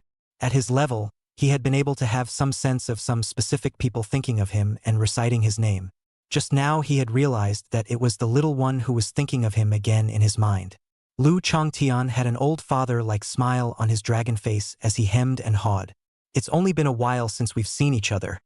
This child, little White, is still really clinging to his father, completely unaware that his own dumbass dragon father had evolved to the point where he could sense that he was thinking of him, and mistook his spitting for missing him. After the truth became clear, Bei Qinghan looked at the surrounding stream valley. The stream valley was beautiful, with gurgling, crystal-clear water, and soft, emerald green grass along the river's edge, among which there were also some spirit grasses that emitted a faint shimmering light. It gives a sense of harmony and quietness in a paradise. But when you think about it, this beautiful sight is actually… Bei Qinghan then felt that he was somewhat unable to accept it. What's wrong? And Jean? What's wrong here? Zhang Yufan asked curiously, feeling as if his benefactor was familiar with this place. Bei Qinghan came back to his senses and said with a calm face, as if nothing had happened just now. It's nothing, in any case, this isn't the dragon's nest, but those dragon transformation grasses are real. Considering the image of her stupid father, she didn't tell the truth about this place, nor did she inform the other party of the truth about the dragon transforming grass. She felt like it was so hard to be a daughter in order to maintain the image of Papa Long. Oh! Zhang Yufan didn't care why his savior would know these things. The other party obviously knew more about the Forbidden Land than he did, and it was only normal to know a little more. The more times like this, the less questions you should ask. Then this. Benefactor. These dragonizing herbs. Although he was very excited about these dragon-transforming grasses, Zhang Yufan still had a good idea in his heart, knowing that it all came from this mysterious lifesaver. He can only take what his benefactor gives him, and if he doesn't, he can't ask for it even if he needs it. I don't want the dragon-transforming grass. Go pick it yourself if you need it. Bei Qinghan sniffed and rejected it outright. Just kidding. She would now think of what happened that day when she saw the dragon-transforming grass, so where would she still want these grasses? So he quickly waved his hand and refused. At the same time, he rubbed his hand on the mane of the lion ferocious beast. Lion fierce beast? Question mark. It always felt like something was wrong. Chapter 68. Do you understand my pain? You don't. In the middle of a valley like a paradise. Zhang Yufan took out a small medicinal shovel and carefully peeled away the ordinary weeds next to the hualong grass and inserted the small medicinal shovel into the soil. Dig it up along with the dirt around the root system of the chemo dragon grass. He carefully took out a small bag and put the transformer dragon grass with soil in it, then sealed the bag. This will effectively ensure that the medicinal properties of the elixir are less lost. Bei Qinghan sitting next to him on the back of a lion. In all fairness, Zhang Yufan's movements in picking the elixir were indeed careful and professional. But it couldn't be helped, who let Bei Qinghan know the truth about the dragon transforming grass clearly, causing her to feel more and more strange the more she looked at it. Sol simply stopped looking and rubbed her small hand over the lion's ferocious mane again. The lion ferocious beast was in deep thought. He began to ponder why Bei Qinghan kept touching the mane on his neck. While pondering, the lion beast looked curiously at Zhang Yufan over there picking the dragon transforming grass, thinking that this kind of grass grew in a strange and special way. He walked over to one of the dragonizing grasses and stretched out a paw, trying to fiddle with it. Just then, an icy voice came from overhead. If you touch that grass, I'll smack your paw. The lion ferocious beast's movements froze all of a sudden, stopping just a fraction of a millimeter away from the dragon transformation grass. He hastily retracted his claws, and with both front paws together in front of him, he sat down in a disciplined manner. Like a good little kitten sitting upright, sitting around was also exactly boring, so Bei Qinghan asked about the outside world in passing. You guys came in to explore because of the strange changes in the Forbidden Land some time ago? Yes. Why are there only 3 Lord class leading the group, and where are the Overlord class powerhouses? I remember that the Empress once had a rule that, but for any operation involving Overlord class foreigners, there must be an Overlord of the same level leading the team. Bei Qinghan asked with a frown. This was the rule she had set when she was still around. In fact, if she could, she wanted to have 2 hegemonic human powerhouses to deal with 1 hegemonic Fae. This will minimize casualties on the human side. Unfortunately, there was a shortage of manpower, so the matter was eventually left unsettled. Even though the people outside don't know the specifics of what's going on in the Forbidden Land, at the very least, they should have sent a hegemonic level powerhouse. This was what made Bei Qinghan feel puzzled. Overlord level? The highest in the city is Lord level. Zhang Yufan lifted his head in surprise, and in a tone of voice that was taken for granted, he said the things that shook Bei Qinghan to the core. And didn't the Empress disappear more than 3 years ago? Doesn't Njin Senpai know that? What? Bei Qinghan was instantly shocked. Over 3 years? How is it over 3 years? It was obvious that only a few months had passed since she had been reincarnated and lived in the Forbidden Land until now. So why had she disappeared for 3 years in the mouths of people from the outside world? Is it the different flow of time in and out of the Forbidden Land? Or was this 3-year period actually the time for the secret method of transmigration to be activated? Bei Qinghan's aura steeply became lonely and cold, as if he was an emperor independent on top of a mountain. It seemed to go back to the way it once was when she was an empress. You, tell me everything that's happened in the last 3 years. I don't know. Zhang Yufan was instantly subdued, not expecting Bei Qinghan to actually be able to erupt such a powerful aura. It was simply more powerful than the Lord-level captains in the exploration team. He didn't know that it was naturally born when Bei Qinghan was an empress. He now somewhat understood why that incomparably terrifying lion ferocious beast would slide all the way down on its knees the first time it saw its benefactor, throwing itself on the ground in a show of subdued submission. Lion fierce? No, you don't know. The lion ferocious beast was full of vicissitudes and sighs. What he had experienced was much more terrifying than what Zhang Yufan had imagined. Can you imagine a ferocious beast that's only at the lord level and is struggling to become an overlord, and isn't even a king? The feeling when you suddenly see a totem-level old-timer being skinned and boned and made into clothes and chopsticks? You can't imagine. Under the pressure of the Empress emanating from Bei Qinghan, Zhang Yufan, who originally had no intention of hiding, even more so, did not hesitate to speak out. Of course, though the words are there. But after all, he was only an ordinary man, and didn't know much about the upper echelons. It was only known that the Empress had disappeared 3 years ago, and the reason given above was that the Empress had died with her opponent in a battle with a king-level ferocious beast. This reason naturally did not convince everyone. After all, the Empress had killed multiple kings. But this was, after all, the words of the 7 great war generals who had once been under the seat of the Empress, and although there were doubts in his heart, he could only accept them. And without the Empress, no one could convince those 7 war generals, and the 7 war generals split up, each leading some base cities. After saying so much in one breath, Zhang Yufan was a bit thirsty and waited for a while before he was able to slow down. Confirming that he hadn't missed anything, he continued. That's about it. Bei Qinghan's face was silent as he listened, his mood incomparably complex. I didn't expect so many things to happen after I died. I should say after I was reincarnated. The war generals split, and the base cities went their own way, back to the old days almost instantly. There were naturally those among the war generals who were loyal to her, and the reason why the 7 war generals had split up must be because those who were loyal to her had discovered something, right? After a pause, Zhang Yufan continued. That being said, there are still many people who miss the Empress, at least under her leadership. It was true to see that the human race was gradually reviving. My sister is also an admirer of the Empress and wanted to be the next Empress when she was a child. A lot of what was said was heard from her.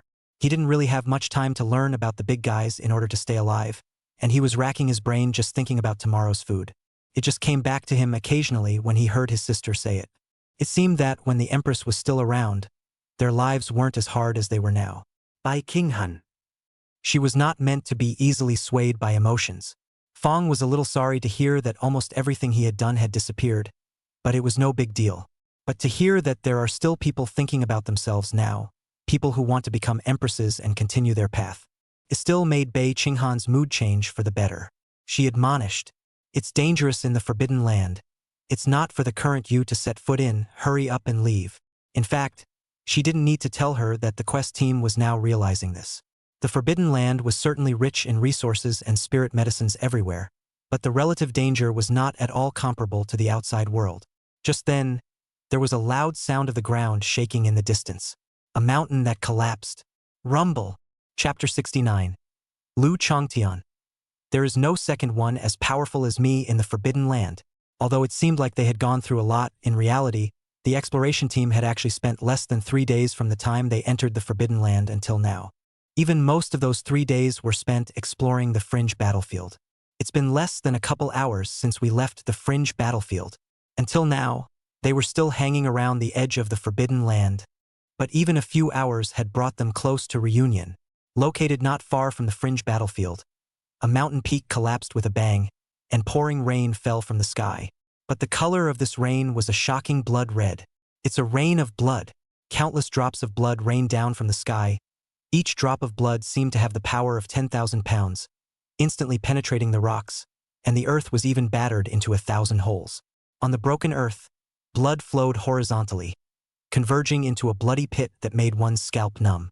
The pungent smell of blood rose to the sky, and the ground was filled with a flowing river of blood, in which it seemed as if there were unjust souls wailing and lamenting. The scene was extremely creepy. In the middle of the bloody battlefield, Zhou Haoquan was looking at the surrounding scene with a face full of horror. With him as the center, the surrounding distance of 50 meters was turned into a blood-colored lake, which was filled with scarlet blood. The only place where there was still ground was where he stood on his feet. It looked like a lonely island in the middle of a lake. Overlord. Definitely Overlord. I can't believe I've actually encountered an Overlord-level foreign race so early. Zhou Haozuan was shocked and looked at the foreigner not far away. Under the pouring rain of blood, the alien's figure seemed to have merged into the blood as well, making it somewhat hard for him to see. But to be able to create that kind of noise. Without a doubt, this was a terrifying existence at the level of an overlord. And mind you, they've only been out of the Fringe battlefield for a few hours now. Is the Forbidden Land explored 1,000th of the total area? Then he had already encountered an existence at the level of an overlord. It was hard to imagine just how terrifying an existence was still hidden in the middle of this vast and boundless Forbidden Land. Even though he had yet to find out about the foreigner who had won in the Edge battlefield, there was no need to do so, and Zhou Haoquan had already made a decision in his mind. No doubt about it. Even if we don't look at that foreigner, this Forbidden Land is definitely not something that the current humans can get their hands on. At least, Sunset Base City didn't have the strength. Zhou Haozuan already had the idea in his mind to leave the Forbidden Land and inform the outside world of this news. Oh, but a mere insignificant human of the Lord level. How could he survive my blow? The alien was covered in scarlet, and his body seemed to be condensed from blood, presenting a special state between liquid and solid. It was the blood shakes. The rain of blood in the sky couldn't obstruct his sight at all. Instead, it was in his control and became his eyes and ears. Everything in the middle of the blood rain was in his perception. It was able to clearly perceive the presence of human aura in the middle of that blood lake. I see. It's relying on that strange shield. With the strength of this human lord level, there was absolutely no way that he could have survived that strike just now, and the reason for that could only be found in that strange purple shield. The human in the party was intentionally protecting himself with that shield. The Bloodshed clan overlord maneuvered a drop of blood rain to fall and attempted to seep into it. Curious as to what exactly it was that could make a human of the district lord level, but able to block his own strike. However, he was surprised to find that the strangely shaped shield looked like it didn't have the slightest break, and that drop of blood rain was completely unable to penetrate into it. Not only that, he also felt an extremely powerful aura from that shield. That aura was extremely powerful, not only above himself, but even beyond the king level. Coming from a large clan, he was even fortunate enough to have had a personal audience with the clan's giants and felt the giant's aura up close. Recognized it right away. It was a totem-level aura. This is the body material of a totem-level alien. Thinking about the reason why these humans appeared here, the Blood Kraken Overlord seemed which totem that purple armor originated from. The Bloodshed clan Overlord was excited all of a sudden. Totem-level materials were so precious that even he had no chance of possessing them, but he didn't expect to find them here today. In particular, this armor could be used as a defense, just to make up for the shortcomings of the blood kraken whose bodies were all congealed with blood and lacked strength. These humans, they are really their lucky stars. This armor, he'll take it. I'll stop this foreigner. You guys take this opportunity to run quickly. Leave the Forbidden Land and tell the people outside what happened in the Forbidden Land. And then never come in here again. Zhou Haochuan had already made a decision and said in an extremely fast tone to the people around him. With the help of the hardness of the 1,000-foot centipede's armor, he barely managed to save a few people in the midst of that raging rain of blood just now. Captain. The original 3 commander classes assigned to Zhou Haochuan's team were only the last one left at the moment. Besides him, there were some survivors who had not been affected by the blood rain because they were far away. After listening to Zhou Haochuan's words, how could they not realize that Zhou Haochuan was trying to use his life for their chance of survival? Zhou Haochuan smiled and patted the 1,000-foot centipede armor on his hand. Don't worry, I still have this, and it's not like I don't have a chance of surviving. The survivors immediately felt their eyes burning a little, and when they were at the edge of the battlefield, only Zhou Haochuan had something to show for it. Some people don't say it on the surface, but there's still something wrong in their hearts. But now, all those little thoughts were gone because of the behavior in front of him. That commander level clenched his teeth and turned around resolutely. Let's go. There was no time for their sons and daughters, and the captain could not be allowed to die in vain. Someone needs to leave the Forbidden Land alive and tell the outside world everything that happened here in order to do so. Forbidden Land. Extremely dangerous. Under the leadership of the commander class, the remaining survivors quickly left and headed towards the edge of the battlefield. They had come in from that direction and were more familiar with the grounds, so naturally they had to leave from this side as well. In the process, Zhou Haochuan vigilantly observed the blood on the ground, as well as the blood kraken on the opposite side. Prevent the other side from storming in. However, until the few people were far away, that blood kraken clan still had no intention of making a move. He said with some surprise, I'm surprised you didn't block it. It's just a few mole crickets. Just let them go and leave. You guys still don't know anything about the Forbidden Land. The Bloodshed clan overlord said indifferently. Of course, he only dared to put on an awesome boom boom on his lips. Even if he really let him do it, he wouldn't dare to kill all the people in the exploration team. The giants need someone to leave the Forbidden Zone, after all. If he killed everyone, it would be considered a breach of the covenant of the giants. At that time, even the Bloodshed clan giants wouldn't flip out with those giants over a small character like him. After all, not every giant is a black dragon, can repeatedly toss many giants, but still alive and kicking until now. Might as well say that from ancient times to the present, there is only Lu Chongtian, a dragon. Zhou Haochuan was silent as he crossed his arms, stopping the 1,000-foot centipede's armor in front of himself. There was still a distance here from where they had entered the Forbidden Land, and he had to delay as much time as possible to create a chance for the others to escape. Fighting, a touch and go. Chapter 70. There are bad people who want to assassinate this empress. Bei Qinghan was also near this battlefield. Along the way, he stopped by to save a few survivors of the exploration team, and had the lion ferocious beasts bring them to the edge of the Forbidden Land, after instructing them to leave as soon as possible. Let the lion ferocious beast leave. Since this ferocious beast was so sensible, she would let the other party off the hook. This was followed by the sight before him. The earth shattered and rivers of blood flowed. The one who caused this terrifying sight was none other than a Bloodshed clan overlord. This hegemonic level blood kraken is actually this strong? Bei Qinghan was surprised. As a matter of fact, if one were to speak from strength alone, whether it was the golden lion that appeared at the earliest, or the 7 giants that appeared later on, as well as the 7-armed demon god and so on, all of them were giants in the Forbidden Land, proper totem-level powerhouses. It was far stronger than this overlord-class blood kraken. But after all, they were all totem-level powerhouses, a realm that Bei Qinghan had never touched even in her previous life as a female emperor. Although he was shocked by the power of the totem level, he felt nothing else but that it was the normal level of the totem level. But the overlord class is different. This was a realm she had once reached, and had killed many overlord level and even king level foreign races and ferocious beasts in the outside world. But at this moment, the destruction caused by this overlord level Fae was no longer inferior to those weaker kings. In fact, this was normal. After all, there was an entire clan behind the Blood Kraken clan, and there was also a totem-level giant within the clan. Put in metaphysical fiction, it was probably the gap between the disciples of the Great Sex and the loose cultivators from the wild outside. Even if they were in the same realm, their strengths were not comparable. This is what is known as the underlying. After all, there is still a gap between me and a true king, once I could easily defeat. But now I'm afraid I can't withstand this bloodstorm. Bei Qinghan made a judgment. It's not bad that this man is willing to trade his life for his companion's chance to escape. Bei Qinghan looked at Zhou Haozuan again. Perhaps due to the fact that she had been betrayed, she was still quite appreciative of people like Zhou Haozuan who were willing to give their lives for their companions.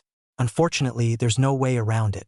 Despite some regrets, there was nothing she could do about it, and there was no way she was going to get Papa Dragon to do anything about it.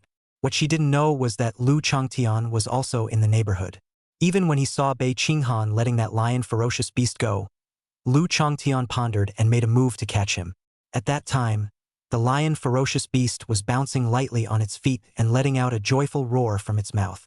It seemed to be celebrating the fact that he had escaped with his life and hadn't been reduced to a pendant on a two-legged beast like that totem-level predecessor. However, he hadn't been happy for long when he abruptly realized that the sky had darkened. Before the lion ferocious beast could figure out the situation, it realized that it had been grabbed in the palm of its hand by an immense and incomparable claw. All 4 feet were flailing backwards in the air, but they were completely unable to advance the slightest bit. Ow! He let out a puzzled sound at once, and with a puzzled look on his face, he twisted his head to look at the owner of the claw. At once, the lion ferocious beast was horrified. He saw a giant dragon, a terrifying giant dragon that could grasp itself with just 1 claw, the same way it grasped a kitten. What was even more terrifying was that the lion ferocious beast also sensed a familiar aura from the body of this giant dragon, as if it had found it somewhere. He reminisced for a moment and quickly remembered the source of the familiar scent. He had felt this aura on that 2-legged beast cub, as well as on top of that pair of chopsticks made by the Lion Clan seniors. Thus, the lion ferocious beast completely despaired. He felt that he might have to follow in the footsteps of that Lion Clan predecessor, with his skin being made into clothes and his bones being made into chopsticks. However, Lu Changtian didn't have such thoughts. He had just watched Bei Qinghan riding the lion ferocious beast seemingly quite happy. It was this lion ferocious beast's technique that was not good and almost threw the little one out, so he grabbed him to see if he could develop a mount specialization. However, why isn't it moving? Dead. Lu Changtian was a little surprised. Just now he was still jumping and energetic. How is it that, in the blink of an eye, it's as good as dead? He shook the lion ferocious beast in his hand, and the other party swayed in the air as if it had lost its soul, its limbs powerless. Originally, I wanted to cultivate it to see if I could give it to the little guy as a mount, but since it's all like this, I guess it won't be able to be a mount, so it's better to just eat it. With that, he raised his dragon claw and made a gesture to throw the lion ferocious beast into his mouth. What? As a mount? Not to skin me and bone me? Hearing this black dragon's self-talk, the lion ferocious beasts that were still lying equal to death were instantly energized. It was as a ride, but better dead than alive.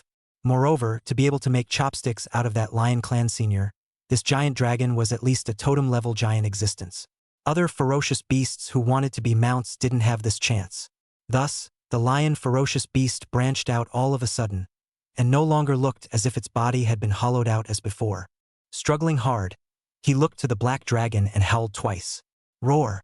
I'm so spirited. I'm perfect for a ride. Lu Changtian didn't know that this lion ferocious beast actually had so much mental drama.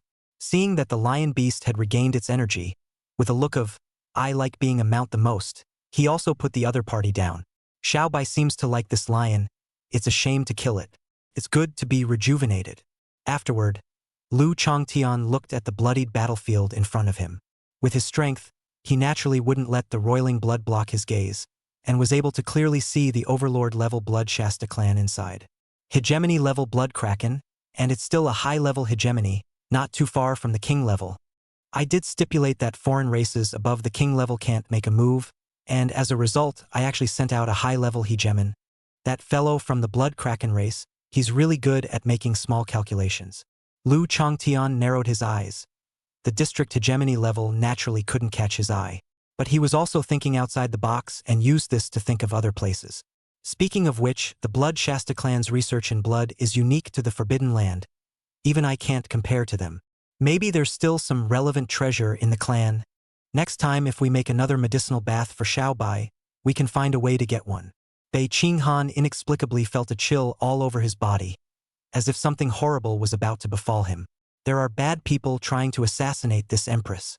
She looked around with a suspicious look on her face, but couldn't find the source of the foreboding feeling, and so they stopped thinking about it as well.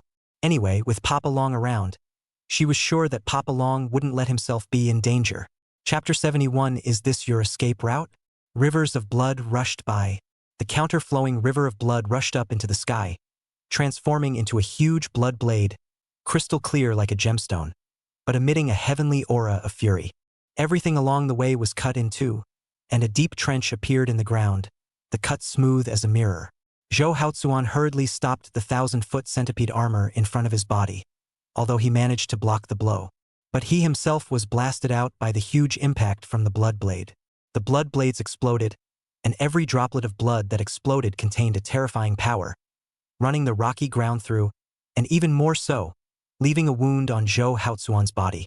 He endured the pain in his body and gasped violently.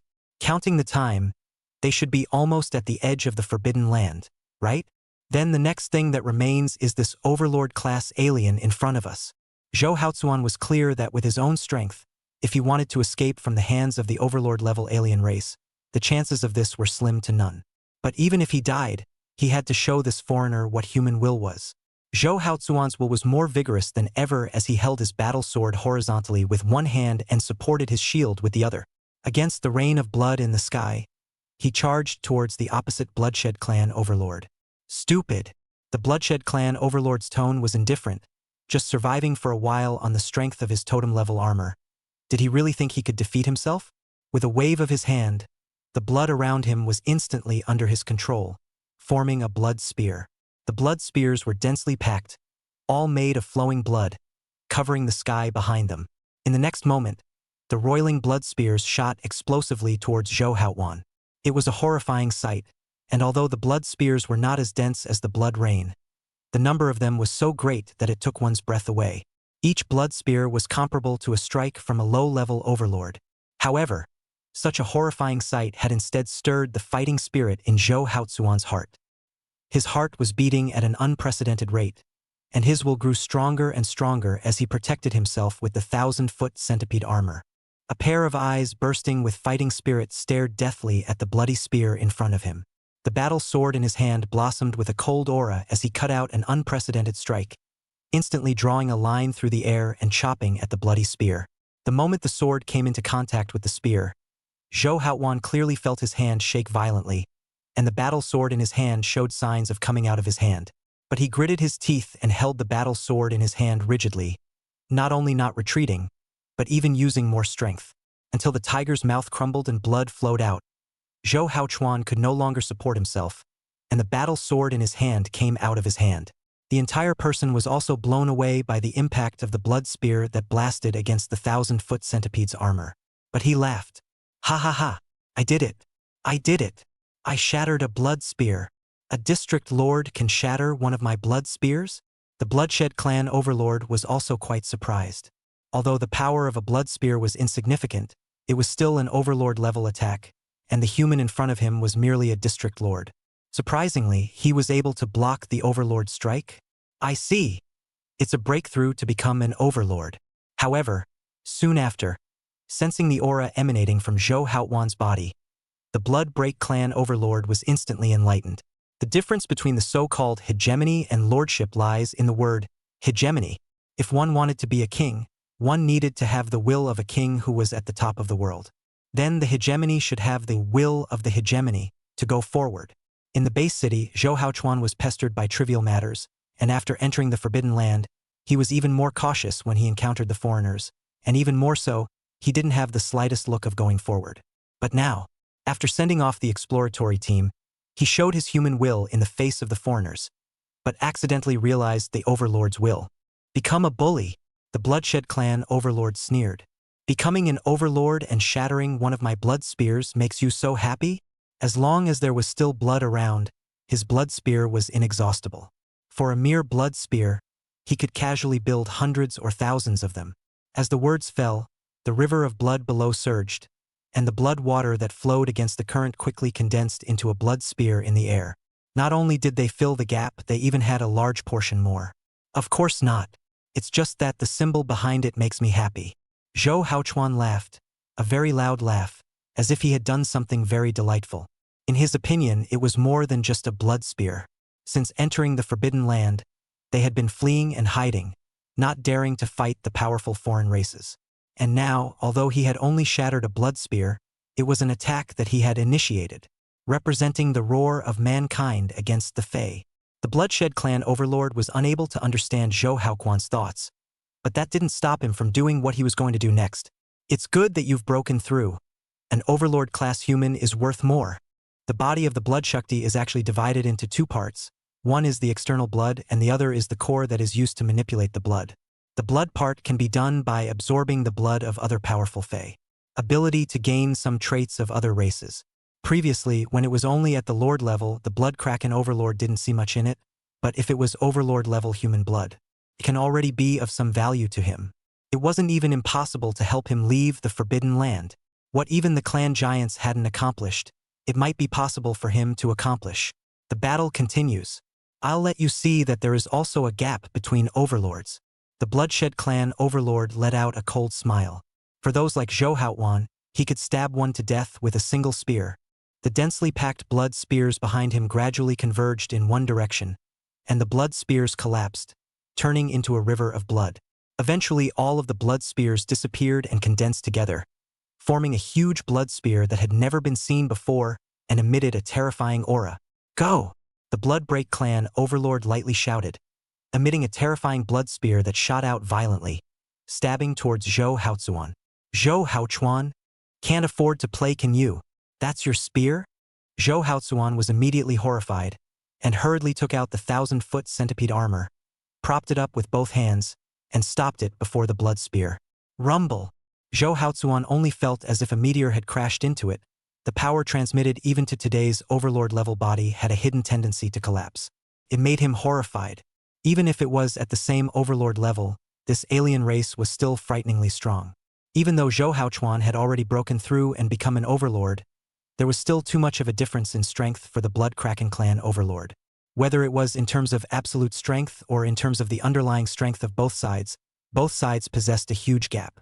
Well, in the end, it was blocked. Not only that, with the impact of the blood spear, Zhou Haochuan's figure quickly flew backwards and disappeared into the distance. Lu Chongtian, 666. This your escape route. Chapter 72. It's hopeless. Wait for death. Goodbye. What? The Bloodshed Clan Overlord's face changed, not anticipating that this human would be so bold. He hastily manipulated the blood and detonated the blood spear. Only an earth-shattering roar was heard as a huge blood-colored flower burst into the air.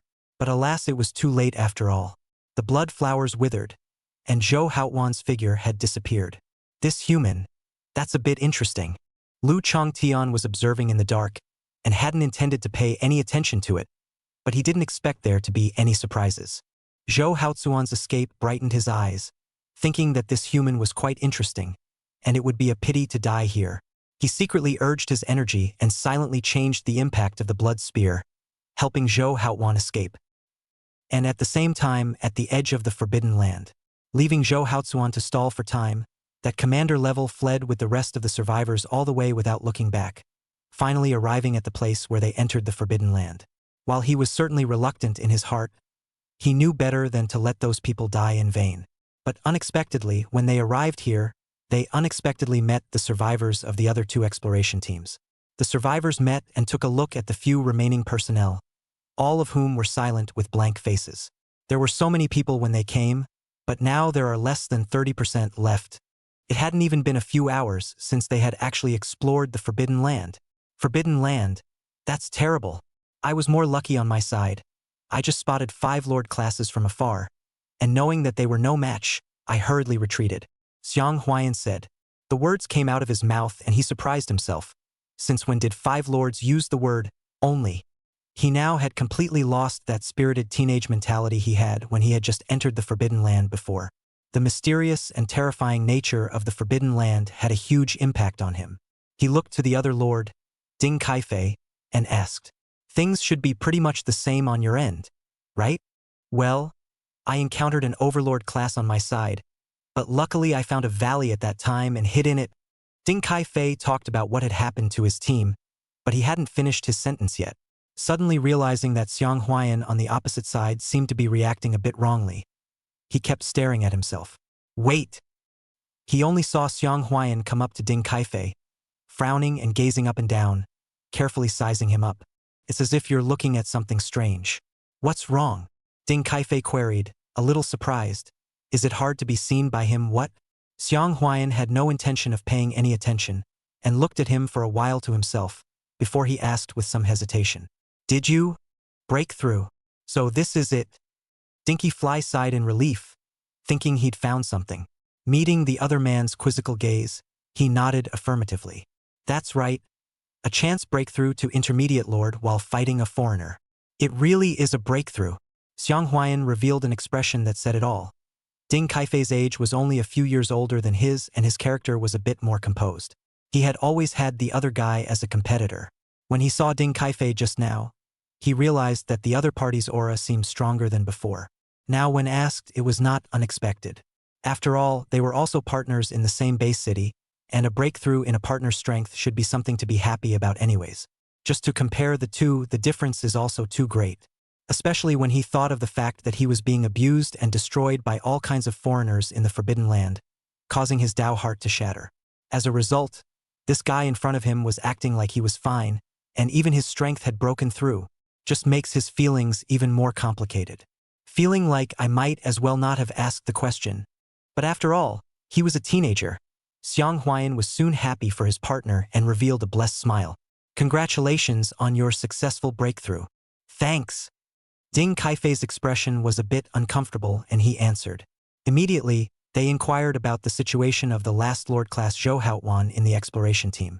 That commander level immediately revealed a sad color, and his tone was mournful.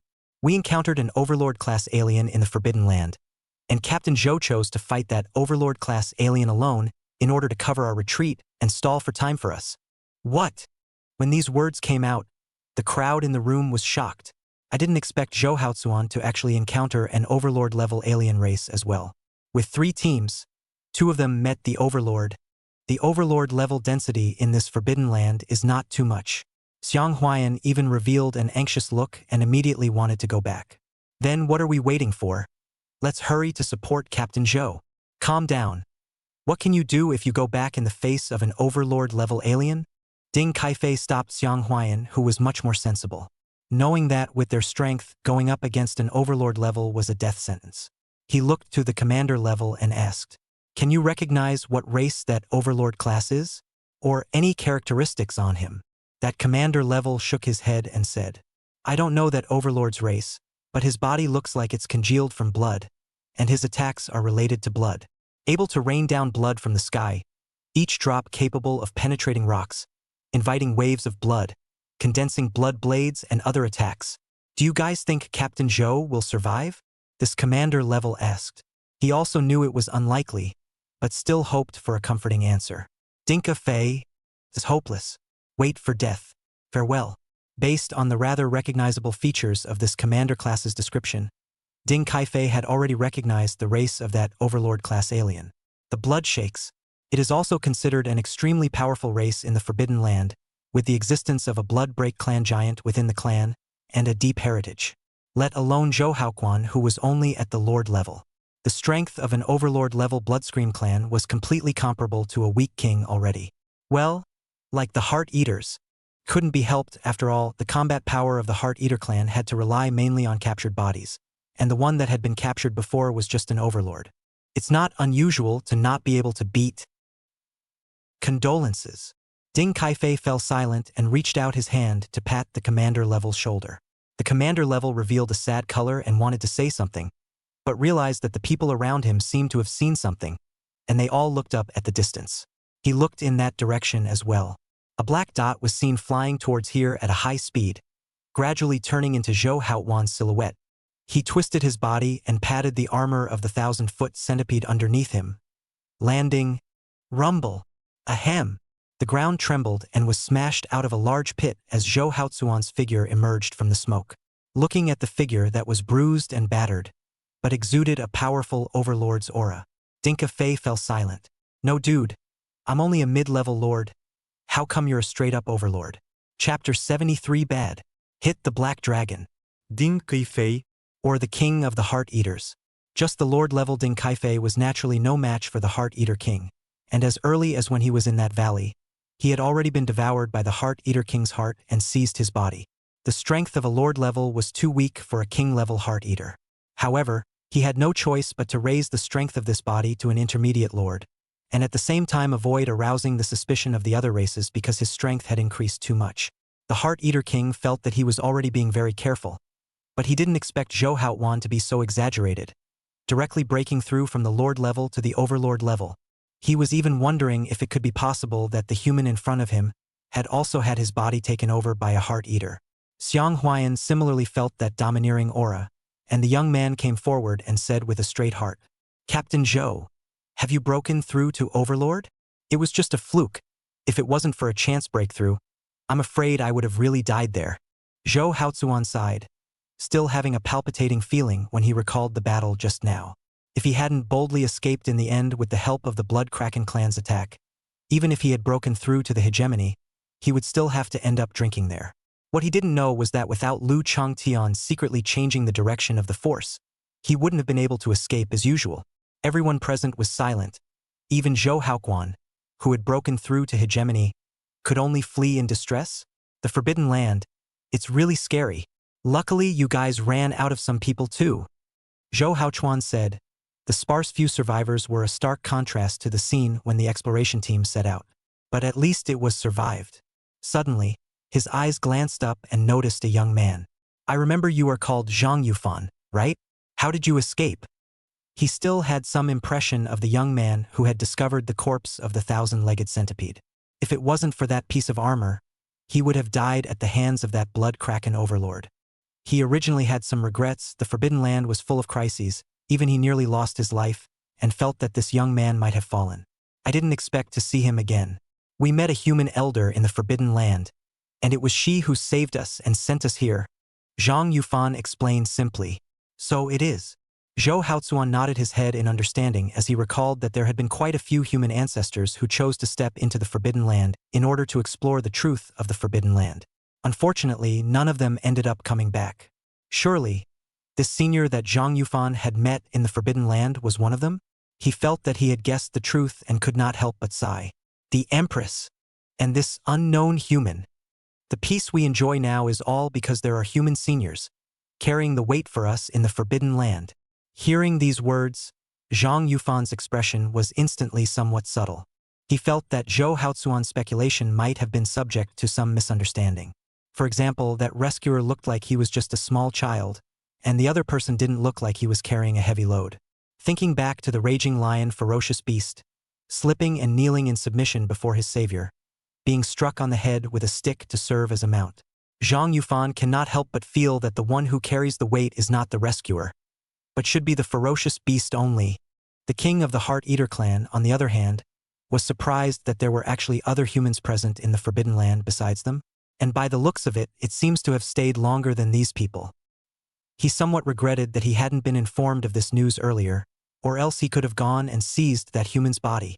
But anyway, he'd escaped with his life. Compared to me, that Bloodbreak clan overlord is the one who's really gonna blow a gasket, isn't he? The duck in hand has flown, the king of the Heart Eater clan thought. Twisting his head to look farther back, his buddy could be about to disembark, and now that he was watching these foreigners go crazy in the Forbidden Land, it simply got better and better. Zhou Haotuan similarly urged, fearing that the foreigners in the Forbidden Land would catch up again. That overlord might catch up, hurry up and leave. The king of the Heart Eater clan guessed correctly. Watching Zhou Haotuan flee, the Bloodbreak clan overlord instantly exploded with anger, and even the flowing river of blood looked as if it had boiled up. The surging, rushing waves were like an open maw that was trying to devour a person. He was furious. In addition to anger, there was panic in his heart.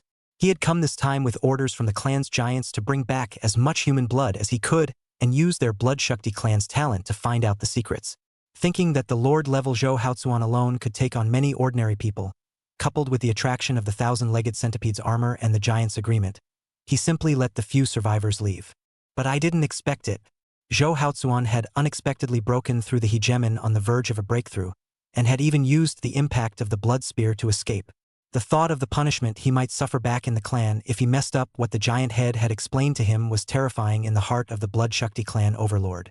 Maybe they would be thrown into the pool of ancient blood, taking away all the blood from their bodies and becoming the sustenance for the other clans. Who is it? There must be someone in the dark. Who the hell is it? He yelled in annoyance. Even if that human had finally broken through to the overlord level, that spear of his had gathered all of his power, so how could it be blocked by a mere newly promoted overlord? So there must be someone who is secretly helping that human. He's gonna find that guy, bring him back to the giant, and take the credit for his crimes. To be reasonable, it was Lu Changtian who didn't know what this blood kraken was thinking, or else he would really be a bit tempted to show up of his own accord and let the blood kraken overlord take him back and forget about it. Anyway, he was planning to come after the giant of the Blood Kraken clan.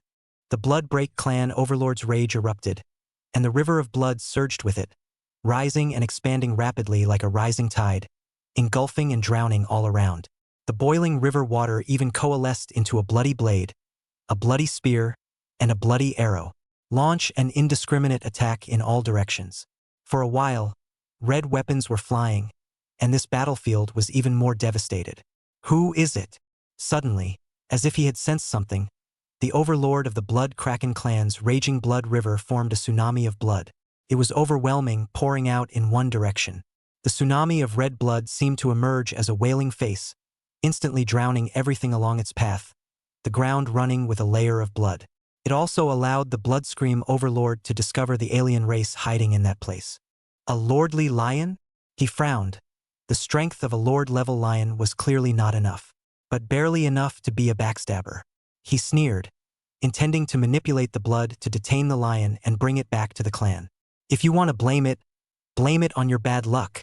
However, he suddenly realized that a huge black shadow had suddenly surfaced behind the Lord-class lion, where it was originally empty. Overlord of the Blood Shakes is broken. Hit the Black Dragon. Chapter 74. 2 Unlucky Men. The lion beast feels unlucky.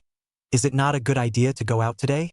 His strength was that of a high lord, a little short of an overlord. Although it was still completely inadequate in the Forbidden Land, if one was honest and didn't provoke those powerful foreign races, as well as overlords and kings, it's barely passable. He was also, as usual, staying in his acreage today, like a lion patrolling his territory. I didn't expect to find two two-legged beasts in quick succession, trespassing on their territory. Could piss off the lion ferocious beast. He just wanted to take down these two intruders and show his dominance as the king of all beasts.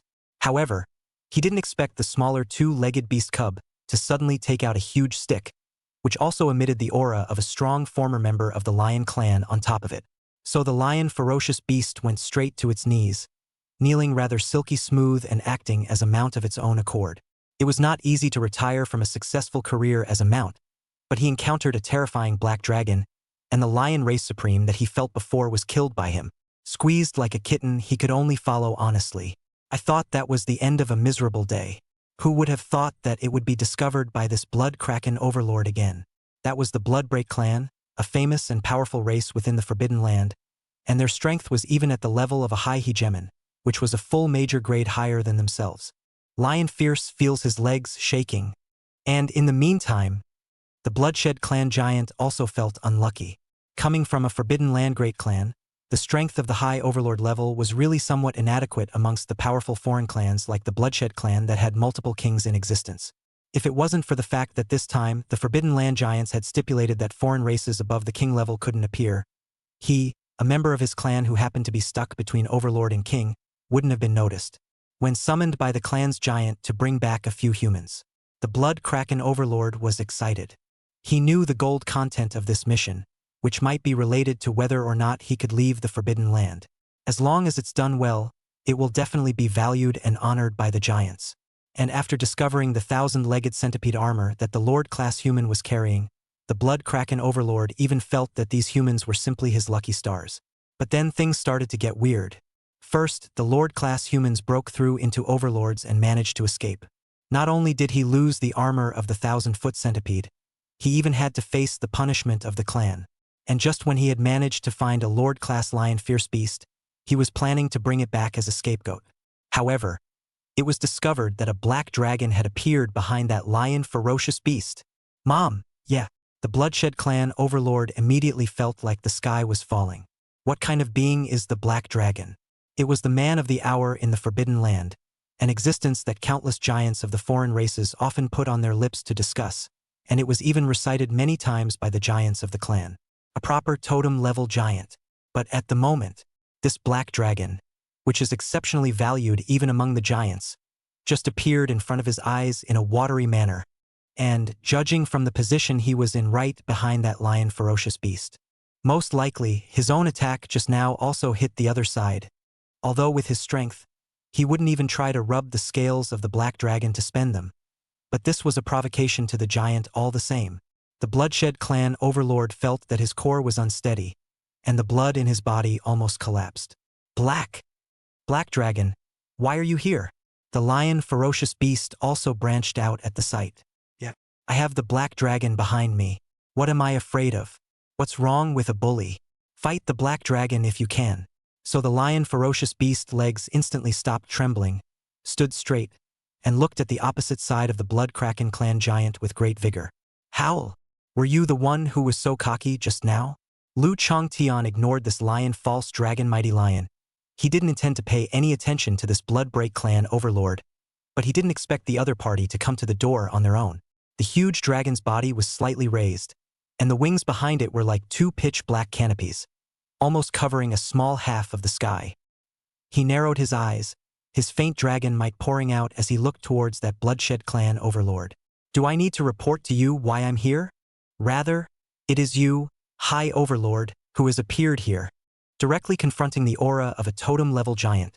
The Bloodshed clan overlord's body, which was condensed in blood, collapsed at once, turned into countless streams of blood, and then quickly upstream to congeal and take shape, and then continue to collapse, and so on and so forth. This black dragon, indeed, is trying to kill me, the Bloodshed clan overlord said with a trembling voice. Wait, black dragon. It was the giant of my clan who sent me here. I'm a high overlord. I haven't broken the agreement that foreigners above the king level can't strike. You can't kill me. With that said, the Bloodshed clan overlord also calmed down quite a bit. It feels like the bottom is gradually filling up again. Yes, the black dragon was indeed powerful, but he was also here on the orders of the clan's giants. The same giants are behind it. What's more, he was at the overlord level, and he hadn't violated the rule of not being able to strike above the king level.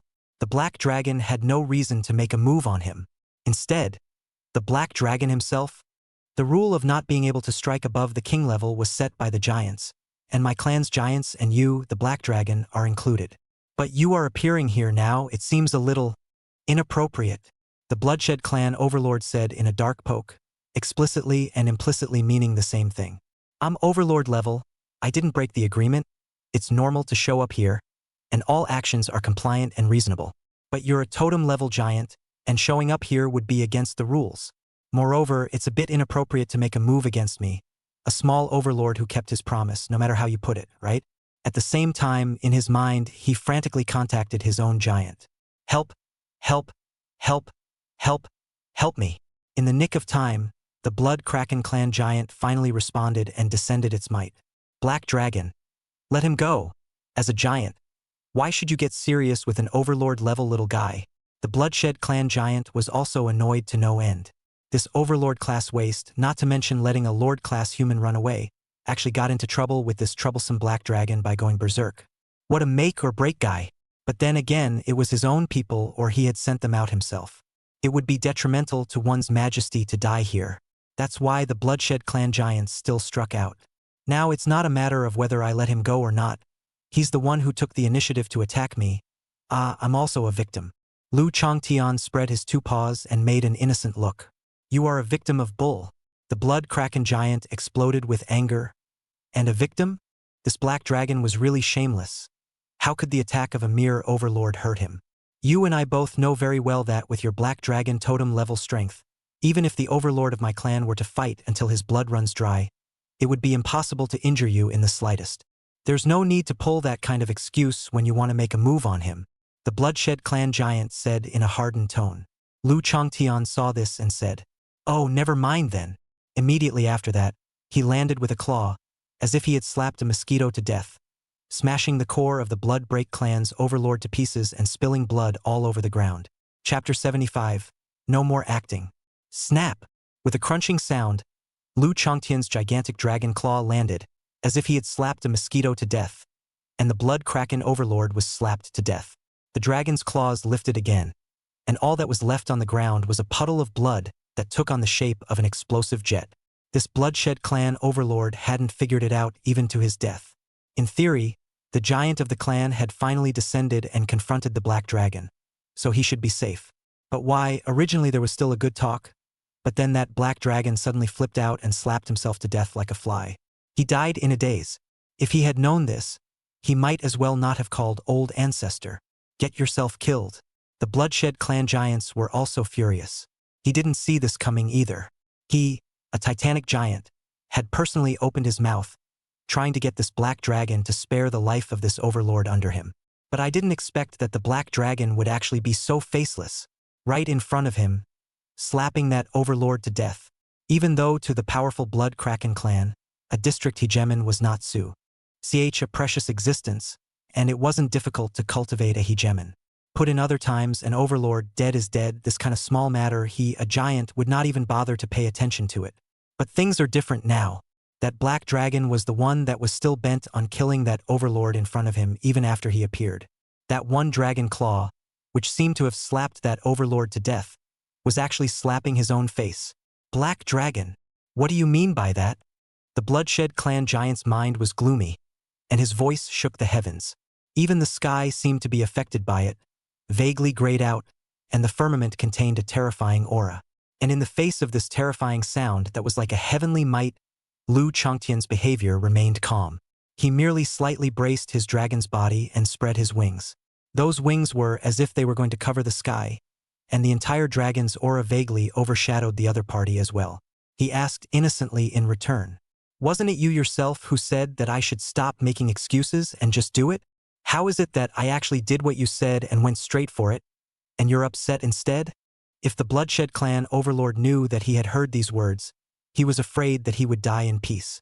No wonder there was a good deal of talk, but as soon as his own old ancestor giant arrived, the black dragon made a direct move. "So it's all because you let him do it, old ancestor." This? The Bloodshed Clan overlord's tone stuttered at his words. Come to think of it, it looks like he did just say something like that. But his intention was for the black dragon not to be so calculating with a junior. Where did he mean for this black dragon to make a direct move? Is there something wrong with this black dragon's comprehension? How in the world did you cultivate to the strength you have now when your brain is so bad? In favor of this time, the black dragon could also be heard shaking his head with a helpless plus sighing look, letting out a long sigh over there. You're a hard man to serve. Higher, blood pressure all of a sudden. The Blood Kraken race giant felt like his blood was about to explode, boiling madly like boiling water. Who the hell is hard to serve? The Blood Kraken clan giant hadn't wanted to confront the black dragon right at this moment. Even if he wanted to deal with him, he had to prepare a complete means. But nay, this black dragon was just too infuriating. He questioned angrily, "Black dragon, don't change the subject. That member of my clan is just an overlord. Showing up here is completely in line with our agreement.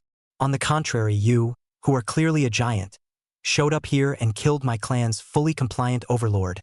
Are you going to violate the pact the giants made together?" The Bloodshed Clan giant's attitude was aggressive, determined to make the black dragon give an explanation. However, in response, Lu Changtian had already anticipated this and said with a smile, "Breaking an agreement, I didn't. The agreement of the giants only says that they won't allow existences above the king level to appear in front of those humans. And there's no rule that says they can't observe from the shadows, right? And it's not just me. There are other giants watching this side. Let's see, there's the Shadow Demon race, the Illusion Spirit race, and quite a few more. Does it mean that they all violated the law?" Lu Changtian narrowed his dragon eyes slightly. The aura of quite a few old guys was felt, and even though they didn't show up, they always kept a certain amount of attention on this place. After all, the outside world is at stake, and there can be considerable concern about this. The Bloodshed Clan giant continued. But you showed up anyway. They didn't show up. That's none of my business. Lu Chongtian spread out his two hands, and his huge dragon's body was also slightly tilted back in a manner that had nothing to do with me. He maintained this relaxed stance, emboldened, and said to the Blood Kraken clan giant. It was that little overlord-class guy from your clan who went crazy and attacked all over the place and accidentally attacked me before I appeared. Until then, I was well hidden. It's not just those humans, even the giants haven't noticed me. If you don't believe me, you can ask. As a matter of fact, without using the Bloodshed Clan giants to pursue them one by one, those giants had also noticed the commotion over here. Hearing this, there were many giants who nodded slightly. The Black Dragon is right. I've been paying attention to this side. But I can't believe I didn't notice the other side's presence at all before this exposure. This means of hiding one's breath is too brilliant. Surprisingly, it was able to evade the ears of our giants. The Black Dragon is not only good at frontal combat, it turns out that it's also good at this. No wonder it was able to successfully sneak up on the seven-armed demon god in the first place. It is estimated that the seven-armed demon god didn't realize the existence of the Black Dragon at that time either. Totem giants, this level of existence, divine sense perception could easily cover a huge range. Not to mention a target as large as a dragon, even the flow of the wind inside, the billowing of dust. None of it escapes their senses. But surprisingly, he still couldn't detect the Black Dragon. A giant lamented. The seven-armed demon god wasn't planted unjustly in the first place. If it were us, I'm afraid we would have fallen at the first blow, and it's the seven-armed demon god who was able to fight the Black Dragon for so long in the back. Many giants' hearts palpitated. This tactic was too terrifying to use for sneak attacks. Put yourself in the shoes of the Fae and simply despair. Of course, there are giants who have thought of other things. Why does this hiding technique look a little familiar to me? The Hollow Clan giant's eyes darted up and down, remembering certain not-so-nice things. After the battle with the seven-armed demon god, he rushed back to the clan in a hurry, intending to use the clan's treasure trove to heal his injuries. Instead, after the treasury was opened, it was found to have been stolen for all it was worth. And neither the clan nor he had any semblance of perception. At that time, he was still cursing the thief who stole the treasure trove in his heart, thinking that he would not find out to punish the other party in order to vent his anger. Unfortunately, I never found a Fae that matched. Either that or they're great at hiding but not strong enough. Either they are strong enough but their behavior is too reckless to qualify. Originally, he had almost forgotten about it, but today, seeing the Black Dragon appear out of nowhere, the Hollow Race giant suddenly remembered it again. He couldn't help a jolt. Ma ye, couldn't he be that the one who stole his treasure trove was actually this Black Dragon, right? Chapter 76. They all rely on the Heart Eaters. Now there was good news and bad news in front of the Hollow Race giants. The good news is, he had finally found the Fae who had stolen the treasure trove and made himself hate it, and the other party was now in the Forbidden Land. The bad news, on the other hand, is that thief is the Black Dragon. Mom, yeah, the Hollow Clan giants felt like the sky was falling. I fight the Black Dragon? Really? Recalling that with a single claw, the Black Dragon had slapped that seven-armed demon god who had pressed against their seven giants into serious injury. It was certainly taking advantage of the sneak attack, but the opponent's formidable strength was also evident.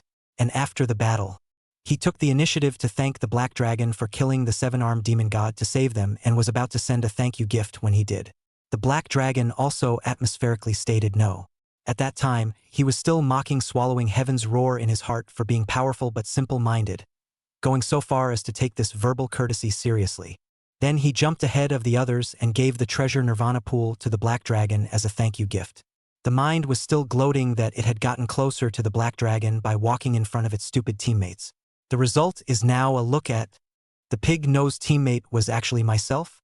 He now remembered why the Black Dragon reacted a bit strangely when he received the Nirvana pool and looked curiously at the location of his heart. Originally, he thought that the Black Dragon had never seen the Hollow Race before, so he was curious and took the initiative to introduce himself to the other party.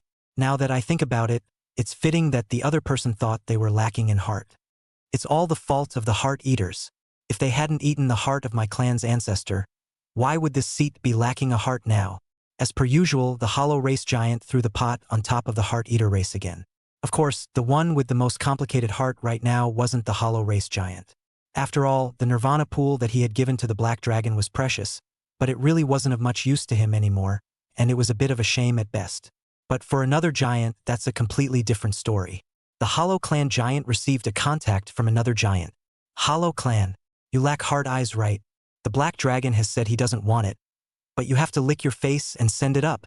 It's causing me to have to follow. In the midst of the divine sense communication, what came was a head-splitting scolding. The alien on the opposite side was none other than the other alien giant that Lu Changtian had saved in that great battle. That giant was practically on the verge of being infuriated with the hollow race giant. Damn, it was all because of this pitiful bastard. He had all planned to have a hand with Tun Tian How, mouth thank you even. It was all because of this pitbull who had to give away some nirvana pool, and as a result he had to roll with the punches. It was clear that the clan treasury was empty, and that there were foreign enemies. He also had to deal with the enemy while squeezing out the last bit of his savings and entrusting it to the black dragon. It was a painful time, and I nearly fell on the spot. So now you're telling me it's all because of this lackadaisical hollow race giant? He didn't dare to rely on the black dragon. After all, people really didn't force themselves, and also generously said that if he really couldn't get anything out, he didn't need it. He was the one who thought he couldn't be outclassed by the hollows, so he rolled upwards. So, is all on the hollow men. Wait, just calm down. The Hollow Clan giant was given a stinking scolding, and nearly that giant was about to hold back and have an offline one-shot. He had a hard time getting the other man to talk about what was going on. So, what you're saying is that the Heart Eaters are responsible for all of this? That giant was a bit hesitant, skeptical of the Hollow Clan giant's words. Does that sound reasonable? Aha, that's right. The Hollow Clan giant nodded his head vigorously with a determined expression on his face. To be able to cultivate to the totem achievement Forbidden Land giant, could he be lacking in heart? That's a no-no. So, the Hollow Race giant said viciously, all rely on the Heart Eaters. Another giant followed suit. It's all on the Heart Eaters. Meanwhile, the fringe battlefield. The only remaining survivors of the quest are evacuating the Forbidden Zone from here.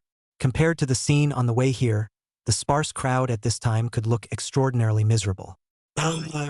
Ding Kaifei, or the king of the Heart Eater clan who is currently occupying Ding Kaifei's body, suddenly trembled, and he vaguely had an ominous premonition. It's as if they're being watched by something terrible. What's wrong?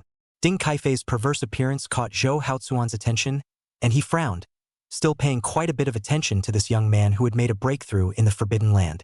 Thought the other guy was onto something. No, it's nothing. Ding Kaifei responded with an expressionless face. Despite not identifying the source of the unexplained foreboding feeling, he was well experienced in this sort of thing. 9 times out of 10, it's those Hollow Clan guys chanting about him again. This was normal. After all, the Heart Eaters and the Hollow Clan were sort of archenemies and had encountered something that didn't go their way. Always liked to throw the pot at the other person, no matter what the reason. It was also the reason why the feud between the Hollow Clan and the Heart Eater clan had gradually deepened over the years, and was already considered a historical tradition. After all, there was no fundamental conflict between the two clans, and the Hollow Clan didn't even have the Heart Eater's most desired heart anymore, purely because of this fine tradition. I just don't know which of the Hollows is actually chanting about him. Unfortunately, I'm going to the outside world soon, and I won't be in existence in a world soon. Otherwise, I will definitely kill a few Hollow races to help with the fun. Dinky Face sighed. It was a bit of a shame to think that on such a good day, it would be a shame not to kill a few Hollows to help out. Well, again, this is a bicommunal tradition. That'll do. Although Zhou Haochuan was a little surprised that this young man seemed to have changed a lot. He thought of his experience in the Forbidden Land, but felt that it would be abnormal if there was no change. Over there, it gives me a very frightening feeling, like some terrifying existence has come out of the world. Zhou Haochuan turned his gaze to the direction he had just taken off from. From over there came a terrifying aura that was oppressive to the extreme. After he fled, he could hear a loud noise coming from over there, and the blood-manipulating overlord seemed to be furious, destroying the place frantically. At first, Zhou Haochuan was worried that the overlord would catch up. But soon, that overlord's movements disappeared. In his place was a man so much more frightening that one lacked the courage to even stand in front of him and look him straight in the eye. A supreme black dragon with a huge body size and wings spread out enough to cover the sky. What level of existence is that? Overlord? Surely not. Could it be a king? Or a higher level of existence? Zhou Haozuan's heart palpitated, unable to even judge the strength of the black dragon, not even knowing if the other party was a king or not. Taking one last look at the terrifying pitch-black demonic dragon, Zhou Haozuan resolutely turned around and left. Forbidden Land. It's horrible. Chapter 77. By definition, you're not qualified to have a conversation with me at your level. Out, out, out. Those humans, they actually left the Forbidden Land. The ban doesn't react to them. Unbelievable. How on earth did that happen? Although the exploration team's people thought they were moving cautiously, they were actually being watched by the giants from start to finish. Including when they left the Forbidden Land, the whole thing was live-streamed. There were quite a few giants who watched them leave the Forbidden Land, and the Forbidden System that stopped the countless foreign races within the Forbidden Land was as if it didn't exist. There was not the slightest reaction. Some giants were instantly moved, thinking that the prohibition might have failed, and went forward to try it out. But, unlike when the questing party had left, the Forbidding System expressed strong resistance to this alien's contact. The prohibition sent out a violent reaction, and terrifying energy fluctuations flashed madly in that direction to obliterate it. The majestic energy shook the giants in all parts of the Forbidden Land. Still no. It's like that prohibition has no effect only on the human race. The alien giant fled back with a gray head, having been backfired by the prohibition and suffered a considerable amount of damage. After this news was passed out, it was time to recuperate and recuperate. Can it be that it's because there's no human race in the Forbidden Land that the prohibition is ineffective against them? A Fey giant guessed. That's probably the most likely guess. After all, the Forbidden System was thoughtless. There was no reason to be the only one to open up to the human race, granting them the privilege to come and go as they please. Of course, it's hard to say whether this privilege is good or bad for the human race. But there's no way they can figure it out now anyway. Hopefully, when those guys get out there, they'll really draw more people. A Fey giant whispered, looking forward to the follow-up. Of course, before that could happen, the trouble that lay ahead needed to be taken care of. A Fey giant said, Blood Chakra Clan Giant. The Black Dragon is right. He wouldn't have appeared if your clan's overlord hadn't gone around attacking him. As for why he's here, Black Dragon acted. We all know it in our hearts. Don't we? Speaking here, this alien giant suddenly changed his tone and looked helpless. As we all know, most of the giants have their own race's own territories, and usually don't go out without special circumstances. But there is one exception to this. That would be the Black Dragon. This guy's favorite thing before he became a giant was to mess around all over the Forbidden Land, and you could see black dragons popping up almost everywhere. That is, he's been a little more honest lately and picked a mountain to be his dragon's den. But obviously just a little bit. A while ago when the seven-armed demon god came out to mess around and sneak in a wave of attacks, and now it's normal to come out to join in the fun again. The Forbidden Land giants were well aware of this, but there wasn't much they could do about it. After all, they weren't as energetic as the Black Dragon, who had been tossed around a while ago.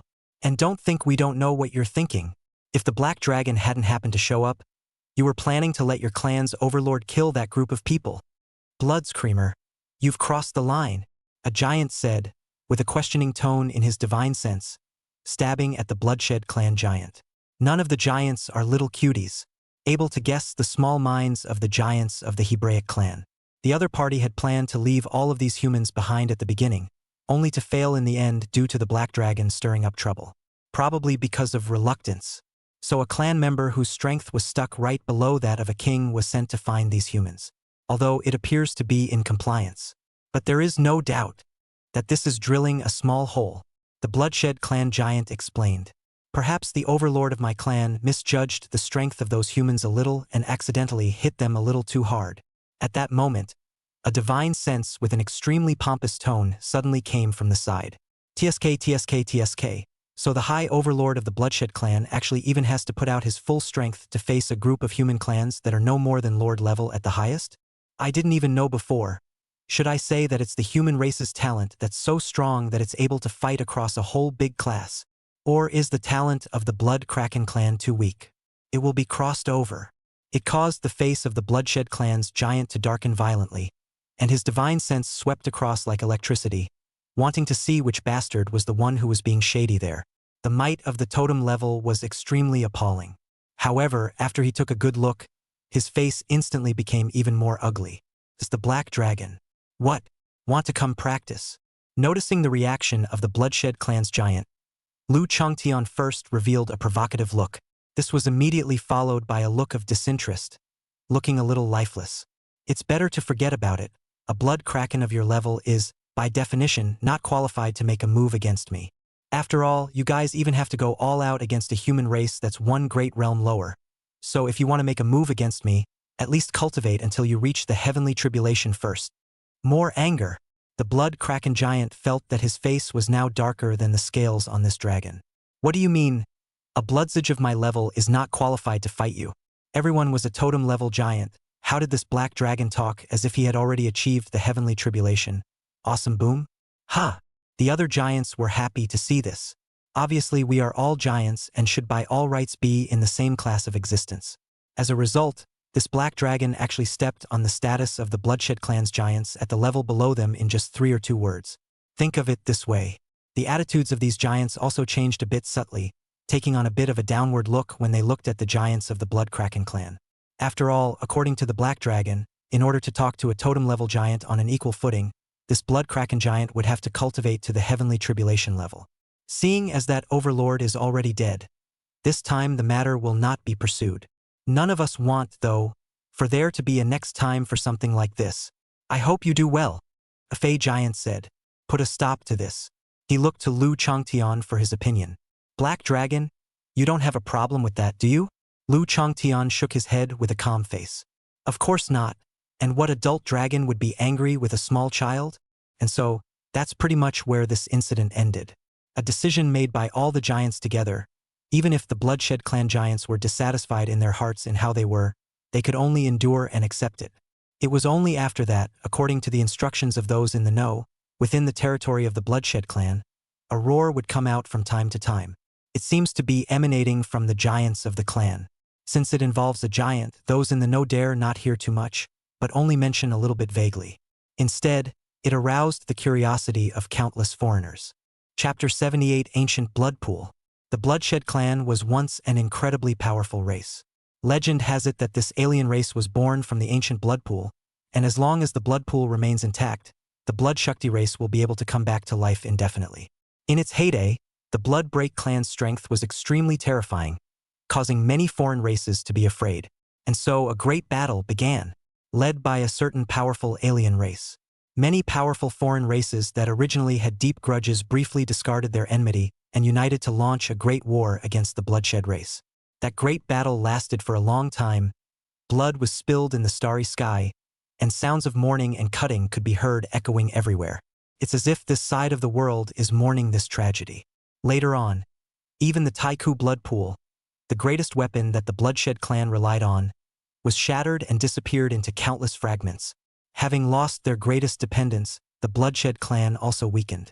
The Bloodshed race in the Forbidden Land was a small, last-generation branch of that once powerful race that had survived to the present day. This Bloodshed clan alone possessed a fragment of the ancient blood pool. That's why they've survived so far. If it was a complete pool of ancient blood, these giants in the Forbidden Land would not be able to accept it in any way, and another powerful race might appear at some point. But it was just a fragment of the swift blood pool. At best it was only a treasure, though still very precious. But something of similar rank is more or less within the realm of acceptability for the other Fae. Of course, it was mainly because the Blood Kraken clan giants did have 2 tricks up their sleeves, or else according to the nature of this group of giants. Don't say it's a splinter. Don't even think about leaving a single blood stain. The Forbidden Land of the Bloodshed clan, the remnants of the Taiku blood pool. Even if it was a broken blood pool, it still had a surprising size, so one could imagine just how terrifying a complete Taiku blood pool was. No wonder it spawned such a powerful pack. The blood pool fragments were filled with blood, which was the source of power of the Blood Shakti clan and the root of its birth. Of course, there was absolutely no comparison between today's Taiku blood pool fragments and the complete Taiku blood pool. Not only was there a difference in size, the grade of alien blood accumulated in the pool was also vastly different from its heyday. At its peak, most of the blood amongst the Taiku blood pool was of the totem level, and there was even quite a bit of blood of the heavenly tribulation level. Unfortunately, with the shattering of the Taiku blood pool, those powerful bloods inside in the first place had also been drained. The blood inside today was re-collected by the later blood shakes. There was no need to think about the blood of the heavenly calamity level. Even the totem level Fae were only 3 in number, and the rest were even lower level ferocious beasts. It's nothing like it was before. The remnants of the ancient blood pool were located at the very core of the Blood Shasta clan's territory, and above it was a white dome that looked out of place with the blood-colored pool. But upon closer inspection, the white dome was actually piled up with the white bones of a foreigner. Cracks existed on the bones, and there was a steady stream of blood flowing out of the cracks like a waterfall, dropping into the pool of blood underneath. For the Bloodshed clan, this was an absolute holy land, and only extremely valued clansmen could have the honor of entering it, baptized in a pool of blood. Recently, however, extremely intense mood swings had been emanating from this solemn place, and every now and then, the roaring and roaring of giants could be heard coming from within. Damn! Who the hell is talking nonsense? Bull being bullied by a black dragon and crying. When have I ever cried and cried? The Bloodshed clan giant was furious. I don't know who spread the news, but now the outside world is spreading everywhere that he is being bullied by the black dragon. Not strong enough to retaliate back, so all they can do is hide in the pack territory and cry and scream. There were also people who had personally come near the Bloodshed clan's territory to prove that they had indeed heard the giant's roar, made up in such a fanciful way that a lot of good people believed it. It couldn't be helped, it was too boring in the Forbidden Land, it was hard to have gossip, and it was still the gossip of the giants, so naturally it spread very quickly. Eat melon with vigor. The only people who know what happened that day are the giants. The one who spread this news must be a giant as well. Let me think about it. Which giant is actually so shameless as to choose to use such dirty tactics behind the scenes to discredit me? The Bloodshed clan giant pondered with a cloudy mind. To the position of the giant, things will no longer be done purely out of personal mood preferences. There must be some deep-seated reasons. He tries to find out which shameless giant is out there making rumors about himself. Is in bad shape. He realized that it wasn't just the black dragon, but many of the giants seemed to have a reason to do so. Due to historical reasons, the Bloodscream clan and quite a few of the foreign clans in the Forbidden Land had hatred, and it was considered that there were enemies everywhere. The Bloodshed clan giant's mood became increasingly low and angry. Affected by the emotions, the blood pool that had not moved for ages was blowing up a biting blood storm, and the blood water was raging. Amidst the raging waves, the wailing and twisted faces of each alien race were revealed, emitting mournful screams. Those are the foreigners who were thrown into the blood pool. Among them, the faces of 3 foreigners were the most gigantic and hideous and terrifying. Those were the 3 totem-level foreigners that had been personally killed by the contemporary giants of the Bloodkraken clan and thrown into the blood pool. The blood of 3 totem-level Fae unfolded its true form in the pool of blood, opening its mouth wide with 3 screams of distinct personalities. Moo moo, humph, lol. The 3 totem levels are pig, cow and chicken-shaped Fae totems. This was one of the major functions of the Taiku blood pool, which was able to reimagine the blood of the foreigners invested in it in its pre-birth form, and it gives it the power of immortality. The 3 totem-level foreigners let out mournful wails, and their howls were filled with the terrifying aura that belonged solely to totem-level powerhouses. Totem-level powerhouses, the sound waves they emitted were enough to shake the void, and the spreading distance was even more extremely far. It easily spread throughout the Bloodshed clan territory. For a while, all sorts of pig squealing and cow squealing and chicken squealing sounds echoed over the Bloodkraken clan's territory. It caused many of the Bloodkraken clansmen to be startled violently. Thought something had happened to the clan. What's the situation? Why are there suddenly screams echoing through the clan? What in the world is going on? This voice sounds like the grunting of a pig, cow, or chicken, and it's still a totem-level aura. Could it be that there's a totem-level pig, cow, or chicken foreigner coming? Some of the Bloodshed clansmen were startled. With 3 giants attacking at the same time, there was hardly a single alien race in the Forbidden Land that could withstand it. For ordinary foreign races, it would be considered burning incense for a giant-level existence to appear within their clan. One must know that as strong as the Heaven-Swallowing Harvest clan, there were only 2 giants.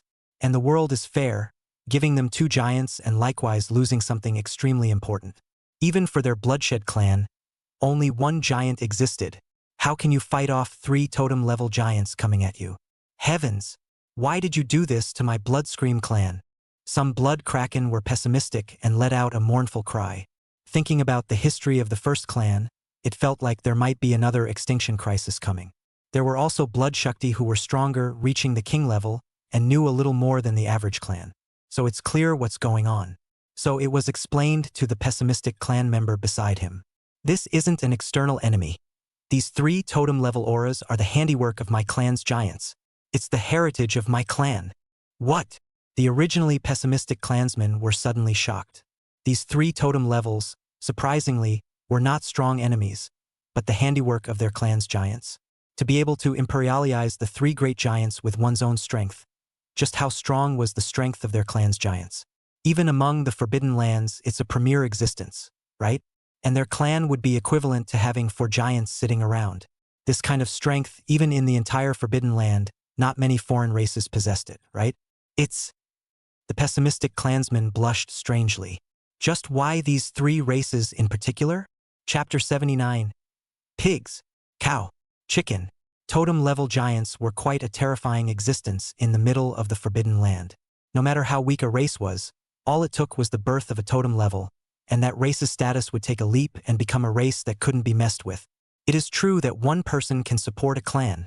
As is the name of this rank, it is like a totem for the foreigners under his command to worship.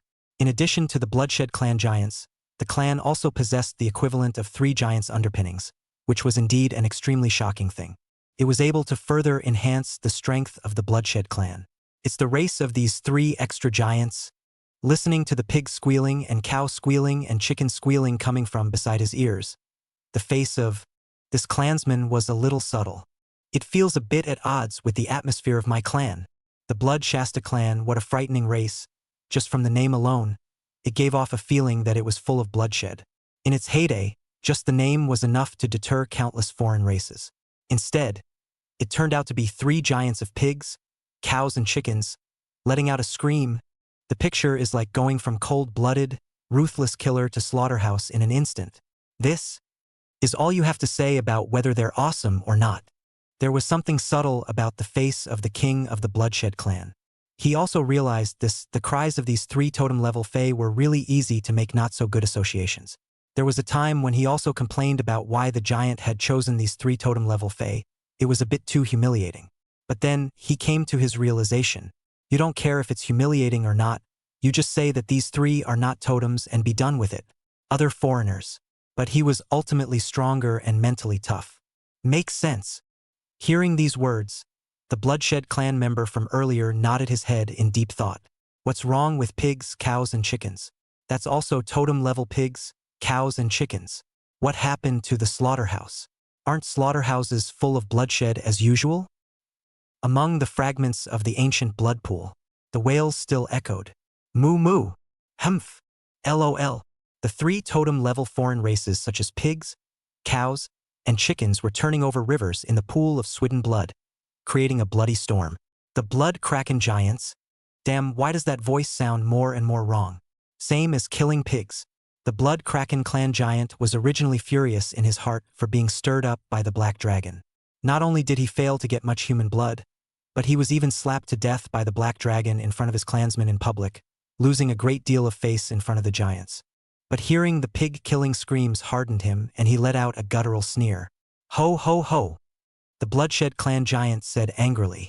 All of you shut up for this seat. Stop laughing. However, the 3 blood images in the middle of the blood pool were as if they hadn't heard his order and were still tossing and turning in the middle of the blood sea, stirring up the wind and waves and continuing to make grunting noises. The blood kraken giants? That's what's bad about the blood shadow avatars created by the blood pool debris. The intelligence of the avatars is so low that it's fine when fighting, but when communicating on a regular basis, it just makes you so angry you want to die. Often, when a command went down, it took a long time for these blood shadow avatars to react. The noisy pig, cow, and chicken squealing in his ears distracted him, and he couldn't wait to destroy these 3 blood shadow avatars on the spot. But no, it would be fine if it was a low-level foreigner below the king level, but these 3 bloods were totem level. For so many years, even if the Bloodshed clan giants had worked hard to collect them, they had only ended up with 3 of them. Not that he didn't want more. It was really because there weren't many totem-level giants in the Forbidden Land, and everyone knew each other. Whether there was one more or one less, it would attract the attention of the Forbidden Land giants. If they were to find out that they had hunted a large number of totem-level giants, it would be easy for them to associate them with something. Once the attention of the other giants was drawn, what would be ushered in would be the extinction of the Bloodbreak clan, and there will be no turning back. in order not to reveal himself to the attention of the other foreign races.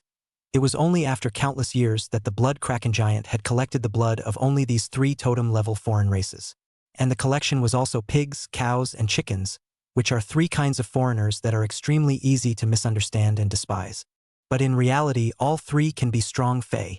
The strength is extremely powerful. After a long time, these 3 blood shadow avatars finally reacted to the order, stopped their pig-killing squeals, and quieted down. The shards of the ancient blood pool calmed down in this way. Phew! The bloodshed clan giants were also relieved. He had just been nearly neurasthenic from the slaughterhouse scene like this one, and if he didn't quiet down, one would just have to hide. Bloodbreak clan giant helpless, destroy and cannot afford, but can only hide it. Speaking of which, it's all because of that black dragon. The bloodshed clan giant's eyes were shadowy, filled with hatred for that black dragon. If that black dragon hadn't appeared to stir things up, the overlord he had sent out would have already brought enough blood. Borrowing the power of the ancient blood pool again, he might have managed to figure out a way to leave the forbidden land and head to the outside world. At that time, they would be able to collect blood in a big way, restore the Taiku blood pool, and remake the glory of a clan. Instead, you can only be here, listening to the screams of pigs, cows, and chickens, the same as slaughterhouses. Nope. In fact, even if we don't leave the forbidden land, it would be fine if we could take care of that black dragon. As long as that black dragon is thrown into the pool of ancient blood, it will surely be able to make the most powerful blood shadow incarnation, and then let the blood shadow incarnation enter the scales, armor, and bones of the black dragon. I'll be equivalent to having a living black dragon. This is a powerful battle force capable of slaying a 7-armed demon god, plus the 3 existing blood shadow avatars and myself. That's equivalent to 5 totem-level warriors. Enough to sweep the forbidden land. Unfortunately, it's been discovered. The giants of the Bloodshed clan had always coveted the power of the black dragon, wanting to kill the other party and throw the other party into the middle of the swift ancient blood pool. For this reason, he even secretly provoked the relationship between the black dragon and the giants at the giants meeting not long ago. Unfortunately, not only did he not succeed, he was also threatened by the black dragon in turn, and even those giants instantly cleared their relations with themselves. Bunch of idiots. None of you will get away. He memorized all those giants, and his heart burst with killing intent for a moment. Sensing the killing intent in the heart of the Bloodshed clan's giant, the Taiku blood pool, which had only calmed down with great difficulty, suddenly boiled up again. In the midst of the waves, 3 totem-level blood shadow avatars such as pig, cow, and chicken reappeared. Opening their bloody mouths, they let out their distinctive howls. Moo moo, humph, lol. The blood kraken giants? Or maybe it's better to just ignore the black dragon for now and go kill some random giants. Let's replace these 3 idiots first. Chapter 80. Swallowing Heavenly Harvest. Black Dragon gives some dragon grass. I didn't realize that the Blood Kraken clan was quite big. Lu Chongtian revealed a look of surprise. He had little interest in the Bloodbreak clan, an inedible alien race, so he didn't know much about it. Regarding the information about the Bloodshed clan, it was still a special trip to find the heaven-swallowing harvest to ask for it. He didn't expect the result to surprise him a bit. This Blood Kraken clan actually had such a great origin and had such a glorious past. Yes, back then, that great battle involved countless foreign races, even my heaven-swallowing harvest clan and your dragon clan. There were quite a few seniors involved in that great battle. The other end of the heaven-swallowing harvest said, with a rather sentimental look in his words. It seemed to be feeling sorry for not being personally involved in that great battle. Although Lu Chongtian felt that it was unnecessary. If it was really as terrifying as what swallowing heavenly harvest said, then with his strength, even if he appeared in that great battle, he would still be a delivery. Is that Taiku blood pool really that powerful? Lu Chongtian asked. According to heaven-swallowing harvest's description, a large portion of the reason why the Blood Shasta clan could be so powerful was on the swift ancient blood pool. A single treasure could create a race that ranked among the top of the Fae. He realized that perhaps he had misunderstood the Bloodshakes before. The ancient blood pool that once soaked countless ferocious beasts at the level of heavenly disasters and even beyond. It would be great to use to make a blood meal. This thing, he'll take it. Of course. The ancient blood pool seizes the creation of heaven and earth, and is able to draw on the strengths of the merits of other alien bloodlines to empower the Blood Shasta clan of its own creation. Part of the reason why you dragons entered the war in the first place was because you felt that the noble bloodline of the dragon race was being desecrated, Sky Swallower said, eliciting Lu Changtian's approval. It was true, the dragon race's condescension was engraved in their bones, and he had been affected by it after being reincarnated as a dragon. Looking at all the other Fae, I think it's a bunch of tag-alongs and head sellers. If we're talking about desecrating the dragon clan's bloodline, your heaven-swallowing harvest clan has obviously done quite a bit of that as well, right? In that case, the dragons should fight your clan first. Lu Changtian slurred. This clan was known to feed on dragons. So arrogant, can the dragons stand it? I'm afraid that if he didn't face off with the Bloodbreak clan, he would first have a fight with the heaven-swallowing harvest. Ha ha ha, that's true. These are all names given by outsiders, and aren't we getting along just fine now? Heaven-swallowing harvest laughed out loud, unimpressed. And we're not the only race that feeds on dragons, we're not the only sky swallowers. Don't the likes of the golden-winged roc, the Kuanping, the heavy bird, the peacock king and whatnot all call themselves that? Some even claim to eat 500 dragons a day. Where are there actually that many dragons for them to eat? But it's all just blowing awesome. Who made you dragons powerful and well-known?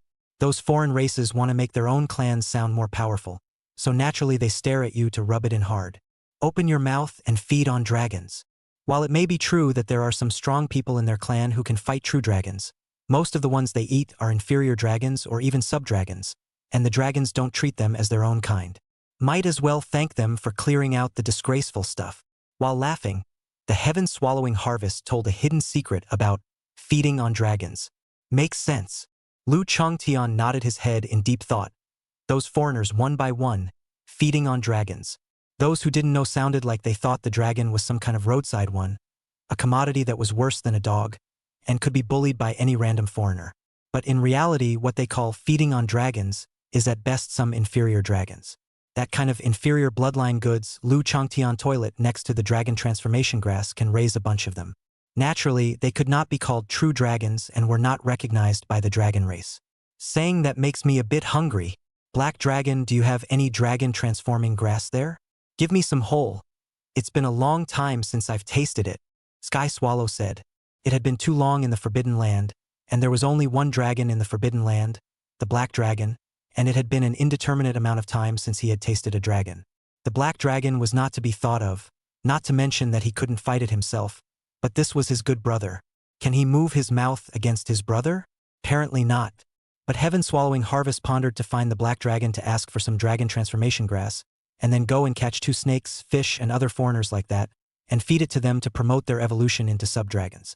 It's also a good way to quench your thirst. Lu Changtian didn't expect that someone would actually want the grass next to his toilet. How could he keep something like that around? I didn't keep that thing either, and I can't really get it if you ask me for it. I'll give you a couple places to look for it yourself. He recalled a little and reported a few locations, ready to let heaven-swallowing harvest find them on his own. Knew I was right to call on you. Good brother in heart. Heaven-swallowing harvest was instantly overjoyed and planned to send a few of his clan members to look for those places. It's a way to give them a long, good meal. He thought about how the Black Dragon was really a good dragon, saving himself not to mention giving him the dragon transformation grass. Figuring he couldn't just know to ask the Black Dragon for something, he had to give something in return as well. Speaking of which, Black Dragon, why are you suddenly asking about the Blood Kraken clan? Recently, that giant of the Bloodshed clan seems to have had some problems as well, and a few days ago there seemed to be pig squeals coming from their place. And it's not just hogs squealing, it's cows and chickens too. I'm getting a little hungry just listening to the old man. Thought it wasn't a pig killing over there. If you hadn't happened to be here, I'd be wondering whether to go and ask them for some meat. Sky Swallow licked his lips. Of course, it's even now. It's true that Aaron still tastes better than pigs, cows and chickens. Hearing this, Lu Changtian's expression was a bit strange. That, you want to ask him for meat is probably hopeless. HM? The guys from the Blood Shasta clan are so stingy that they won't even give a bit of meat. Heaven-swallowing harvest was furious. He felt that with his face it would be no problem to go over to the Blood Kraken clan and order some totem-grade pork to eat. Anyway, what mattered most to the Bloodshakes was the blood of the foreigners, the corpses and all that didn't matter. And it turns out to be faceless? Sky Swallow said angrily, making a suggestion. Why don't the two of us, Black Dragon, join forces and go and do away with the giant of the Blood Shasta clan together. It's also a reenactment of that great battle between the ancestors of our two clans and the Blood Kraken clan. It was indeed unfortunate that I didn't see that great battle in the past, but now the Blood Kraken was still around. Sky Swallower rubbed his fists and fought. And call on the Luan. He remembered that there were still strong people from the Bird clan in that battle. And just in time for the Black Dragon and Luan to deepen their relationship. For the sake of the good brothers' feelings. Heaven-swallowing Harvest was also worried. Lu Changtian showed that he didn't want to talk to this stupid dog and directly cut off the contact. I have things to do, so I'll stay in touch. Chapter 81. Lu Changtian. Very busy. In the middle of a rumor. Lu Changtian didn't really want to pay that much attention to Heaven-swallowing Harvest, but there was indeed something going on, and he had been quite busy lately. Busy making rumors about the Bloodshake clan giants. No matter what, that was a giant, and in the middle of the Forbidden Land, the majesty of a giant could not be offended. None of the Fae dared to take the initiative to create rumors about a giant and would be retaliated against by that giant. But coincidentally, Lu Changtian dared to, and he wasn't afraid of the Bloodshed clan giant's retaliation, rather than saying that he couldn't wait for the Bloodshed clan giant to retaliate against him. He hadn't forgotten that earlier in that meeting of giants, the Blood Kraken race giant was secretly stirring up the relationship between himself and the giants. The other party clearly possessed hostility towards himself. Although he didn't know where that hostility came from, Lu Changtian didn't care about it. All he knew was that the enemy, as far as he was concerned, needed to be destroyed. That's why rumors were spread to try to stimulate the Bloodshed clan giants to leave the lair of their own accord. At the same time, he also went to the Heaven-swallowing Harvest, a foreign race that had quite a history in the Forbidden Land, to find out news related to the Bloodshed clan. Learning a part of the inner workings of the Blood Kraken clan, coming from such a large source that he was a bit surprised. But that doesn't affect what Lu Changtian is going to do next. And so, after the rumors of the Bloodshed clan giants crying and screaming, another piece of news, through Lu Changtian's push in the shadows, circulated in the Forbidden Land. Have you heard? The other day there were pig squeals coming from the territory of the Bloodshade clan. Is that a pig squealing? Why does it sound like a cow to me? Wasn't it a chicken crowing? Wasn't there someone else who saw the giants of the Blood Kraken clan, accompanied by a chicken's crow? Sniffing and dancing? What's sniffing at a chicken? Didn't they say that the Blood Kraken giant suffered a blow from the Black Dragon? So his temperament changed drastically, and he reached out his poisonous hand toward the pig to vent his anger. As soon as the several Fae gathered their heads, they immediately realized that this was not right. How come everyone still heard different news? Unbeknownst to him, this was a deliberate effect by Lu Changtian. The thing about rumors is that they are supposed to be unsubstantiated hearsay, and if everyone hears the same thing, it's easy to lose interest. The only way to get the urge to find out the truth is if the true and the false are intertwined with each other. And once they dug deeper, they were able to dig up more information.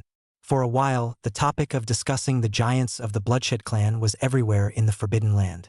Some said that the giant of the Blood Kraken clan sniffed a chicken and danced for 2.5 days to create a great dance step.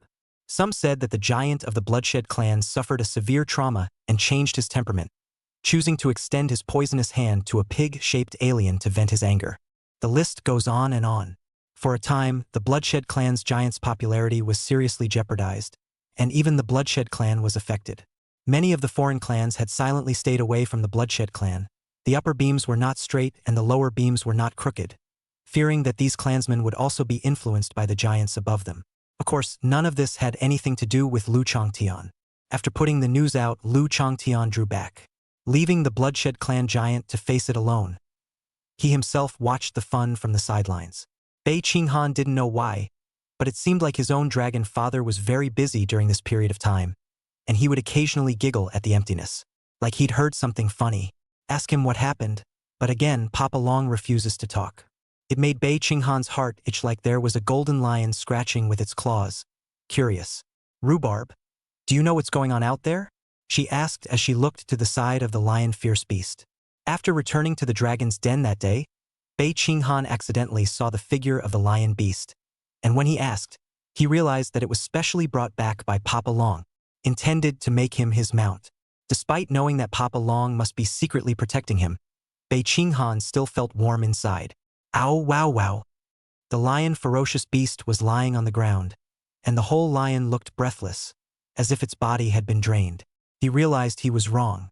I had thought that by following the totem-level dragon home, I would be able to hug the giant's thigh from then on, eating and drinking and rampaging through the forbidden land. But I didn't expect it. Instead of being greeted with the beginning of a better life, one is greeted with the prologue of a nightmare. Since it is to be cultivated as a mount, physical fitness naturally comes first. After all, you can't run 2 steps and run out of energy. So Lu Changtian gave the lion fierce beast an order as soon as he arrived. First, we'll run 100 laps around this mountain range. The vicinity of this mountain range was considered his territory, and he had also left his scent on the lion ferocious beasts, so he didn't have to worry about being attacked by a powerful foreign race. But that's 100 laps.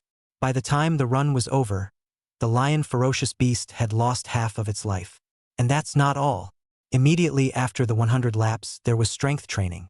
Lu Changtian specially moved a mountain and used his great power to shrink it to only a few dozen meters high, but the weight remained the same in the slightest. Then pressed the mountain on the back of the lion ferocious beast. Make him do push-ups. When the strength training was done as well, the lion ferocious beast was even more sprawled out on the ground, unable to even crawl. Upon hearing Bei Qinghan's inquiry, the lion ferocious beast, whose body had originally been drained, instantly regained its vigor, and both of its eyes looked radiant. Thinking about what I heard while running around the mountain. That's a lot of gossipy rumors about giants. The lion ferocious beast was excited and rose from the ground. Ow, ow, ow. However, his large mouth had only just opened when he instantly felt an extremely terrifying dragon's might enveloping his entire body. The lion fierce beast instantly winced and met Lu Changtian's narrow dragon eyes head-on.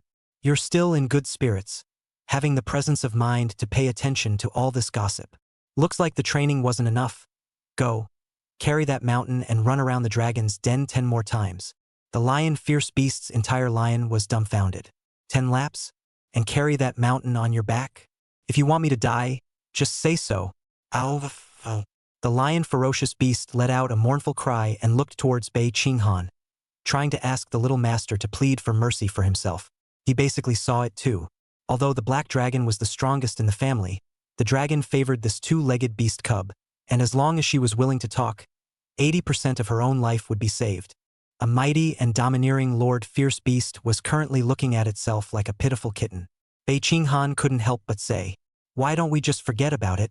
He's pretty much done with his training for the day. I was going to ask him what happened out there." Ow, ow, ow, ow.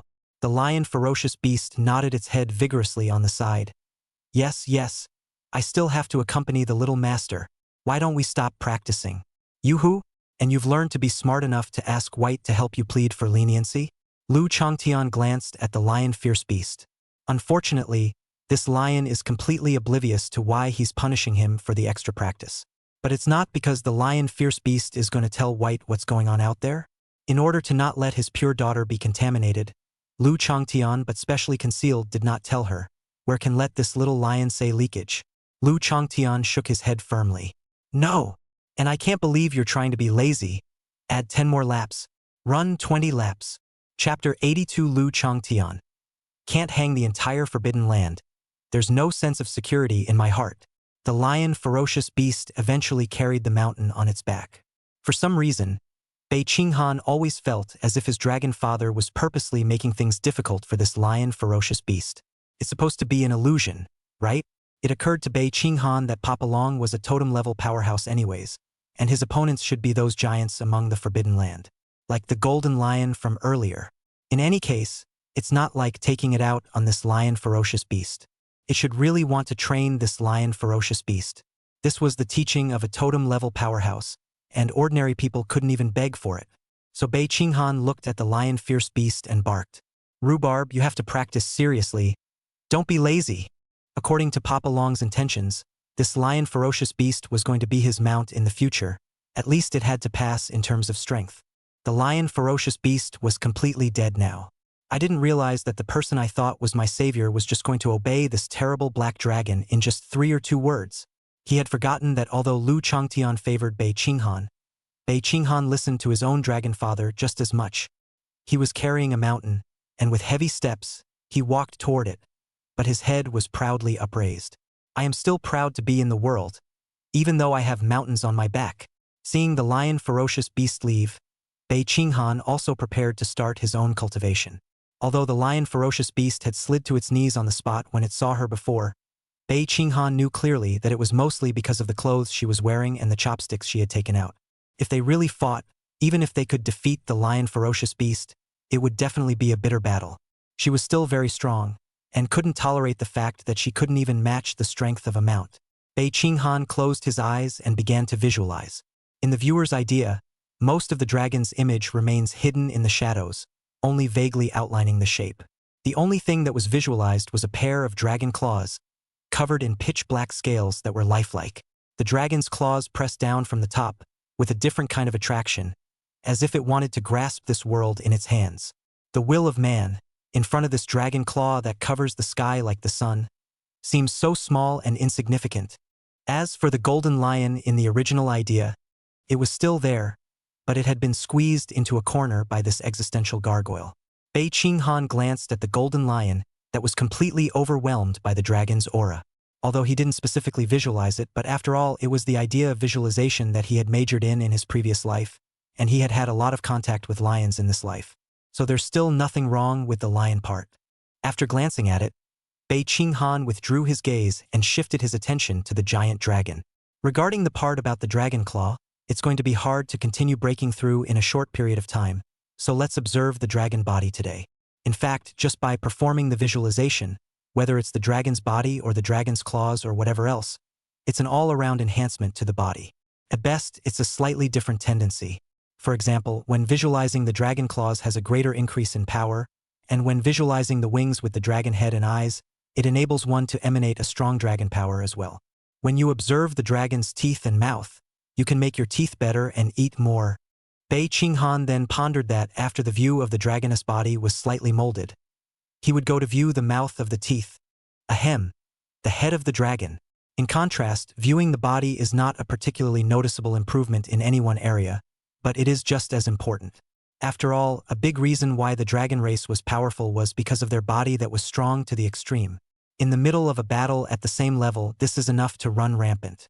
The ones that were a little weaker than them couldn't even break the surface scales. Although my body is not a dragon, it has been stimulated by the dragon blood medicinal bath, and after observing the dragon's body, it can definitely become stronger. Bei Qinghan's heart was filled with ambition. Feeling like I'm moving farther in the direction of a humanoid hatchling. An image emerged in the middle of her mind, all of which were of Papa Long, with images of Papa Long fighting the golden lion in close quarters and slapping off the lion's head with a single claw. There are also images of Papa Dragon bathing in flames and fighting the red-feathered bird in the flames. There was also the dragon father's domineering and hideous dragon body that was even more domineering, even though it was dripping with blood as it rushed out of the chaotic void. In addition to these images from the battle, there are some scenes from everyday life. For example, on the first night when I first came to this dragon's den, I myself slept inside the dragon's den, and Papa Dragon was positioned at the entrance of the cave, using his body to block the cold wind outside. There was also nap time when Papa Dragon was lying on the ground, and he himself was leaning on the huge dragon's body, feeling the sense of security coming from there, and sleeping soundly. There are other images, either dominant, calm, or reliable. A scene with a black dragon in it surfaced in Bei Qinghan's mind and eventually transformed into the influence of a black dragon. If there is any place that you do not remember clearly, Bei Qinghan will secretly open his eyes and quietly look at the dragon father next to him. This was a treatment that other people couldn't have when they cultivated the idea of viewpoints. After all, it's not just anyone who can have a dragon with them to observe at all times. Imprinting the figure of Papa Long beside him into his mind, Bei Qinghan continued to start visualizing with his eyes closed. The body of the dragon is also gradually becoming more real in the visualization. Is White taking after me again? Even though Bei Qinghan thought that his peeking movements were careful enough, but where could he hide it from Lu Changtian? He noticed the little one meowing himself every now and then and learning his movements, where it is not known that it is White who is learning about himself again and wants to get stronger. It was quite a relief to him. This little guy, he's still weirdly hardworking. It can't be that he really wants to protect me in the future, right? He remembered what he had heard earlier and couldn't help but smile. A child wants to become strong to protect himself, and it is natural for him as a father to feel comforted by such thoughts. But comfort was comfort, and if he could, Lu Changtian hoped that day would never come. This wasn't just Lu Changtian's thoughts, He believed it was true for all those who were parents. If they could, they would like to hold the sky for their children for the rest of their lives. Only the aging body made them helpless. But Lu Changtian was different. He could literally shelter his children for the rest of his life. With my strength nowadays, I should be considered to be at the forefront amongst the totem levels, and there shouldn't be many explicit giants in the Forbidden Land that are my rivals. With the strong body of a gargoyle, even if it is surrounded by multiple giants, there is a not so small probability that it will be able to win, or at the very least, it will definitely be able to escape. But it's still not enough. What if the giants of the Forbidden Land all unite to surround me? What if they see that they can't defeat me and turn on Xiaobai? No way. Still not strong enough to feel safe. If I can't hang the entire Forbidden Land, what am I going to protect Little White with? Chapter 83. Set a small goal to break through the natural disaster. Lu Changtian still had a clear perception of his own strength. It was probably about the same as the seven-armed demon god, but he should be slightly stronger. But not much. You know that the seven-armed demon god even ended up falling because he was backstabbed by him. He also didn't blindly think that he was invincible in the Forbidden Land just because of this period of time and the avoidance of those giants. This was certainly because he was so powerful that the giants refused to make an enemy of him for fear of being picked up by other giants. It was likewise because Lu Changtian was alone as a dragon and had nothing to be concerned about. And most of those giants have big families with an entire clan behind them. If you are in a hurry, Lu Changtian can find a place to hide in the Forbidden Land, such as the dragon into the sea. Without any trace, those giants have no way to take him. Instead, it was Lu Changtian, a totem-level black dragon hiding in the shadows and causing trouble, enough to make any giant tremble in fear. But that was before. It's different now. Having a daughter, Lu Changtian is equivalent to having a soft spot and needs to be concerned about some things and can no longer be as reckless as before, though the giants don't know it yet. But there's no guarantee that if they are exposed in the future, they'll hit on White. So even though Lu Changtian was already very strong, he still wasn't satisfied and wanted to become even stronger. At least have the strength of a dragon that storms the entire Forbidden Land, right? Lu Changtian felt that he had to do this in order to feel safe enough to be able to protect Xiaobai. To be reasonable, it was those giants who didn't know what Lu Changtian was thinking, or else they were afraid that they would go crazy. And a dragon hanging the entire Forbidden Land, all giants, don't they want to lose face? Let's find a way to break through to the heavenly tribulation first. Lu Changtian set himself a small goal. He didn't think that this Forbidden Land was really only as simple as it looked to him right now. But at least on the surface, the highest in the Forbidden Land was only totem level. If one could break through to the heavenly tribulation, it would be enough to ensure that there would be no worries. And just as Lu Changtian began to move forward towards becoming a heavenly calamity, the outside world, Sunset Base City, after suffering an unprecedentedly huge blow within the Forbidden Land and losing almost 70% of the exploration team's people, they finally left the Forbidden Land. On their way back to the base city from the Forbidden Land, they encountered some more attacks from ferocious beasts. It was a good thing that Zhou Haochuan had already broken through to the Overlord level and strongly killed those ferocious beasts. Otherwise, the exhausted exploration team would inevitably have to suffer yet another heavy blow. Eventually, the explorers returned to Base City. During this period of time, Zhang Tianxing can be described as a day like a year. Every day is spent in fear and trepidation, both wanting to know what's going on with the exploration team and fearing what bad news they'll get. Every day, he was so scared that the slightest movement in the middle of the night would wake him up, thinking that a ferocious beast had attacked the city. Always be ready to pick up a bucket and run. It was just a short 2 or 3 days, and the already small amount of hair was even thinner. Today, Zhang Tianxing was busy with his daily work in the city lord's mansion as usual. In all fairness, although this man Zhang Tianxing was timid and greedy for money, he had done a good job for a city lord. The residents of Sunset Base City don't say they live much better, but at least they live. In the city lord's mansion. What? Sunrise Base City actually raised the price of this batch of supplies by 30%. Goddamn Sunrise Base City. Goddamn Wu Yaoza. They're taking advantage of the fire. Knowing that there's a mutation in the Forbidden Land, they've come to force me. Zhang Tianxing was so angry that he jumped up. His obese body looked extraordinarily flexible at the moment, jumping up and down in anger. Open-mouthed curses, topsy-turvy. Wu Yaoza was the city lord of Chaoyang Base City. The staffer next to him nodded and added, "More than that, Sunrise Base City says it may continue to raise it subsequently." Zhang Tianqing immediately cursed even more vigorously, and the content was very unpleasant. But in the end, he bowed his head in dismay. Even if they knew that the Chaoyang base city side was taking advantage of the fire, what could they do? There is no way. During this period of time, the Sunset Base City had come to a near standstill, supplies were depleting rapidly, and if they didn't buy from the other base city side, sooner or later they would collapse. By then, he, the city lord, would really have to go and become a tender model. Maybe it would even be known by Wu Yaozhe, and then point himself to be taunted to his face. So even if his heart ached, Zhang Tianqing could only agree to them. Damn, old man's kitty. Zhang Tianqing heart that aggrieved He came to the Sunset Base City as the city master is to collect money, but the result of this wealth did not collect to how much, but also have to pour money. What is the situation? Damn Wu Yaozhe. When my exploration team comes back from the Forbidden Land and brings back a bunch of treasured treasures, don't you be red in the eyes at that time? Zhang Tianqing cursed. But even so, he was clear that this possibility was really unlikely. After all, no human who had ever entered the Forbidden Land had ever come out alive. The people he sent out were many, but they were weak. The chances of coming back are not high. Perhaps he really heard his chanting. A person suddenly ran in within the city lord's mansion. City Master, the exploration team is back. The man was panting, obviously having rushed over as soon as he got the news. What? Zhang Tianqing was shocked and stood up with a miso. He was just about to give up when someone actually came back. No, wait, coming back isn't necessarily good news. Maybe the questing team was all reunited and he's just the only survivor. Probably didn't get any treasures. More likely to be taken over by some weird alien race in the Forbidden Land. Zhang Tianqing was clearly a person with severe paranoia of victimization, associating many things in an instant. A hard stop to the excitement. He asked to the man who had barged in. How many came back? Is it confirmed to be them? Any luck?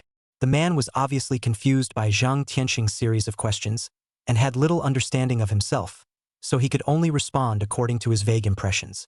The exact number of people is unclear, but Captain Zhou Haochuan has returned and also broke through to hegemony, bringing back quite a few unseen treasure pills and other things.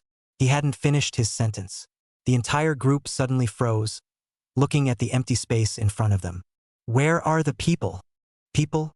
Zhang Tianqing had long ago run out when he was halfway through his speech and learned that Zhou Haochuan broke through the hegemony and brought back precious medicines. The obese body exploded with unprecedented speed. And so on. That's a lot of waiting. An old man's gonna get rich. You're the one who took advantage of the situation, aren't you? This time I'll make you go down to the sea as a tender model.